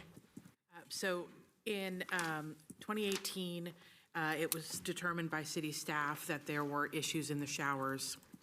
There was initial claims submitted to various insurance carriers, both for the city as well as for the contractor who did the work.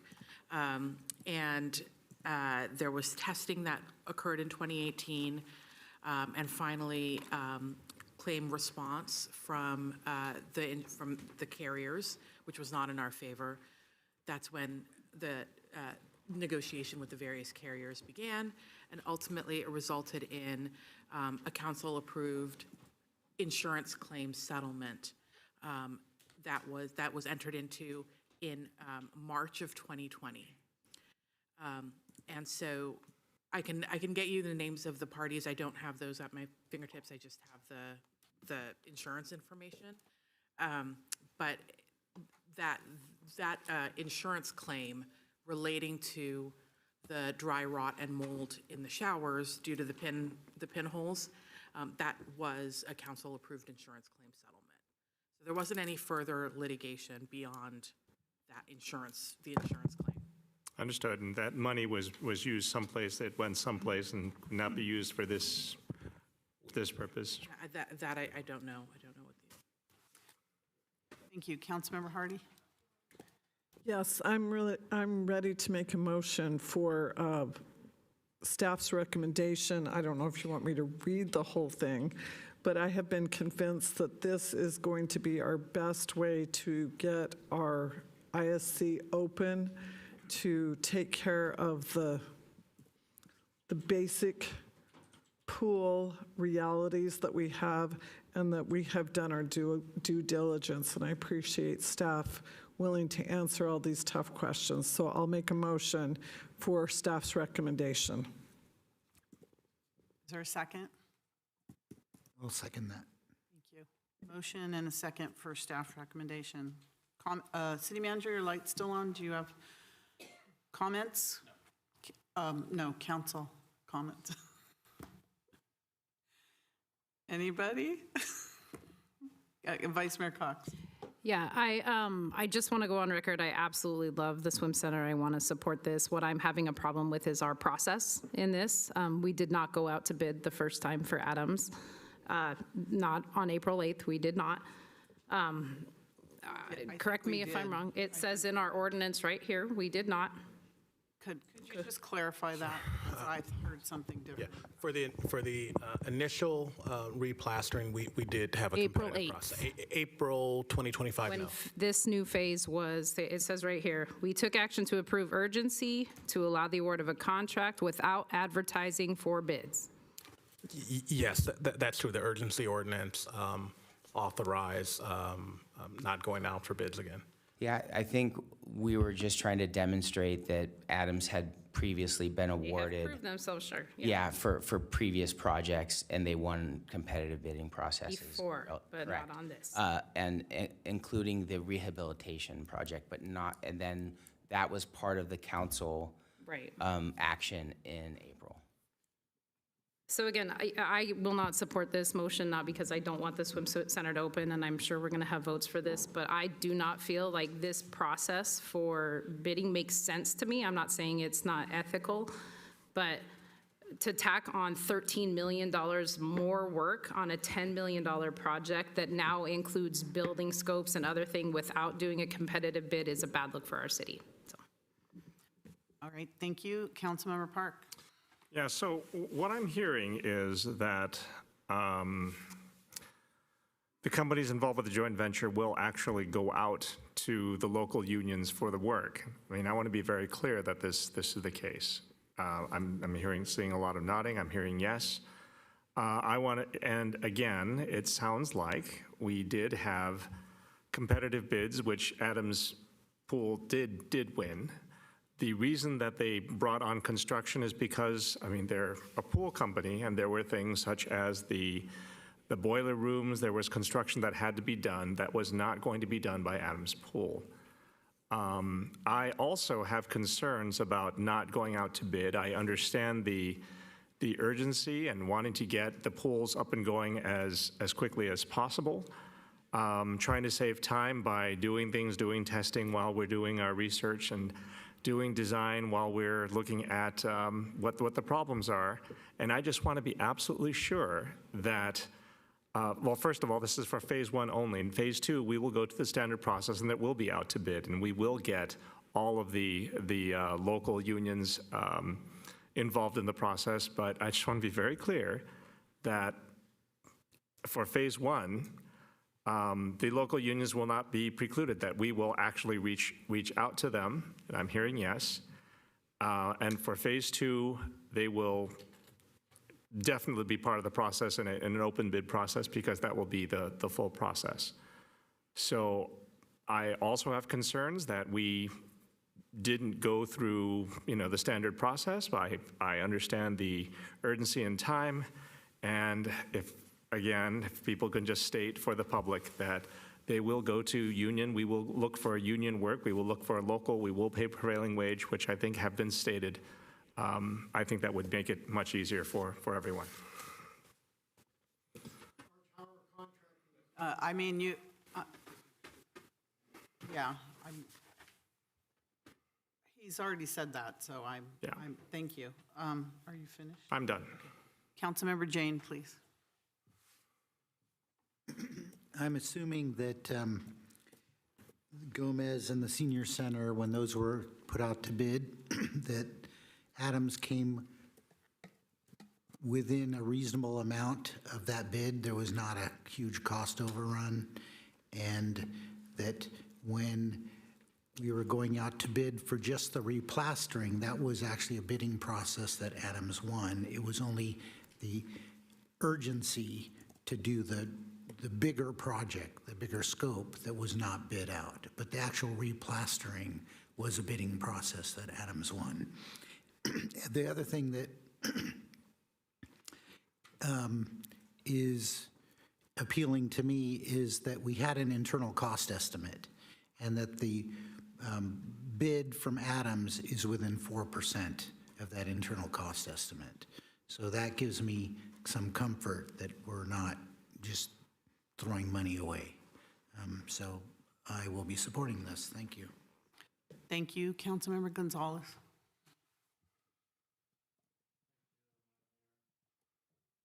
Turn on your microphone. There you go. Thank you. I also have concerns, but it seems like we have our construction folks who are saying that they're going to be making sure that they reach out and work with our labor unions, local labor unions, as local as possible to get this work done. We need to open this pool as soon as possible, and I think that the urgency that the council has had is something that we've seen staff kind of run. Maybe this led to this process that we have today, and in the future, I think maybe we have to be clear as far as hopefully making sure that we do the design, bid, and build to make sure that we address the different concerns that we may have. But definitely, I think staff probably did what we wanted them to do and try to get this done as soon as possible. So thank you for that. And that's all I have. Thank you, Councilmember Chahal. Thank you, Mayor. So ideally, I agree with some of my colleagues that this should have been gone to the bid. But given the circumstances where we were, like I know we have been playing around this thing for more than almost a year, give and take, when we closed the pool in January. And this council chamber was full of residents and the stakeholders requesting that pool should be opened ASAP. And one of the reasons for us to make a decision over here is to listen to our residents, listen to our stakeholders. And as I said, ideally, I would love to get all the contracts go to the bidding process, ideally.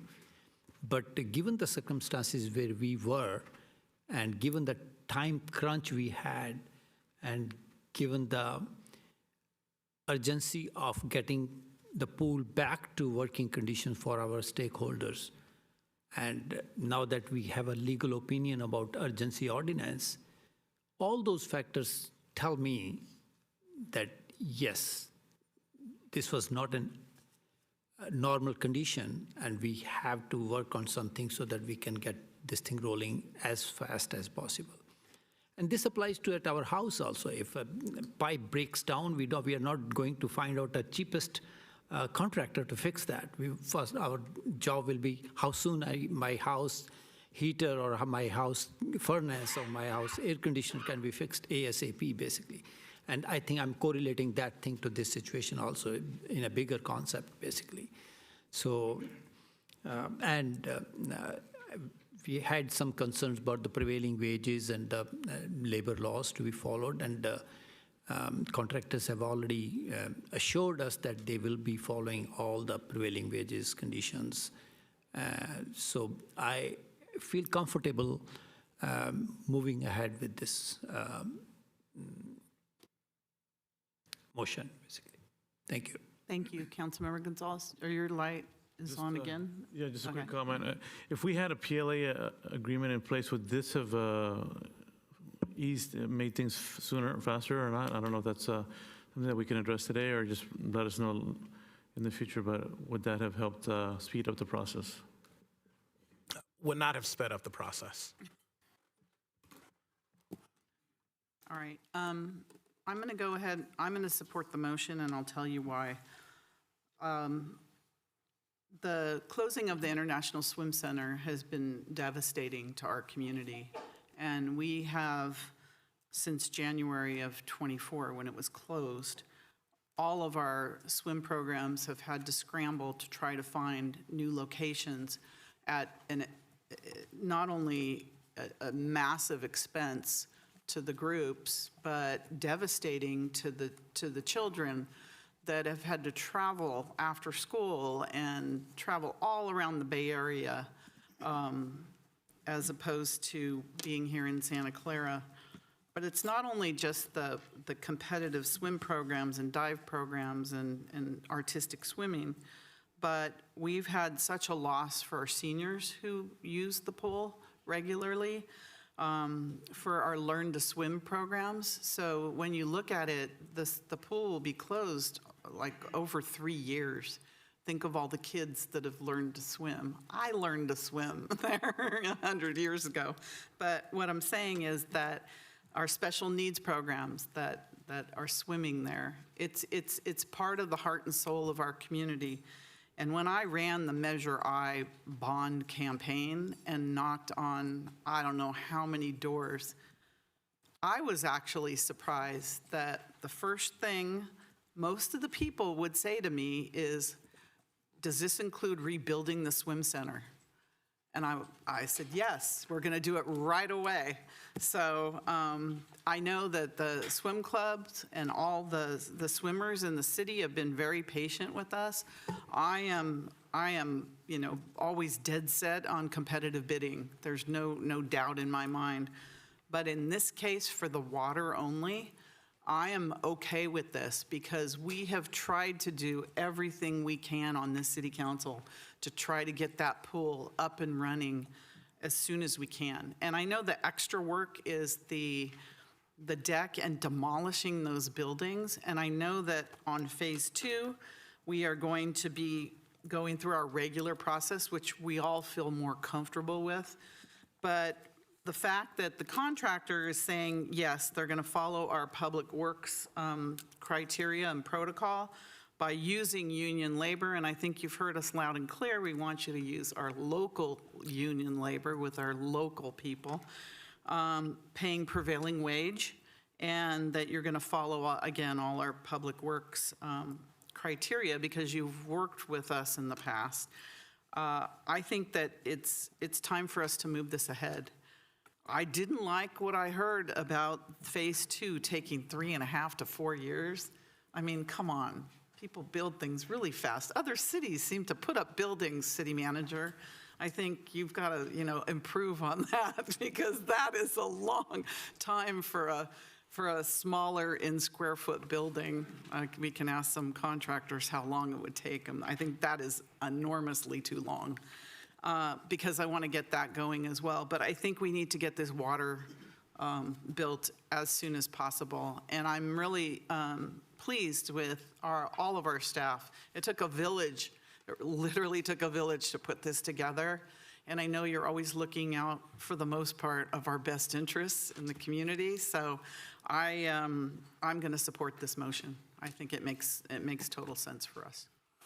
So City Clerk, we have a motion by Councilmember Hardy for staff recommendation and a second by Councilmember Jane.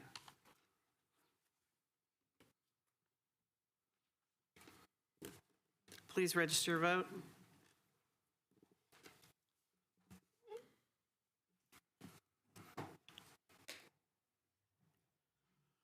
And that passes 6-1. Thank you so much, and thank you for before we go, City Manager, do you have something to say? I do, Mayor, and thank you.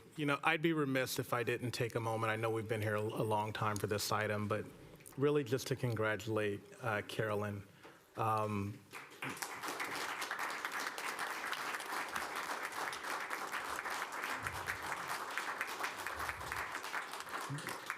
This week, unfortunately, is Carolyn's last week as a City of Santa Clara employee. She has accepted a position to be the Assistant Director of Community Services for Cupertino. When we started this project and when we needed someone to really lead this effort, Carolyn was a management analyst in the police department. And one of the great things about being a city manager is supporting people and putting people in positions where they can truly shine. And so I had a conversation with Carolyn, and she said, "Hey, I'm a Santa Clara resident. I'm here to serve the city. And you may not know this, but I used to work in aquatics, and I'd love to get back into aquatics." And so we created this role for Carolyn to lead this project. And frankly, we're here because of her diligence and care and support and love for the community. So, Carolyn, thank you.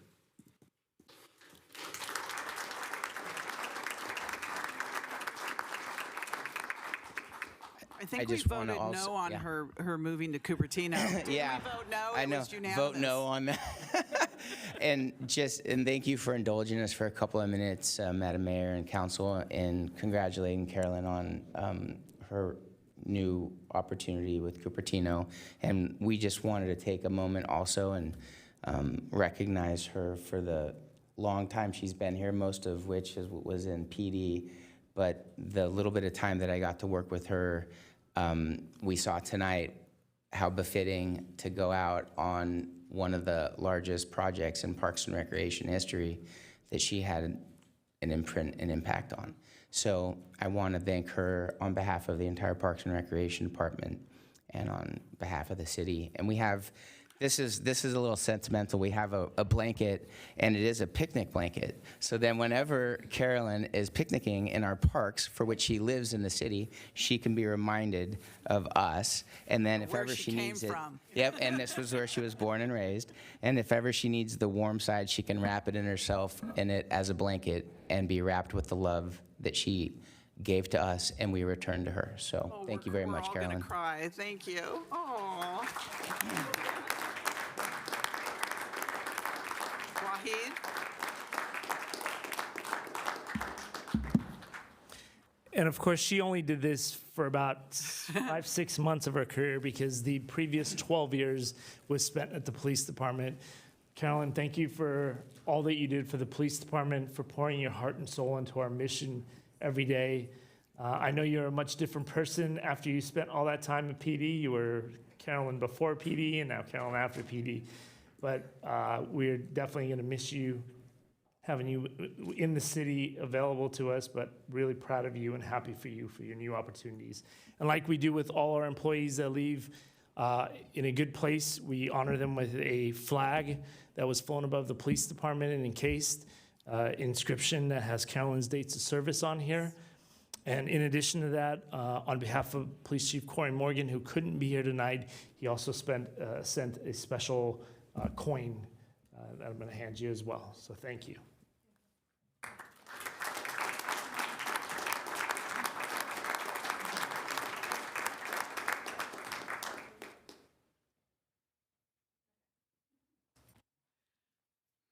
I have 48 hours left. I'm talking. So indulge me for a second. I know, I have my 3 minutes. Nora, start the clock. I've spent 24 years here. So tonight's bittersweet. I'm a third generation Santa Claran. This place means a lot to me. I've spent equal amount of time in the Parks and Recreation Department as I have in the Police Department, departing for a bit and coming back. But what I want to say is this kid started off as an 18-year-old head cashier at ISC. So to come full circle and to be your capital projects manager and to take this project to the point where it's at, and trust me, I have told all these gentlemen, ISC is part of my walk every morning. So Terry's gonna see me, and I know the code to the gate, so you better not change it. But I'll be following the project as we move along. But I've created some great memories here. I've been given some amazing opportunities.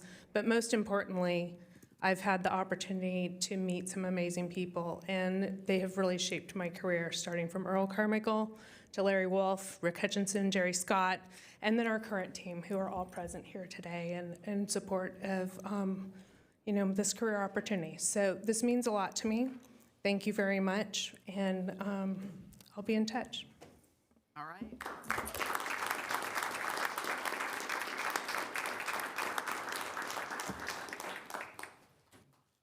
Okay. Oh, it's only 11 o'clock. We're moving on. At least you were heard before midnight. Lucky you. All right. Oh, wait a minute. Well, people are leaving. Thank you, everyone.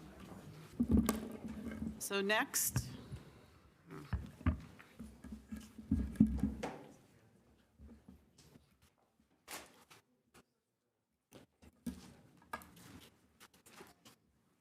I'm ready. I know.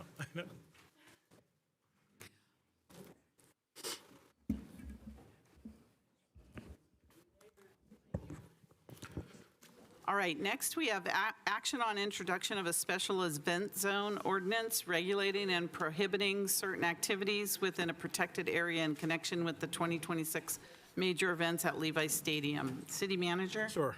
Thank you, Mayor.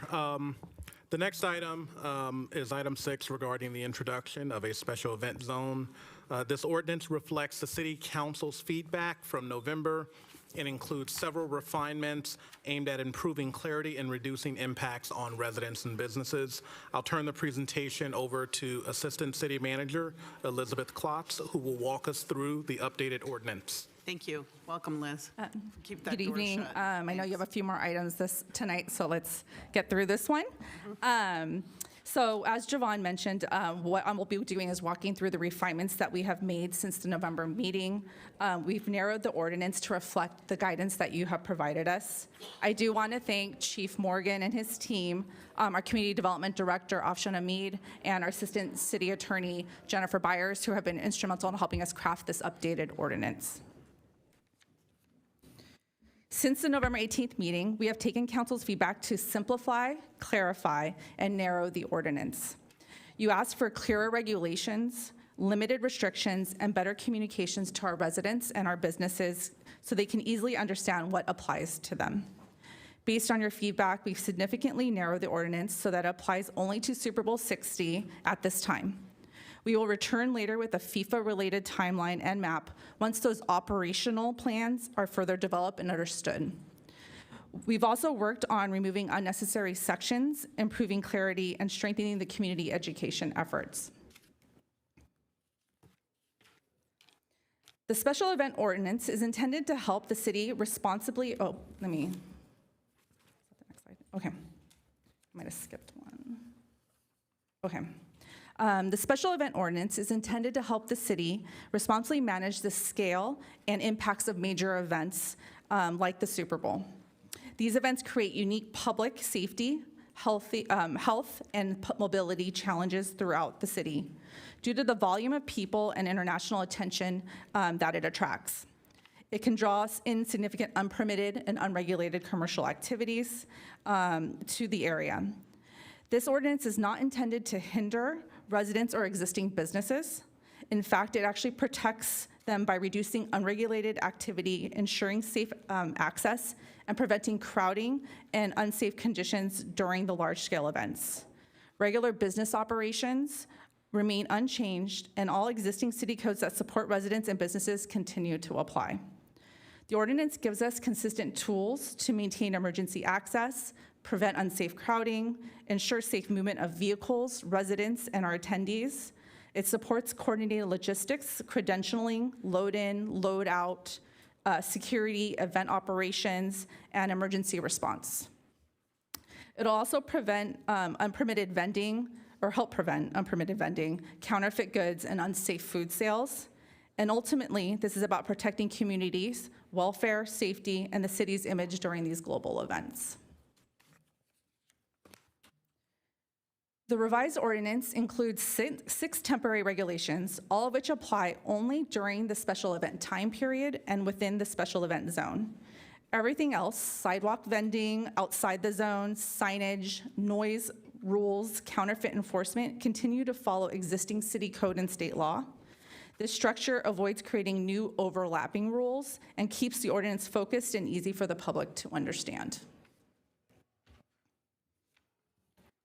The key elements are straightforward. There will be a pause on sidewalk vending permits within the zone. Vending remains permitted throughout the city outside of the zone. There is no temporary outdoor food or beverage sales visible from the public right-of-way unless it's part of a business's normal permitted operations. There will be no outdoor merchandise sales except by authorized permitted business operations as well. This will help deter counterfeit goods and also just increase congestion from unauthorized commercial activity. There is no vending or advertising for mobile units like vehicles, trailers, or wheeled carts. Major events tend to attract mobile marketers, pop-up businesses that can significantly increase congestion and create unsafe conditions for pedestrians and traffic. For example, without this rule, we could see multiple promotional trucks drive in and line the streets and hand out samples of goods or food, and it could create a block visibility, it could disrupt traffic flows, it could draw large crowds into the roadways.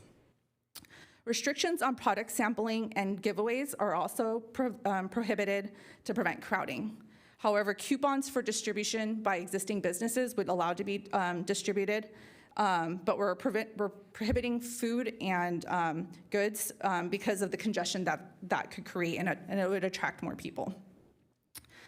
Temporary structure permits are required for tents or canopies to ensure safety and compliance. This will not apply in non-residential areas.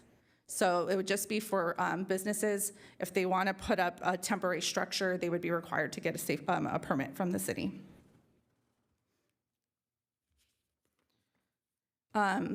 These regulations are targeted, temporary, and focused on safety, mobility, and protecting the general welfare of the public. They are not intended to restrict normal business operations and do not impact permitted activities that follow the city's established process.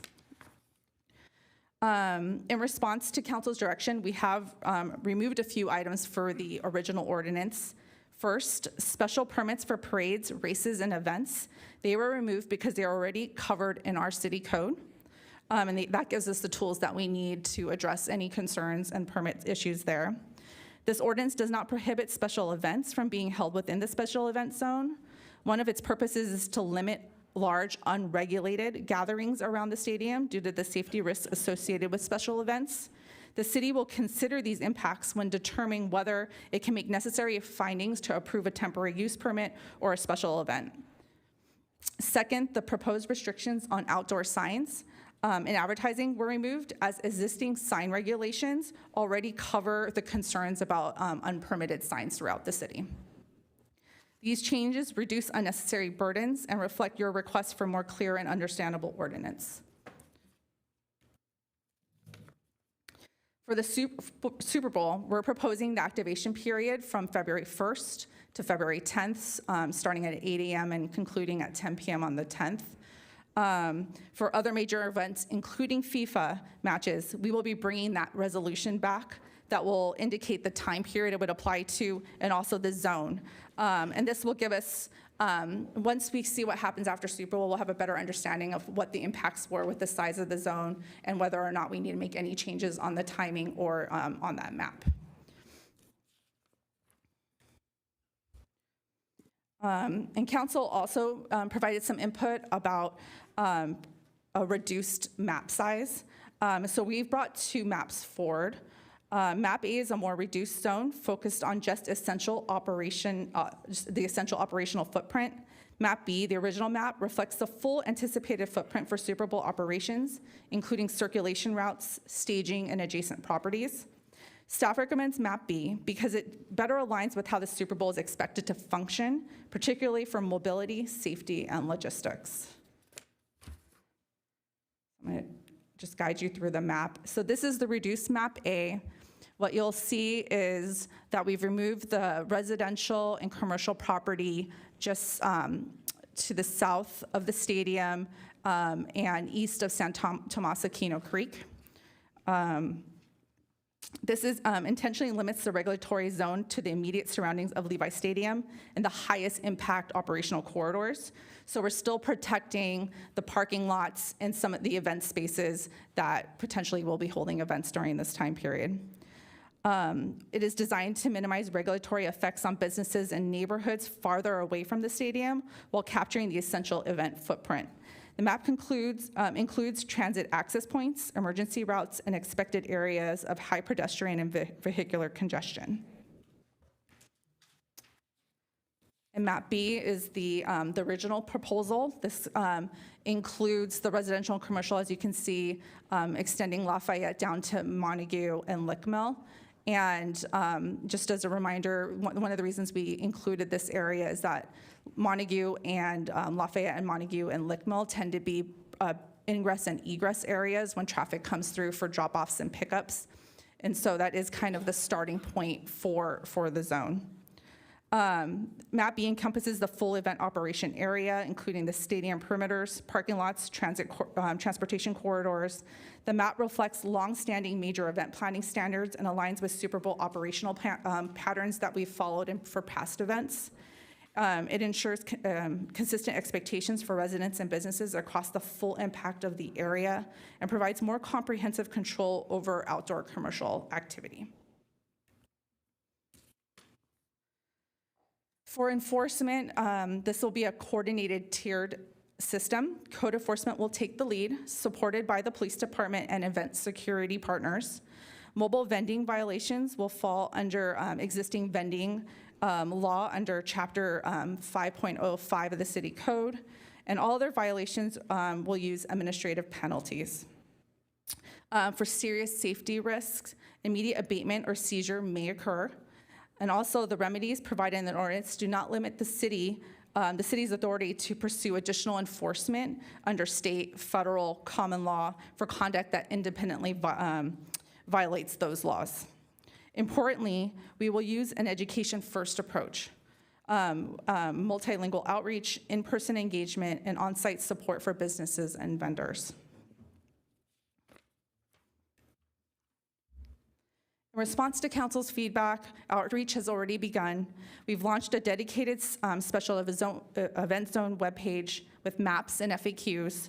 We will be pushing updates through newsletters, social medias, and business associations. We're also planning to coordinate with HOAs, property managers, and the Stadium Relations Ad Hoc Committee to make sure nearby neighborhoods receive clear communication around these events.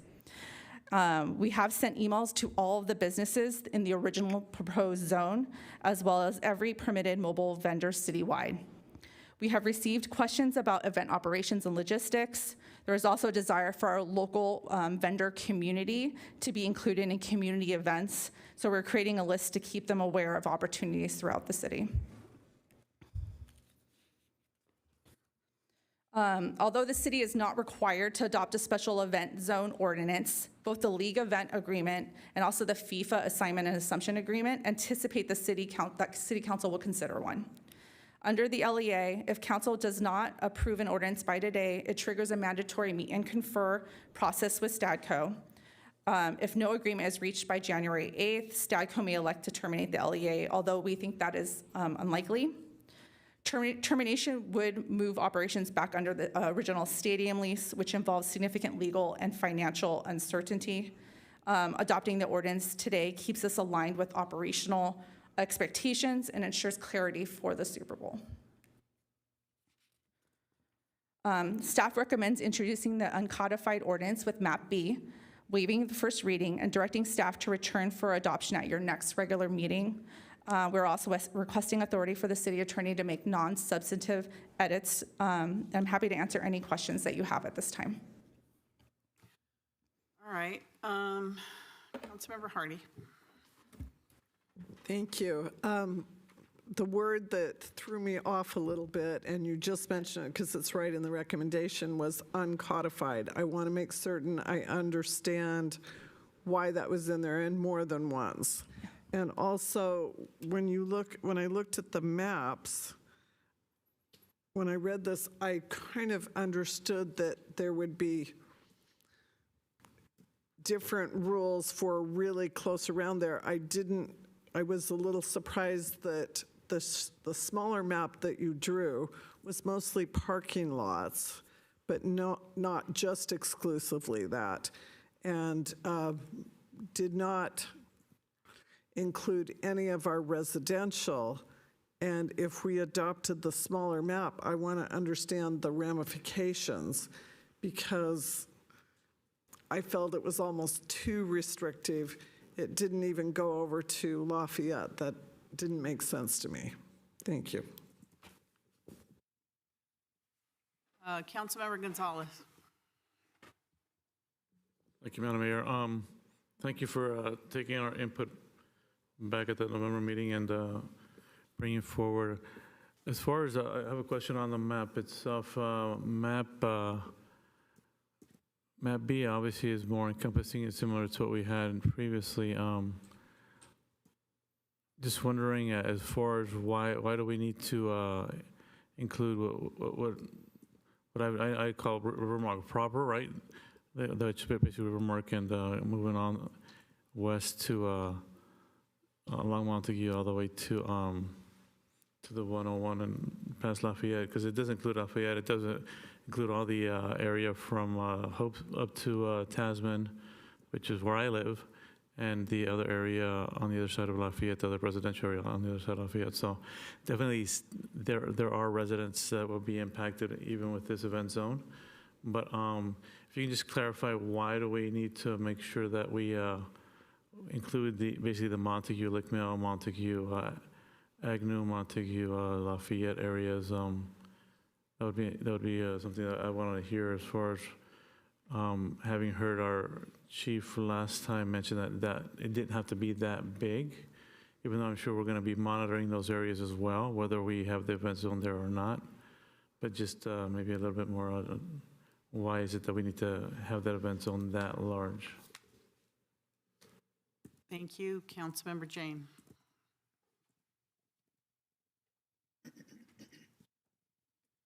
I think one of our goals is to try to attract a lot of people to this area, just to be part of the excitement, that may not have tickets. And it seems to me that they're going to get hungry. So will there be like licensed food trucks or licensed vendors at, say, Mission College or somewhere to support those people? Because it seems like there's no mobile food vending allowed in this whole zone, which doesn't exactly make sense to me. We want people to have a good experience. We want a lot of people to come here to be part of the excitement, even if they don't have a ticket. It's like when I go to giant stadium, there's a lot of people that just go, they don't have a ticket to go in. They just like to hang out and be part of the experience, listen to the cheers and all of that, and maybe listen to the game on their radio. So part of the changes, I like the changes to the residential, the residents. But unless I missed something, were there any changes to the businesses in the larger map area? Or are they the same restrictions as they were before when we were here last time? Because we are telling our businesses, especially our small businesses, you know, that we want them to thrive during Super Bowl and World Cup. I know we're only talking Super Bowl tonight. So does this have the same restrictions if they want to put a tent outside, or, you know, how are they going to be able to benefit if we're putting these, you know, these conditions on them? So did it change at all for the small businesses is what I'd like to know. And that's it for the questions. Okay. And so I'll start with Councilmember Hardy. Uncodified ordinance. Yeah, working with the city attorney's office, we thought about codifying it. Problem is there's a lot of overlapping provisions in other city codes. We didn't have time to, eventually I think a codified ordinance makes the most sense, but really knowing where to update all the other city codes because there could be conflicting provisions. And so that's why we weren't sure how we were going to formulate it. So right now it's an uncodified ordinance. It still means it's a regulation, it just does not appear in the city code. It's just something that we can keep reenacting by resolution. So that's how we would reenact it for every event. We would just adopt it by resolution. But I think long-term we are considering a special event permit just from an ongoing perspective. Maps, you mentioned, and I'll kind of go back to them so we can take a look. But potentially having different regulations for different zones, that was going to be a little too complicated for an implementation standpoint. And we thought by simplifying the regulations that would be applying, really 6 restrictions to the entire zone was a better from an implementation and enforcement perspective for us, especially during this 1 week period, or really, I guess, 9 days, that this would be effective. And then the ramifications of the smaller map.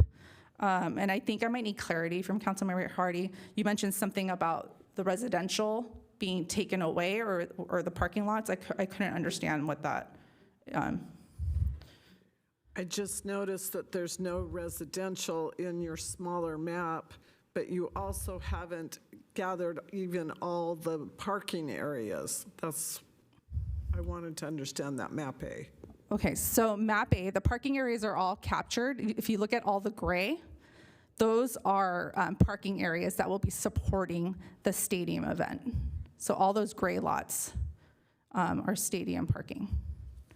The residential, there is still some residential if you look north of Agnews, next to San Tomas Aquino Creek, and just south of Tasman as well, across between Lafayette and Lickmall. So there's residential there as well. What was removed is the residential just south of the Agnew and that Rivermark area. Residential was also removed to Montague. Yep. And I'll jump to, because I know there's some overlapping questions between Councilmember Hardy and Councilmember Gonzalez. Why map B? And just to highlight, you know, you can't take all the residential out. If you can't go all the way to Tasman, only because that Lick Mill stop is the last transit stop into the event. So there will be significant pedestrian access coming down Tasman. And so you want to make sure you have a buffer from other people coming in and impacting the event course, or either getting dropped off or coming in through that Tasman. And so that's kind of why, excuse me, going the wrong way. You got it. Can you go back to A? Yes, and so that's kind of why we had to create a little bit of a buffer between Tasman and Agnew so some residential is included there. But I do want to kind of answer the question about map B.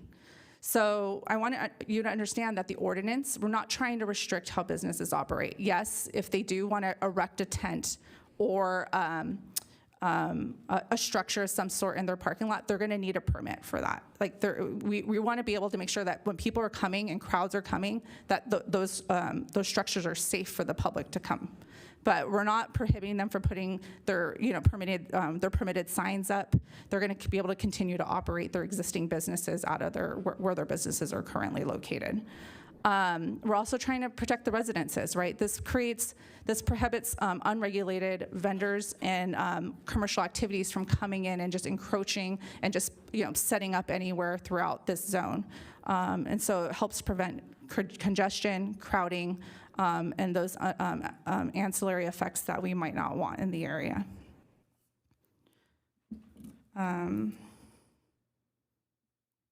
Councilmember Jean, I understand that you want to potentially have, and this might be a question maybe for Javon to answer. Yeah. So let me take that item. Councilmember Jane, you said, probably not an exact quote, but it's our goal to attract a lot of people to this area, even if they don't have tickets. I'm not sure that is the public safety messaging that we're going to push out. We certainly want to attract everyone to this area that has tickets to the game, that is going to one of our businesses or any of the other special events that tilt up. Our public safety plan really does not contemplate throngs of people that may not have tickets just to be loitering around the area. That causes potential public safety challenges during a normal event, and certainly could be magnitude around Super Bowl. And so there will be checkpoints, there will be secure perimeters, and we certainly want to drive people to business establishments. But just, I would actually say, unfortunately, we do not have related, we do not have, our stadium is not in a downtown, and we don't have that Chase Center atmosphere where there is a outdoor entertainment area yet. And so until we have that, it's really, we want attendance limited to people going to specific places of business. I have to answer that because I just want to say that we want people to come to the area. We want them to come to our small businesses. We want them, it's the opposite of what we actually want, what you just said. So, I mean, the people that can spend the money to go to the game, that's different. But sometimes people just want to be in the area, and that's when they're going to be, at Rivermark or wherever, just to be in the atmosphere. So we don't want to tell people stay away. That's the opposite of the message we want to communicate. Mayor, if I can expand, I wasn't saying stay away from a business. I was responding to people coming to the area that don't have a ticket, sort of loitering outside. If someone is going to a existing business establishment, any special event that's tilted up or the game, absolutely. We want people to patronize our businesses, just not loitering in the area if they don't have a ticket to hear the events that's going on at Levi Stadium is the comment that I was particularly responding to. And I think the last comment, Mayor, and I'm not sure if I addressed all your comments, was really what is the impact of the ordinance on our existing small businesses out there? What changed from the last time we saw this? Oh my God, I really can't seem to go back the right way. If you can go back to the beginning, I guess, slide 5, please. Because it seems like you came back with the same thing besides the residential area for our businesses on the north side. Yeah. So yes, that's correct. So a lot of these provisions have stayed. So the sidewalk vending permit provision is still in there. The outdoor food, beverage sales, and outdoor merchandise sales, we wanted to make clear in those that that any business that's currently operating in that manner can continue to operate in that manner. So we're not prohibiting any existing small business that does outdoor food, beverage sales, outdoor merchandise sales to not be able to do that. So small businesses would be able to continue to do that if that's part of Only if they're doing it now. if it's part of their current If operations. They wouldn't be able to take advantage of something, the Super Bowl special and put tables outside and do that, you're saying, so. Yeah. Any changes? Any changes that's not within their permitted operation right now would be there. And then the product sampling and giveaway, we are limiting, we are allowing businesses to hand out coupons, but then we're limiting any outdoor distribution of food or goods because that can create crowding and an attraction to more people. And then I think that was it. The temporary structure permit is still there, but it just requires a city permit for you to erect any type of structure. Thank you. Councilmember Gonzalez? Just missed the question, but I guess I won't have a project that's going out that day. But as far as the, can we have ETA stop at the Lake Mill stop, at the Calle de Luna stop there? I think there was somebody, one of the businesses there on the strip mall, Calle de Luna, is that mentioned that on game days and certain things like that, VTA just bypasses that. And I understand if the train is full, they're, everybody's going to the game or a game, and they might deem it more appropriate to just bypass it, which is maybe a quarter mile down before the stadium or whatever it might be, right? So it's not that far, but still, it would limit folks from accessing those, the Clara and some of those eateries there. Yeah. I want to say that might be the last stop is the Lick Mill stop, but I'm not, I would have to. They usually go to Great America, I think, if I'm correct. No, it's not for going Super all the way Bowl. to Great America for the For Super Bowl, they're not Yeah, doing so that. Lick Mill is the last stop, and that's why that pedestrian access through Tasman is really important because pedestrians are going to be coming through Tasman from Lick Mill. So that is the last stop for Super Bowl. Councilmember Park?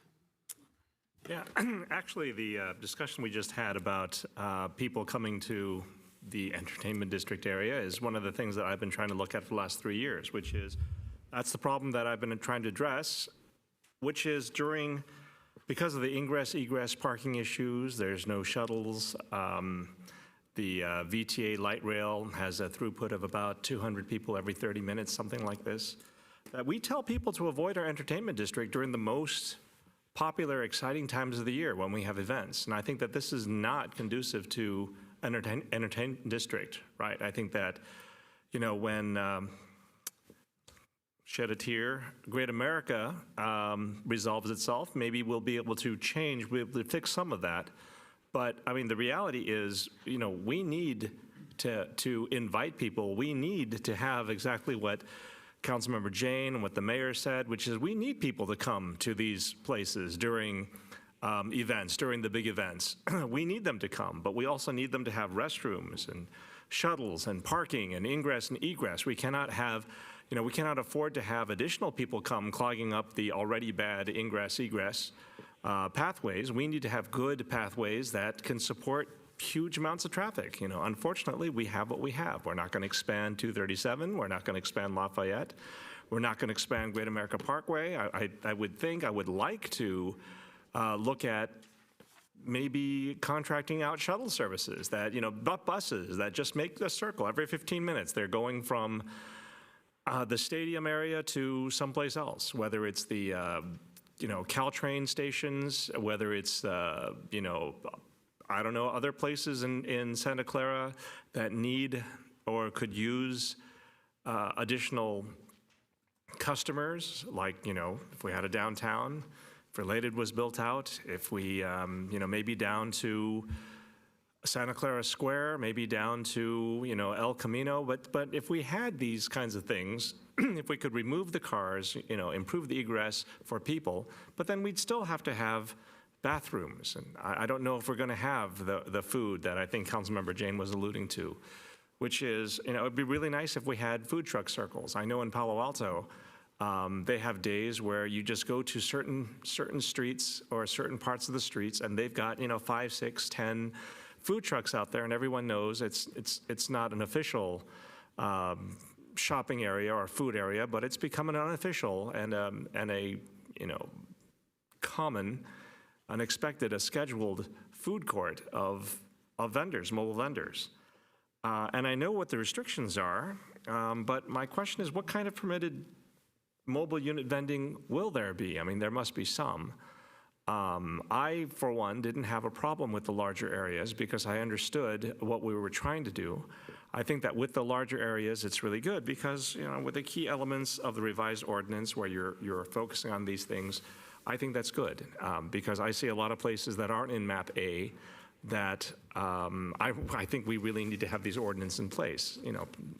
Rivermark proper, as Councilmember Gonzalez says, along Montague Expressway where they've got places where, they've got retail there. I would hate to think that vendors would look at this map, see where the lines stop, and then camp out at places just beyond the borders of the map that we approve and set up, areas where they're, I don't know, selling illegal merchandise, bad food. But I would like to also, along with this, along with the prohibitions, look at, this is probably a separate action, how do we get people, how do we get vendors, how do we get mobile units, how do we get food, how do we get bathrooms, how do we get the resources that people need into this area in an approved way so that the people that come have a great experience, right? I think it takes both. You need kind of restrictions on one side to prevent bad uses, but you need to bring in the resources that people need so that the people who are there have good experiences in addition to trying to save them from bad experiences. And again, this is the entertainment district. We need to think about being able to support as many people as we can, right? Trying to tell people, and this is what we do, every event, every stadium event, there's a stadium event, please stay away from this area. That is something that we have to learn. We have to fix that. We have to do something with that because we're never going to be successful here. And it's a really bad precedent to set when we're trying to build the entertainment district in that area. Thank you. Thank you, Vice Mayor Cox. Thanks. I will join the party now, Liz. I want to know better about, again, and I appreciate coming back with the resolutions. I think the two big issues still remaining are, again, what we're talking about with our mobile vending things. And I am reading the one that's displayed in the 5th bullet point there. I think it's good that we're allowing couponing, but if I'm reading this, it says we will allow coupon distribution on private property by businesses located inside the building. So that means that, I think what's gonna happen is people wanna be creative and figure out how do we display our business right now? These are huge events. What do we do to get our name out of there? So we're allowing people to coupon, but the business must be located inside the building. Am I reading that wrong? Jen's gonna respond to that one. And then I think I'll just double. I think the other thing, just in terms of educating people when these things go forward, advertising using vehicles, if Roto-Rooter is driving through, has nothing to do with it, but what are our stopgaps gonna be so people know, do we put in the public safety dollars that are essentially gonna stop somebody and say you can't drive your plumbing truck through here right now because this is mobile advertising? Is that limited to food? Is that limited to sports? And again, once this goes through, how are we going to equip our people to know what their limitations are and make sure that if they did something unintentionally, we have systems where they can get kind of like a free pass out of this with best intentions? Thank you for your questions, Councilmember Cox, Council and Mayor. My name is Jen Byers. I'm an assistant city attorney here in Santa Clara. So I'll start just by answering your first question about the couponing. The ordinance as drafted, it prohibits free distribution of products and coupons by most people.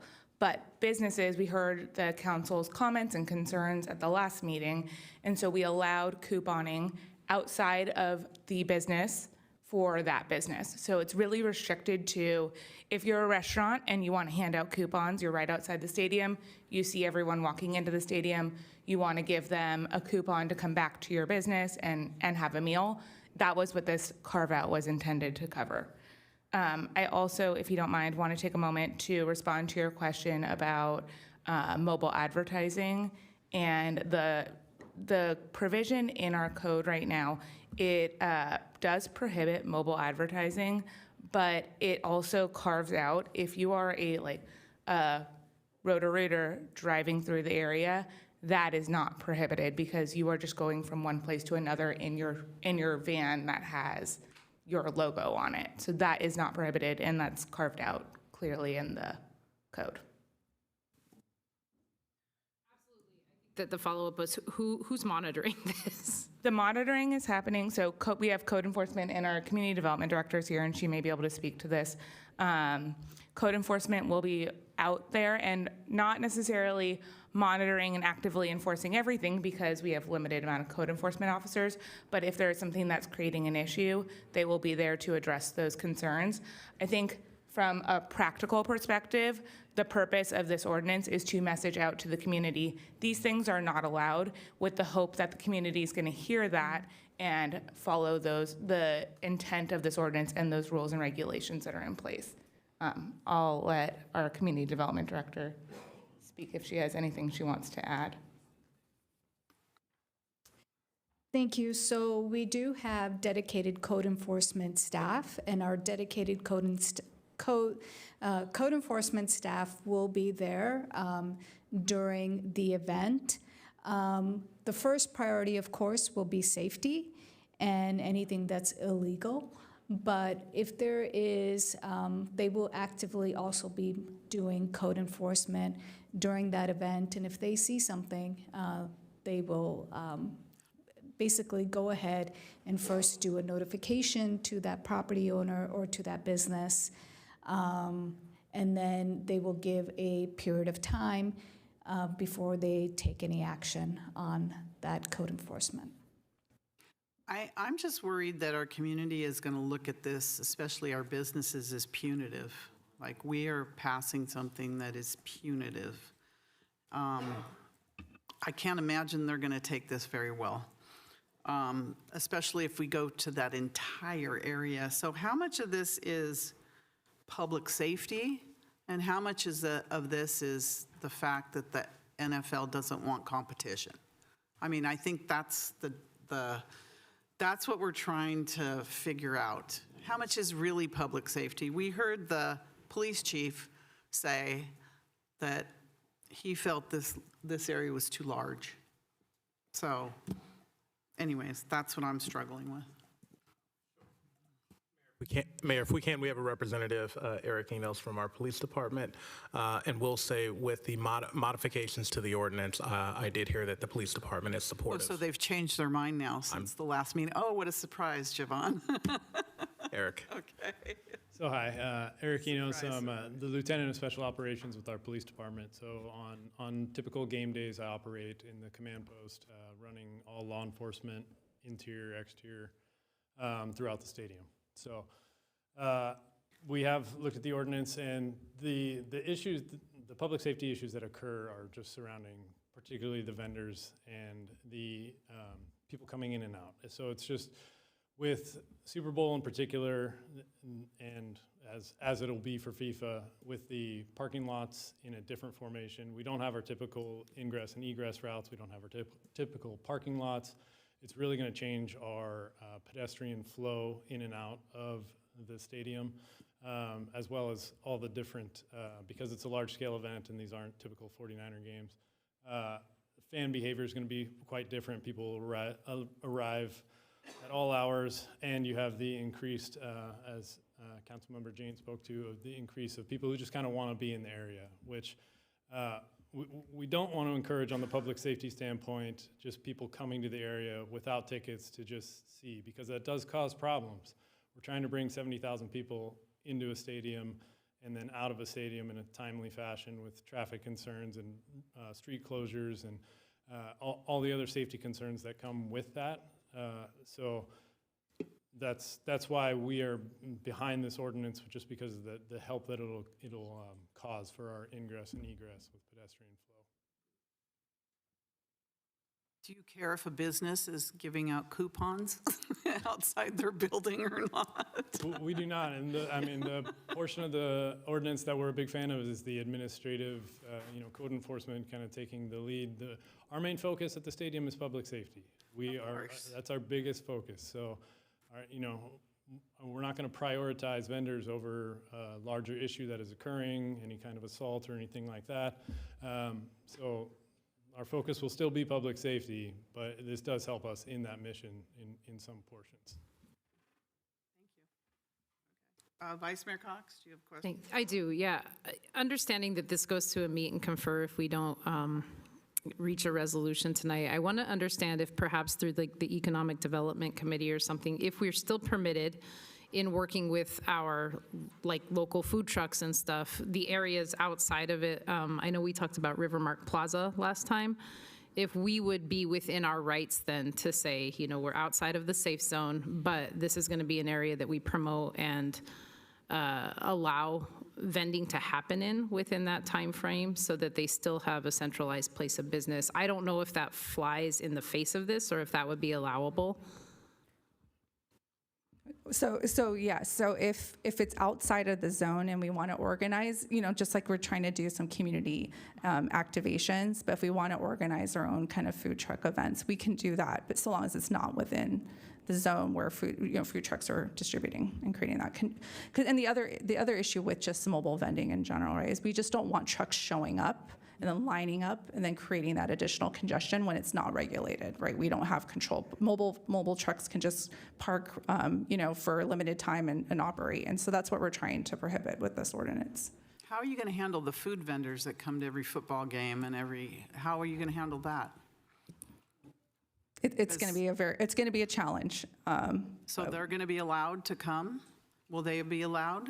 What do we do with that? They're going to be allowed? Because there's dozens of them. Mayor, why don't I take that? They won't be allowed. Well, I mean, are we going to enforce? Right. Are we going to enforce that? So we will have code enforcement. We do have other partners, as you know. The county health is out there during regular games to provide citations. And as the police department articulated, they are certainly present and can help with enforcement. However, public safety will take paramount, and they will not divert from a higher priority assignment to address vendor issues. And so the answer is no, they will not be allowed. Enforcement will occur, but it will be prioritized. So there'll be, 50 of them or 100 of them all down like we've seen, all down Tasman and Great America Parkway and all those parking lots. They'll come. What are we going to do about it? But are we worried about our other businesses in Rivermark and other places? But they're going to get inundated unless we do something about that. Why are we worried about the rest of the city when we should be worried about what's going to happen directly around the stadium? Yeah, I agree, Madam Mayor. And Yeah.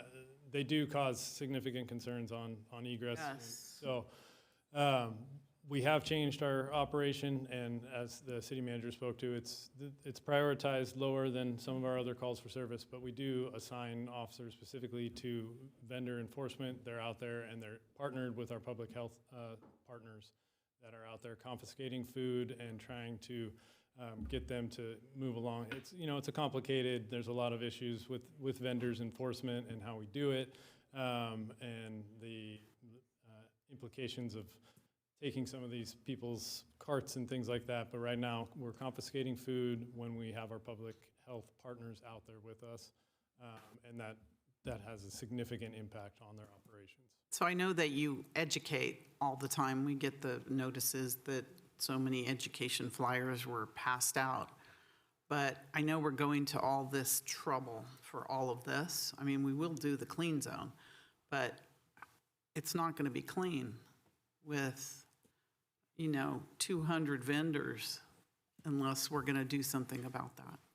Yeah, well, I don't think we could ever have it clean without a huge fence that they'd all have to get through. But Yeah. we will be out there doing the enforcement with our public health to do what we can with those vendors that are coming in. Interesting. Okay, thank you. Councilmember Jane.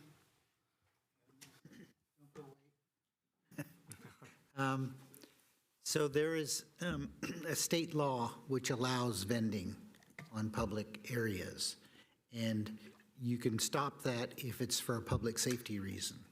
But if they're selling at Mission College, that's not really a public safety. Do we have legs to stand on for that? So the way that the state law operates, which is what we operate under for normal events, right?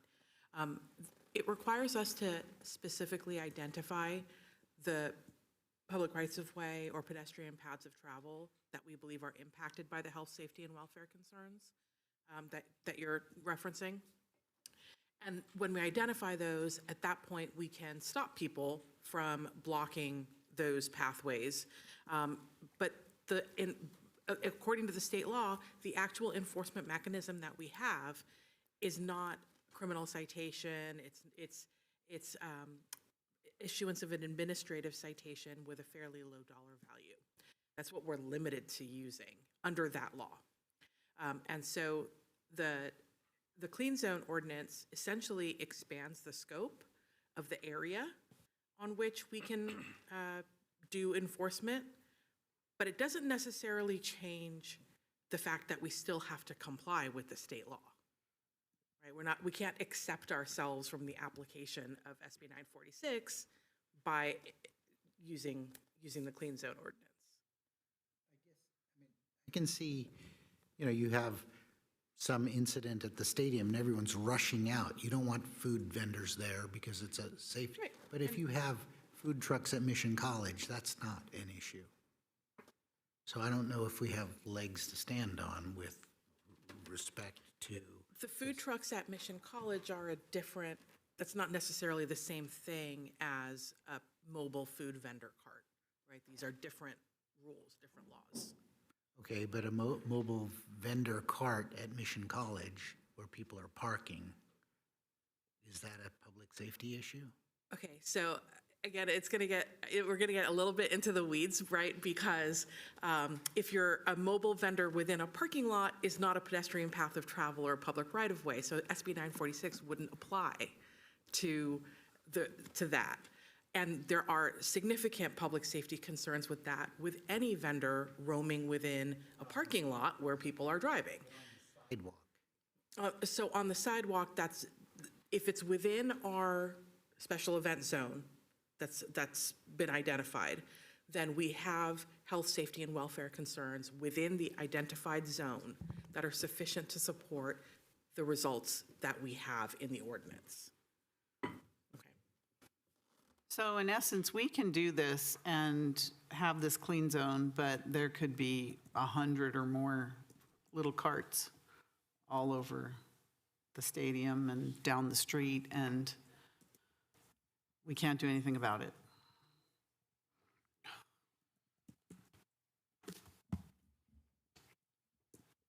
I've seen how they affect, egress after games and events are over, and they're blocking the sidewalks, and Yeah, it can have a serious, it gets a little nerve-wracking.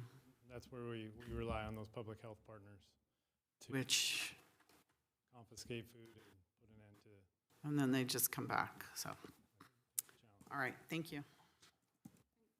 Just to follow up, the intention of the ordinance is really to help try to deter the activity as best as we can, right? We want to be able to notice this out. We're going to have people who are going to try to, push and potentially challenge, violate the ordinance, but we need these restrictions in place so that we have something and some teeth that we can point to for people to move them out or move them along outside of the zone. Will this ordinance give you teeth for those vendors that are there regularly?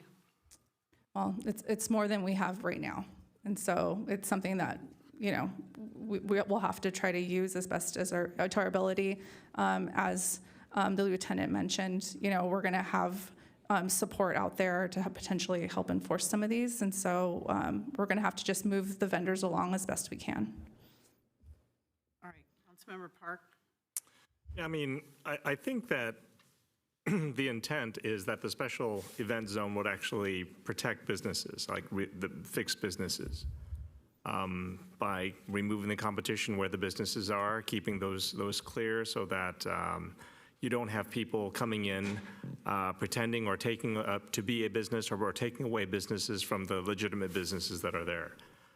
But again, I think it's not enough to have exclusionary zones where you cannot set things up. I think that you also need to provide zones, oases, where people can buy food and drinks and go to the restroom and things like that. And I think that if you had those, again, legally, I don't know what we can do there, but I know that from an experiential standpoint, people are going to be, there's going to be more people than there are restrooms. There are going to be more people than there are, possibly ability for people to make food and get drinks. People are going to be in line for something and they want to, they're not going to go walk 5 blocks away to get something to eat or get something to drink. It's not part of the special event zone, but I think that there needs to be some consideration of where do people get the things that they want to get? How do we set up places where people can, get food at food carts and things like that without having to build anything? That's why Palo Alto and some of these cities have these mobile food courts that, every Tuesday you go to this intersection and there are 5 food trucks there. Something like that. I think that would be really good. I think that if we had, contracts with specific vendors and we set things up, that would be, I don't know if that would be a good thing or not, but I can just imagine that having places where people can go that are official may be a good thing in addition to having these exclusionary zones, right? But again, I do see the intent of having this to prevent people from clogging up the legitimate businesses with other business and things like that. I hear what's other council members are stating, and I hear the concerns about our legal power to actually enforce these things. I'm hearing that these aren't really crimes; these are administrative citations where they can do what they want to do, and we can ask them to leave. And if they don't leave, we can cite them and maybe perhaps get some money if they decide to pay. But other than that, I don't know what else we can do. But my concern, again, is how do we fulfill the needs of the people who do come? And that's a complementary discussion. Thank you. I'm going to go to Councilmember Chahal, then Gonzalez, and then go to the public. All right, Raj? Thank you, Mayor. So my take on this is just a common sense issue. Like, this one is a Super Bowl. This is not a regular 49ers game. So we have to have some restrictions. We have to have some public safety measures. And if we are putting these restrictions, these are not restrictions basically to restrict our common residents to go to these businesses for eating. No, nobody is restricting that, basically, right? Nobody is restricting that. So why our public safety cost on these particular Super Bowl or these special events is much higher than the regular, because we have much more enforcement to be implemented on these things. Talking about unpermitted vendors, of course we will have a much more enforcement of these things on those particular days. Why are we talking about this thing after 10 years, Super Bowl? Why are we talking about 6 games into the FIFA games? Because we want these restrictions, we want this message to be sent. We will not tolerate these things into these, whatever zone we apply, whether map A or map B, we will not allow these things to happen. And that's the message we want to send it, basically. That's the message the public safety want to send this message to the general public, that we don't want this thing to happen. And that's why we are restricting this thing. If me as a family of 4 want to go to Rivermark on that particular day to eat, I don't think anybody will be stopping me from going there. No, nobody will going to stop me. I hope not. And that's what I'm talking about. I think we are just going into the weeds of it. What happened, they're distributing the coupon here or they're distributing coupon over there. Yes, these are restrictive areas we are demarcating. And that's the reason, we will have to do it. There's a reason for doing it. Like, Super Bowl is one of the most safe events, we want to make it happen all over the country. This is not specific to city of Santa Clara only. If it happens to ABC city, they will do all these things, basically. And I think we are putting in so much time into going into all these minor things, what will happen this way, what will happen this way. These are the restrictions which have been approved by the public safety staff, by our legal team, by other parties involved, Bay Area Host Committee involved, and after coordination with everyone. Within the transportation map, they are restricting those.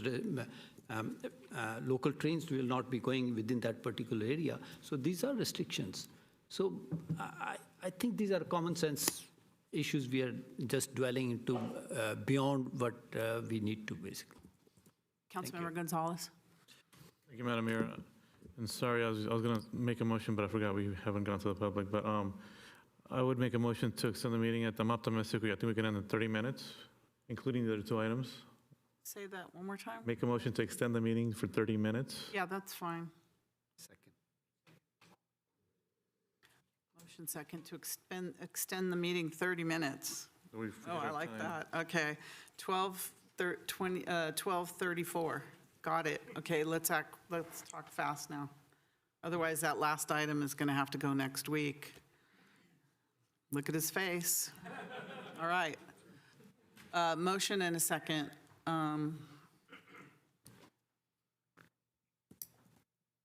City Clerk, when you're ready.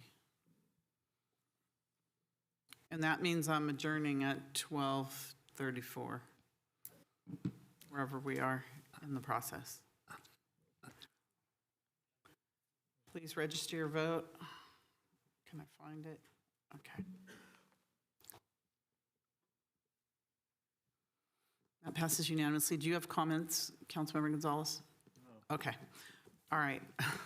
I'm going to go start members of the public here in the council chambers first. Yes? Mayor, if I may, I want to clarify one point, and Quickly, it's been please. mentioned Thank and you. discussed throughout the night. The purpose of this ordinance is in the interest of the public's general health, safety, and welfare. It does have the side effect impact of protecting many of our businesses, but that's not the purpose of this ordinance. The purpose of this ordinance is really to protect our general public health, safety, and welfare. Well, we'll see if they look at it that way, but thank you. Thank you. All right. Howie, please come forward. Hello, I'm Howard, the hot dog dude. I am shut down during that time due to security area where I'm at. The Bay Area Host Committee has been in contact with me. They have made a offer to help me out with some of the losses I'm going to do. They are, because it is a 3-week loss for me. I've done this 10 years ago. It's a repeat for me. I get it. It's 3 weeks, I lose business. They're going to help out a little bit, but basically during the big game and everything, I am totally locked out. I will not be making any of my money. With the money that the Bay Area Host Committee will be paying me, I will still suffer about a $4,500 loss. That's the way it is, I guess. I doubt that old Roger Goodell from the NFL is going to jump up and say, hey, that's a small vendor, let's help him out. So all I got to say, Roger Goodell, go screw yourself. Now, back to the college. Yes, they cannot sell food out there. There is a provision in that SB 926 that guards, what do you call them? The little, anyway, the stuff for the college. There is provisions in there, protect them, but you gotta hit these vendors now, the illegal vendors now. If you hit them in the next 3 games, get the health department out there, full force PD, and if there's not a red cart left in this Bay Area, they cannot make enough to get them back out there. You just got to hit them hard enough to get them totally off. Thank you, Howie. I guess I'm out for that. You're out of time. Thank you, Howie. Thank you. Does anybody else want to speak here in the audience? Please come forward. Hi, Zaylene. Good evening, Mayor and Council. It's good to be here. I don't have a lot to say. It's late, and I know that now we have a time limit, so I'm not going to talk a lot. But I just wanted to echo what Councilmember Chahal said. I thought you said it very well. This is the Super Bowl. It is a very big event that we are very proud to host and lucky to host in this market. And it comes with certain obligations to, first and foremost, protect the public safety of the event and of the fans and residents that are in this market. And that is the primary reason for a special event zone, is to make sure that, God forbid, something happens, that we are able to get law enforcement and PD in and out quickly, and the public is safe. That is the first and primary reason to do a special event zone. And the secondary reason, to be honest, for those of you who have been to a Super Bowl before, this is a big event. People who don't typically do business here will come here, and they will try to take advantage of the people that are coming into this market. And our job is actually to protect the local businesses that are here. And so the second reason to enact a special event zone is to protect the businesses of Santa Clara. And so I just want us to make sure that we keep that in mind. There are a lot of things that we can get that can complicate this issue, and we can get in the weeds. That will be actually the distraction of what these things are for: public safety, protection of local businesses. Thank you. Thank you. Anyone else? All right. Online, we have SV Pro. SV Pro.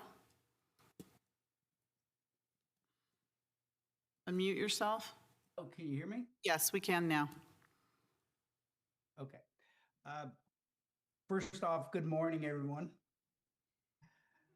I support the special zone because it's a tool.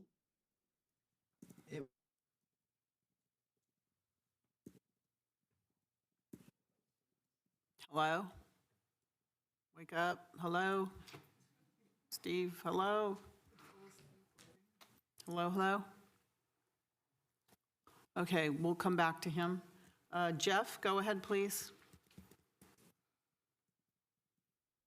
Good morning, council members, Madam Mayor. My name is Jeff Fairbank, the Director of Operations at the Santa Clara Marriott. We are calling in tonight to strongly support the temporary special event zone for the Super Bowl. This event, as Eileen said, will bring enormous economic benefits: hotel stays, dining, and local spending, but also challenges like traffic and legitimate public safety concerns. Special event zone helps us and public safety partners manage those challenges, keep residents safe, and deliver a great experience for visitors. When guests have a positive experience, they return, spread the word, strengthening Santa Clara's reputation worldwide. It's a win-win for the city. Hospitality industry is ready to participate with you all to make it successful. Thank you in advance for your leadership. Thank you, Jeff. Thank you for staying up late as well. Steve, go ahead, Steve.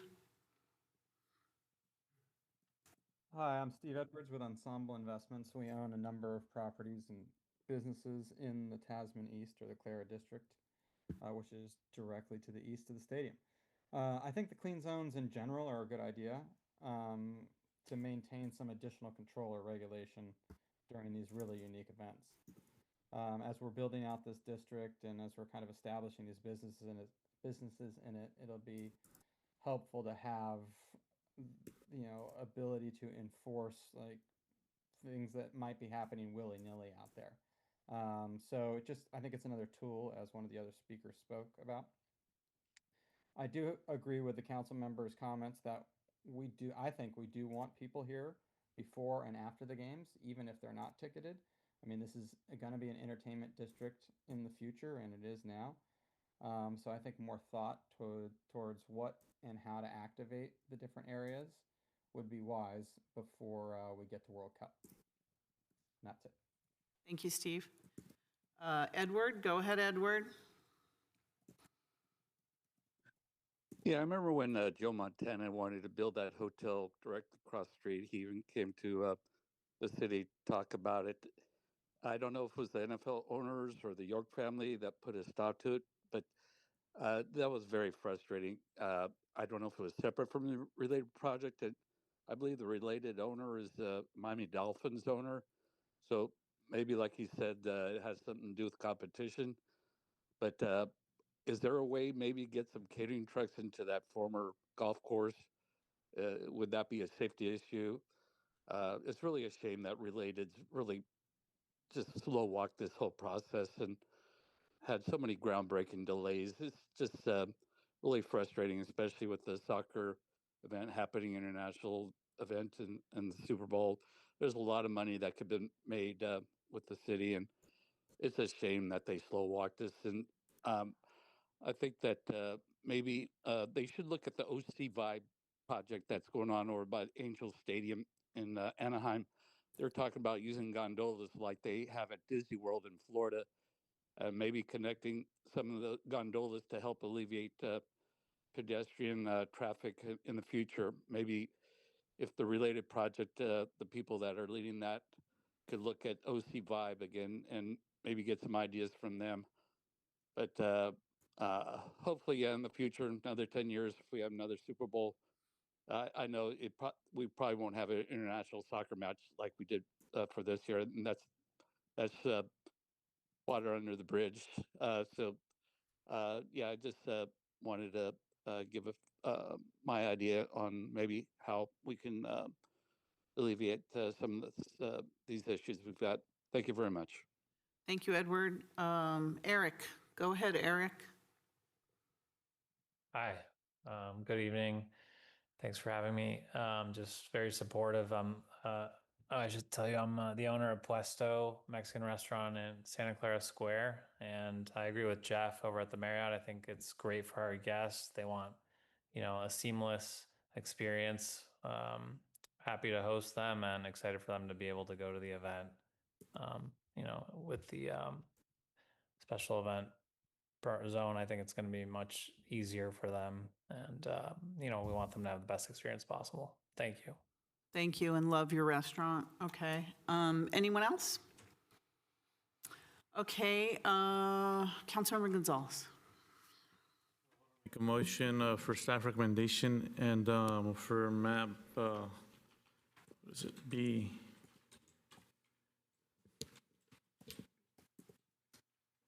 The bigger map, yeah. Second. Yep.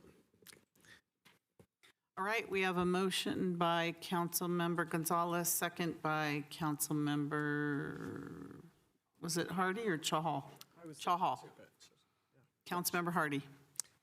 Thank you. I've been looking at this map back and forth between the A and the B, and what pushed me to B is because it's very simple. We can say anything north of 101 and Montague, because limiting that, one side of Lafayette would be in the, at one point one wouldn't.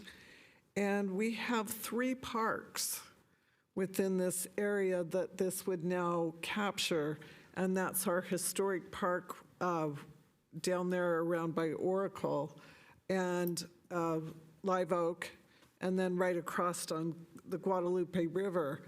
And I would like to see us have some control in a positive way. And if we restricted it as we first talked about, we would lose that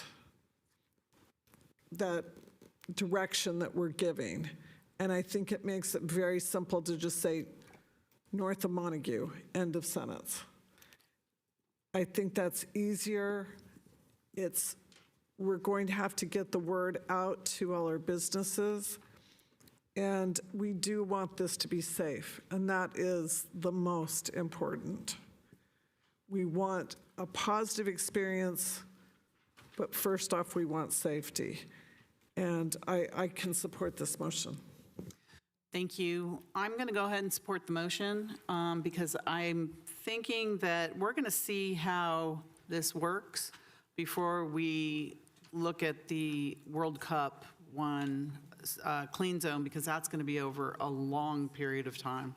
So I'm hoping that we can start the outreach right away so that we can talk to our businesses, especially, to let them know what's coming.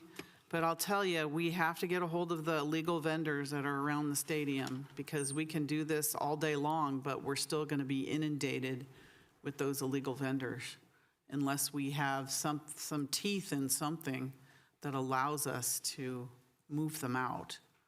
So anyways, okay, so we have a motion and a second. City Clerk, when you're ready.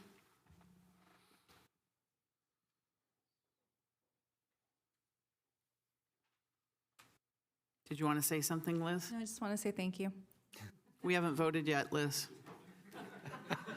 Just stay there until we have our vote. Please register your vote. There you go. Thanks, Liz. Thank you. That passes unanimously. Thank you. All right, our last item, we can start it at least. But I know I have a lot of questions, so we can start this last item. There are two items. Two items. We have the sewer conveyance fee, which is a decrease of the current fee, so that should go quick. Okay, let's do but that it is a one public right hearing. now. Okay. Let's do that one right now. The other one is going to have to wait. Can we? So I am going to, I forgot about this one. I'm sorry, Craig. Item number 7, public hearing, action on resolutions approving the sanitary sewer master plan update 2025 report, sanitary sewer conveyance fee nexus study, and amending the fiscal year 25-26 municipal fee schedule to update the sanitary sewer outlet charge conveyance fee rates. And this is a public hearing, so is it officially, we open and close public hearing? Yes. Officially open. City Manager. Sure. Thank you, Mayor. Thank you, Council. Really quick, this effort began in 2002. You'll hear the presentation from Craig Mobeck, our Public Works Director, but I will say this is a rare instance where government is actually proposing to lower a fee. And so if you do adopt this item, the next time someone says that government always increases things and never decreases it, And you we're can cite doing this it at item. this hour of the night where nobody's watching. Okay. Craig, take it away. Okay, thank you, City Manager Craig Mobeck, Director of Public Works, and I will try and give you the abbreviated version for this presentation. So as discussed, it is the conveyance fee. It was established in 2007, and the primary goal is to look at capacity improvements that are needed as a result of the general plan build-out. And so when we do something like that and we issue and set up the development impact fee, it's governed by AB 1600, and in this circumstance is used for capacity growth. It can't be used for anything like maintenance. So after 2007, we did a number of updates and assessments in 09, 16, 22, and we're here now for the sanitary sewer master plan update, updating the fee, the nexus study, and you'll see that in the following slides. So in terms of the components of the 2025 plan, we expanded the system hydraulic model to increase the number of pipelines modeled. Originally, it didn't have the full system. This 2025 effort included the entire system, and we also calibrated it by putting flow meters in the system to get dry weather flows, wet weather flows. That helps us validate our model and make sure that the results in the model are reflective of what we're seeing out in the field. Other components include updating it with the latest water use, and that is important because water use is indicative of what the return to sewer rates are, and it also reflected the current land use changes. We revalidated the existing model. If there's any anomalies, then we corrected those. And I will point out that this fulfills the regulatory requirements for the Regional Water Quality Control Board for system evaluation and capacity assurance plans. So in terms of the recommended program for capital projects, so when we looked at our current model, And then we look out the build-out of the general plan and the horizon. Right now, it's 2035. That identifies a number of projects that would need to take place in the sanitary sewer system to accommodate that growth. We estimated approximately 13 projects at $150 million that included the escalation. So the objectives were to analyze the cost of that program, which we did. We incorporated the existing fund balance as well as the interest. We escalated the project costs, look at what the timing might be of those projects, and then we laid out the cash flow analysis. And then once we were able to do that, then we were able to look at what the rates are. And so those rates are residential and non-residential. And I will add that AB 602 recently passed, changed that we no longer charge based on dwelling unit for residential, but per square footage. It did not impact the non-residential. We're still doing gallon per day. So based on all the projects, the $150 million, the proposed residential and non-residential aligning with the general plan, it came out to a residential rate of about $1.14 per square foot, and on non-residential, $6.34 per gallon per day. And so just looking at this fee, as the city manager mentioned, it is being reduced. If you look at the top left with non-residential, going from about $860 to $634, so that's roughly a 26% decrease. Residential, as I mentioned, there's a new methodology based on square footage. So we looked at 3 scenarios just to give you an example of single-family, condo, townhouse, and high density. And you can see the decreases ranging from about 28% to 78%. And so there was outreach done with the development community and the public. So we did that back in September, had a meeting in October, put it on the website, and published notices for today's meeting. But obviously with the decrease, not a lot of interest in being here tonight. So with that, there's the alternatives, which are to adopt the resolution approving the sanitary sewer master plan update. Obviously, there's one that if we were not to adopt the resolution. And then number 3 would be adopt the resolution approving the conveyance fee nexus study, amending the municipal fee schedule for 25-26 and establishing the new outlet charge. And then 4 would be, if we don't adopt that resolution, establishing the nexus and the new outlet charge. And then would be number 5, if you provided us with additional direction to staff. But we're recommending alternatives 1 and 3, which would be to adopt both resolutions, approving the master plan, approving the resolution for the nexus study, and amending the fees, as I mentioned in the presentation.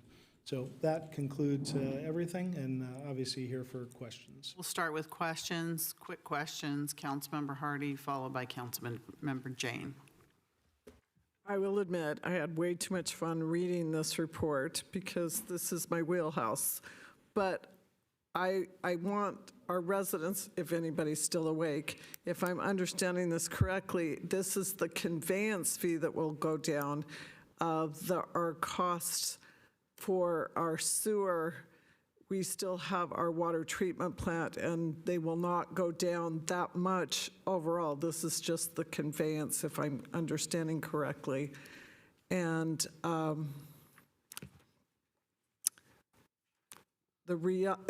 will tell you that we are also doing a similar study for the water treatment plant, and there's a possibility Santa Clara's cost may or may not go down or may stay the same, but more data is helping us drive things in a correct manner.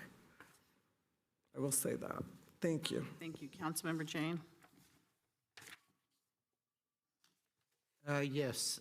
As I read this, it says the total projected program of necessary capacity improvements is approximately $102.5 million. So I guess I'm confused because if we were charging a lot more before, wouldn't we have built up a huge capital reserve, or would we not have any sort of necessary improvements because they would have all been paid for. So I know you're saying that the escalated cost of the program is approximately 149 million. So if you reduce the conveyance fees, I guess you can fund that 149 million. But where did all the other previous money go? Those are the questions, Craig, when you're ready. Okay, great. So, Councilmember Hardy, yes, in terms of this conveyance fee, it's AB 1600, so this is related to new development, so it does not affect the current residential rates on sewer fees. And then, Councilmember Jane, yes, so there is, this fee does take into account what's in the current account and what's been collected. So over $50 million has been collected. There's been a number of projects since 2007 that have been completed. And then obviously as we did the new analysis, it identified a number of other projects.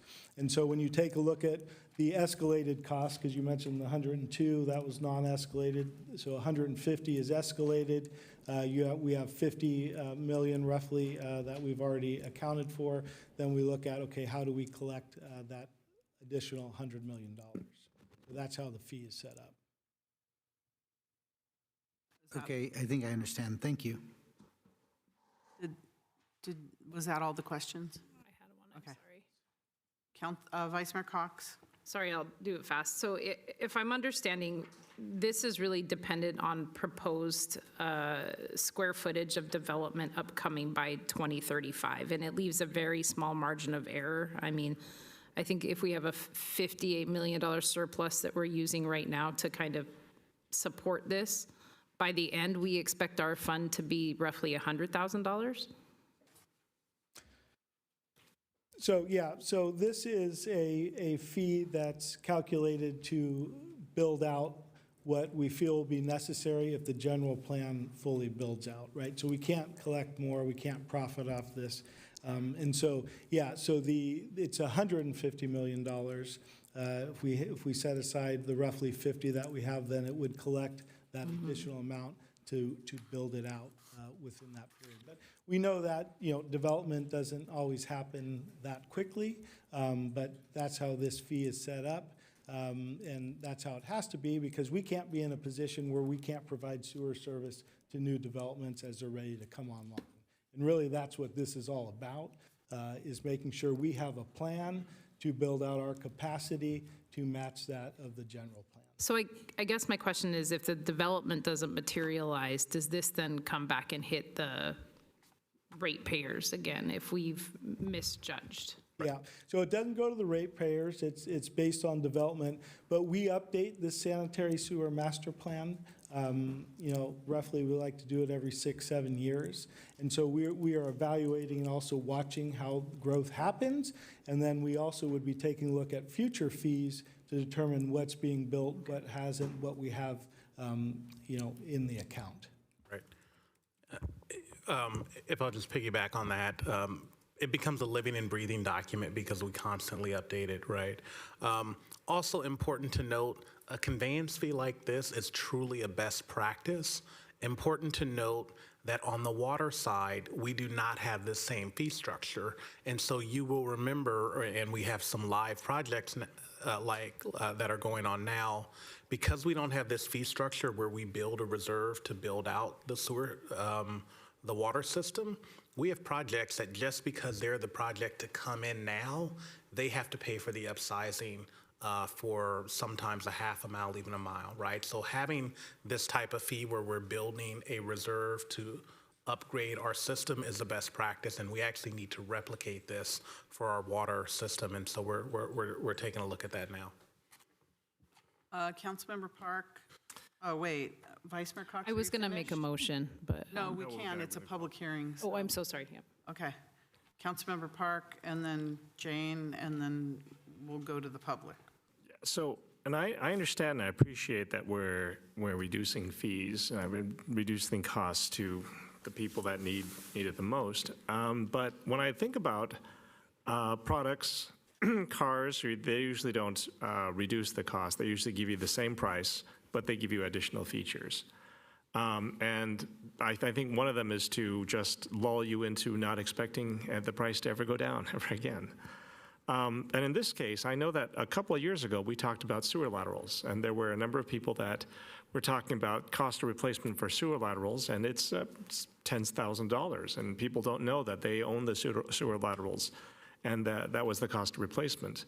And one of the the suggestions that was brought up was, why don't we distribute that cost, and like an insurance policy, to all the residents. Each resident would pay, I don't know, $1 or something like that. And anytime a sewer lateral needed problems, had problems, needed to be replaced, the city would have a ongoing contract agreement with a sewer lateral fixing company, and therefore would get, discounts on this kind of fix, and the residents would, have a way of fixing or addressing these really big issues that they don't even know about until it happens, and we would subsidize, or we would we'd subsidize the cost of replacement for these kinds of things.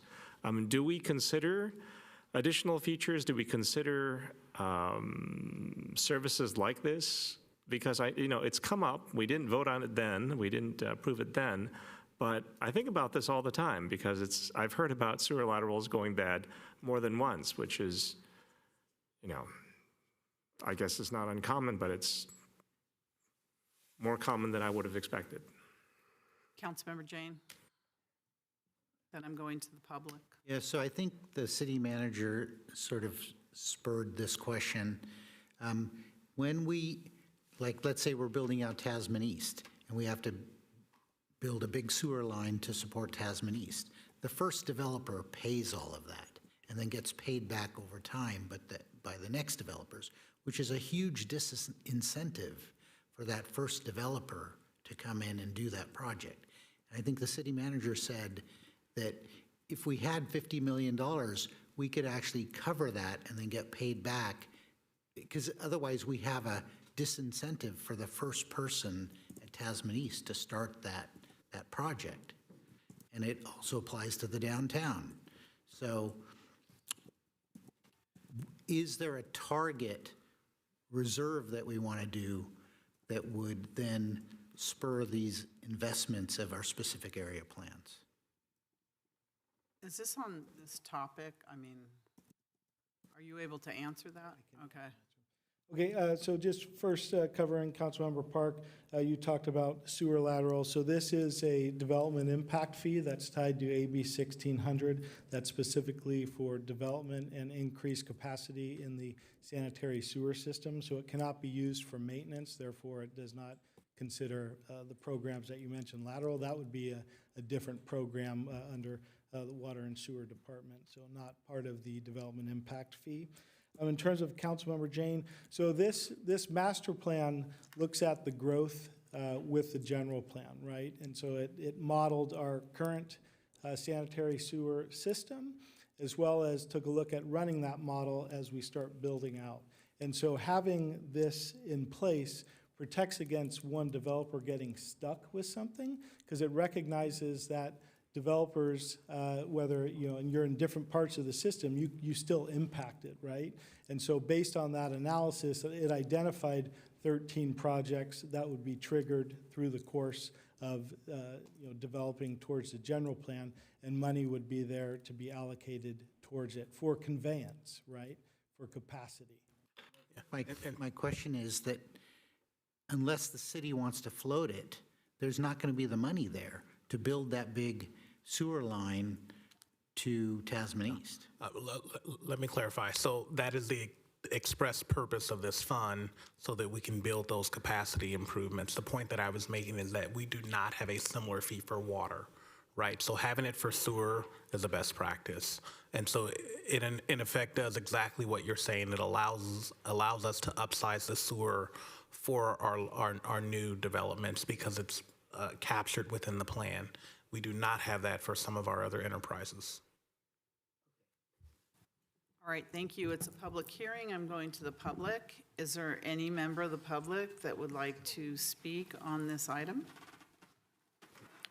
No one in the audience, no one online. Is there a motion? Someone turn on their light. Councilmember Gonzalez. To actually Close the public hearing. Second. Okay, we have a motion by Councilmember Gonzalez, second by Councilmember Hardy to close the public hearing.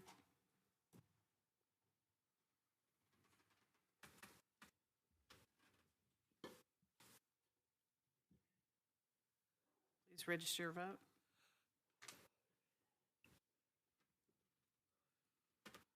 And that passes unanimously. Thank you. Councilmember Gonzalez.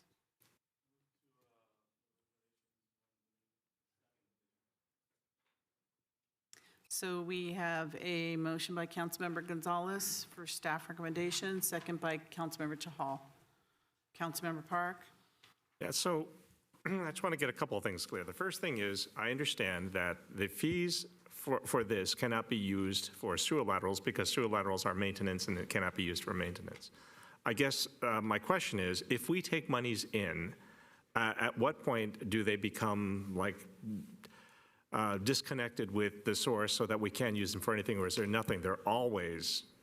I'm seeing some nodding there, so they're always tied so that we always know where it comes from, so we can never use it for that. So if we did something like that, we'd have to raise a fee. We'd have to do a fee specifically for the covering of sewer laterals, and that, that would be voted on and probably hated by a lot of the residents, but, that would be the way that we would do something like that. I think that my understanding of there is clear, helped by some of the people in the back.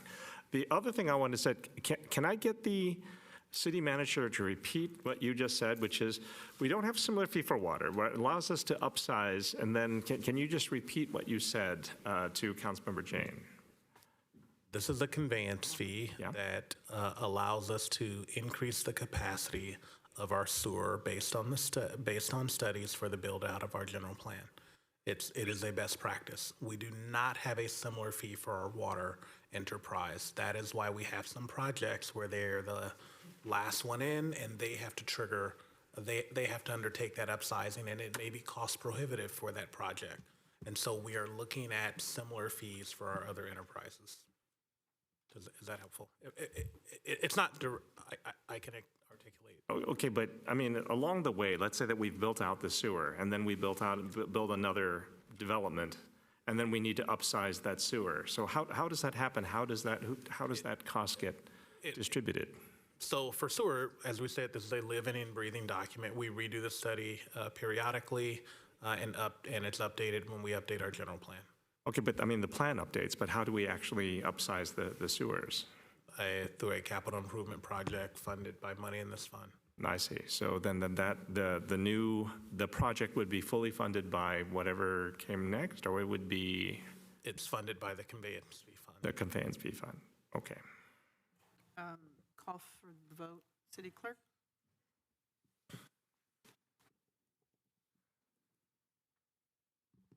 Please register your vote.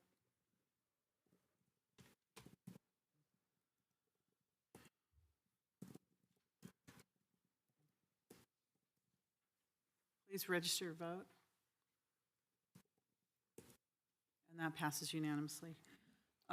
City Attorney, do we have to vote to continue? A motion to defer? A motion to defer the balance of the agenda? So moved. All right. Second.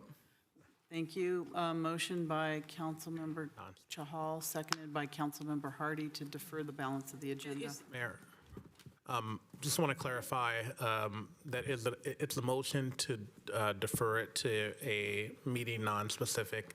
Want to let you know your business calendar for your December 16th meeting is quite packed. Staff is polling for an additional meeting on December 18th. We're having a problem getting quorum for that meeting, and so we'll look for other days. But you do have, frankly, at this point, more than enough business items that you can accommodate on December 16th, and so we will need another meeting before the balance of the year. We'll have to be a little more efficient, won't we? All right, very good. So we have a motion and a second.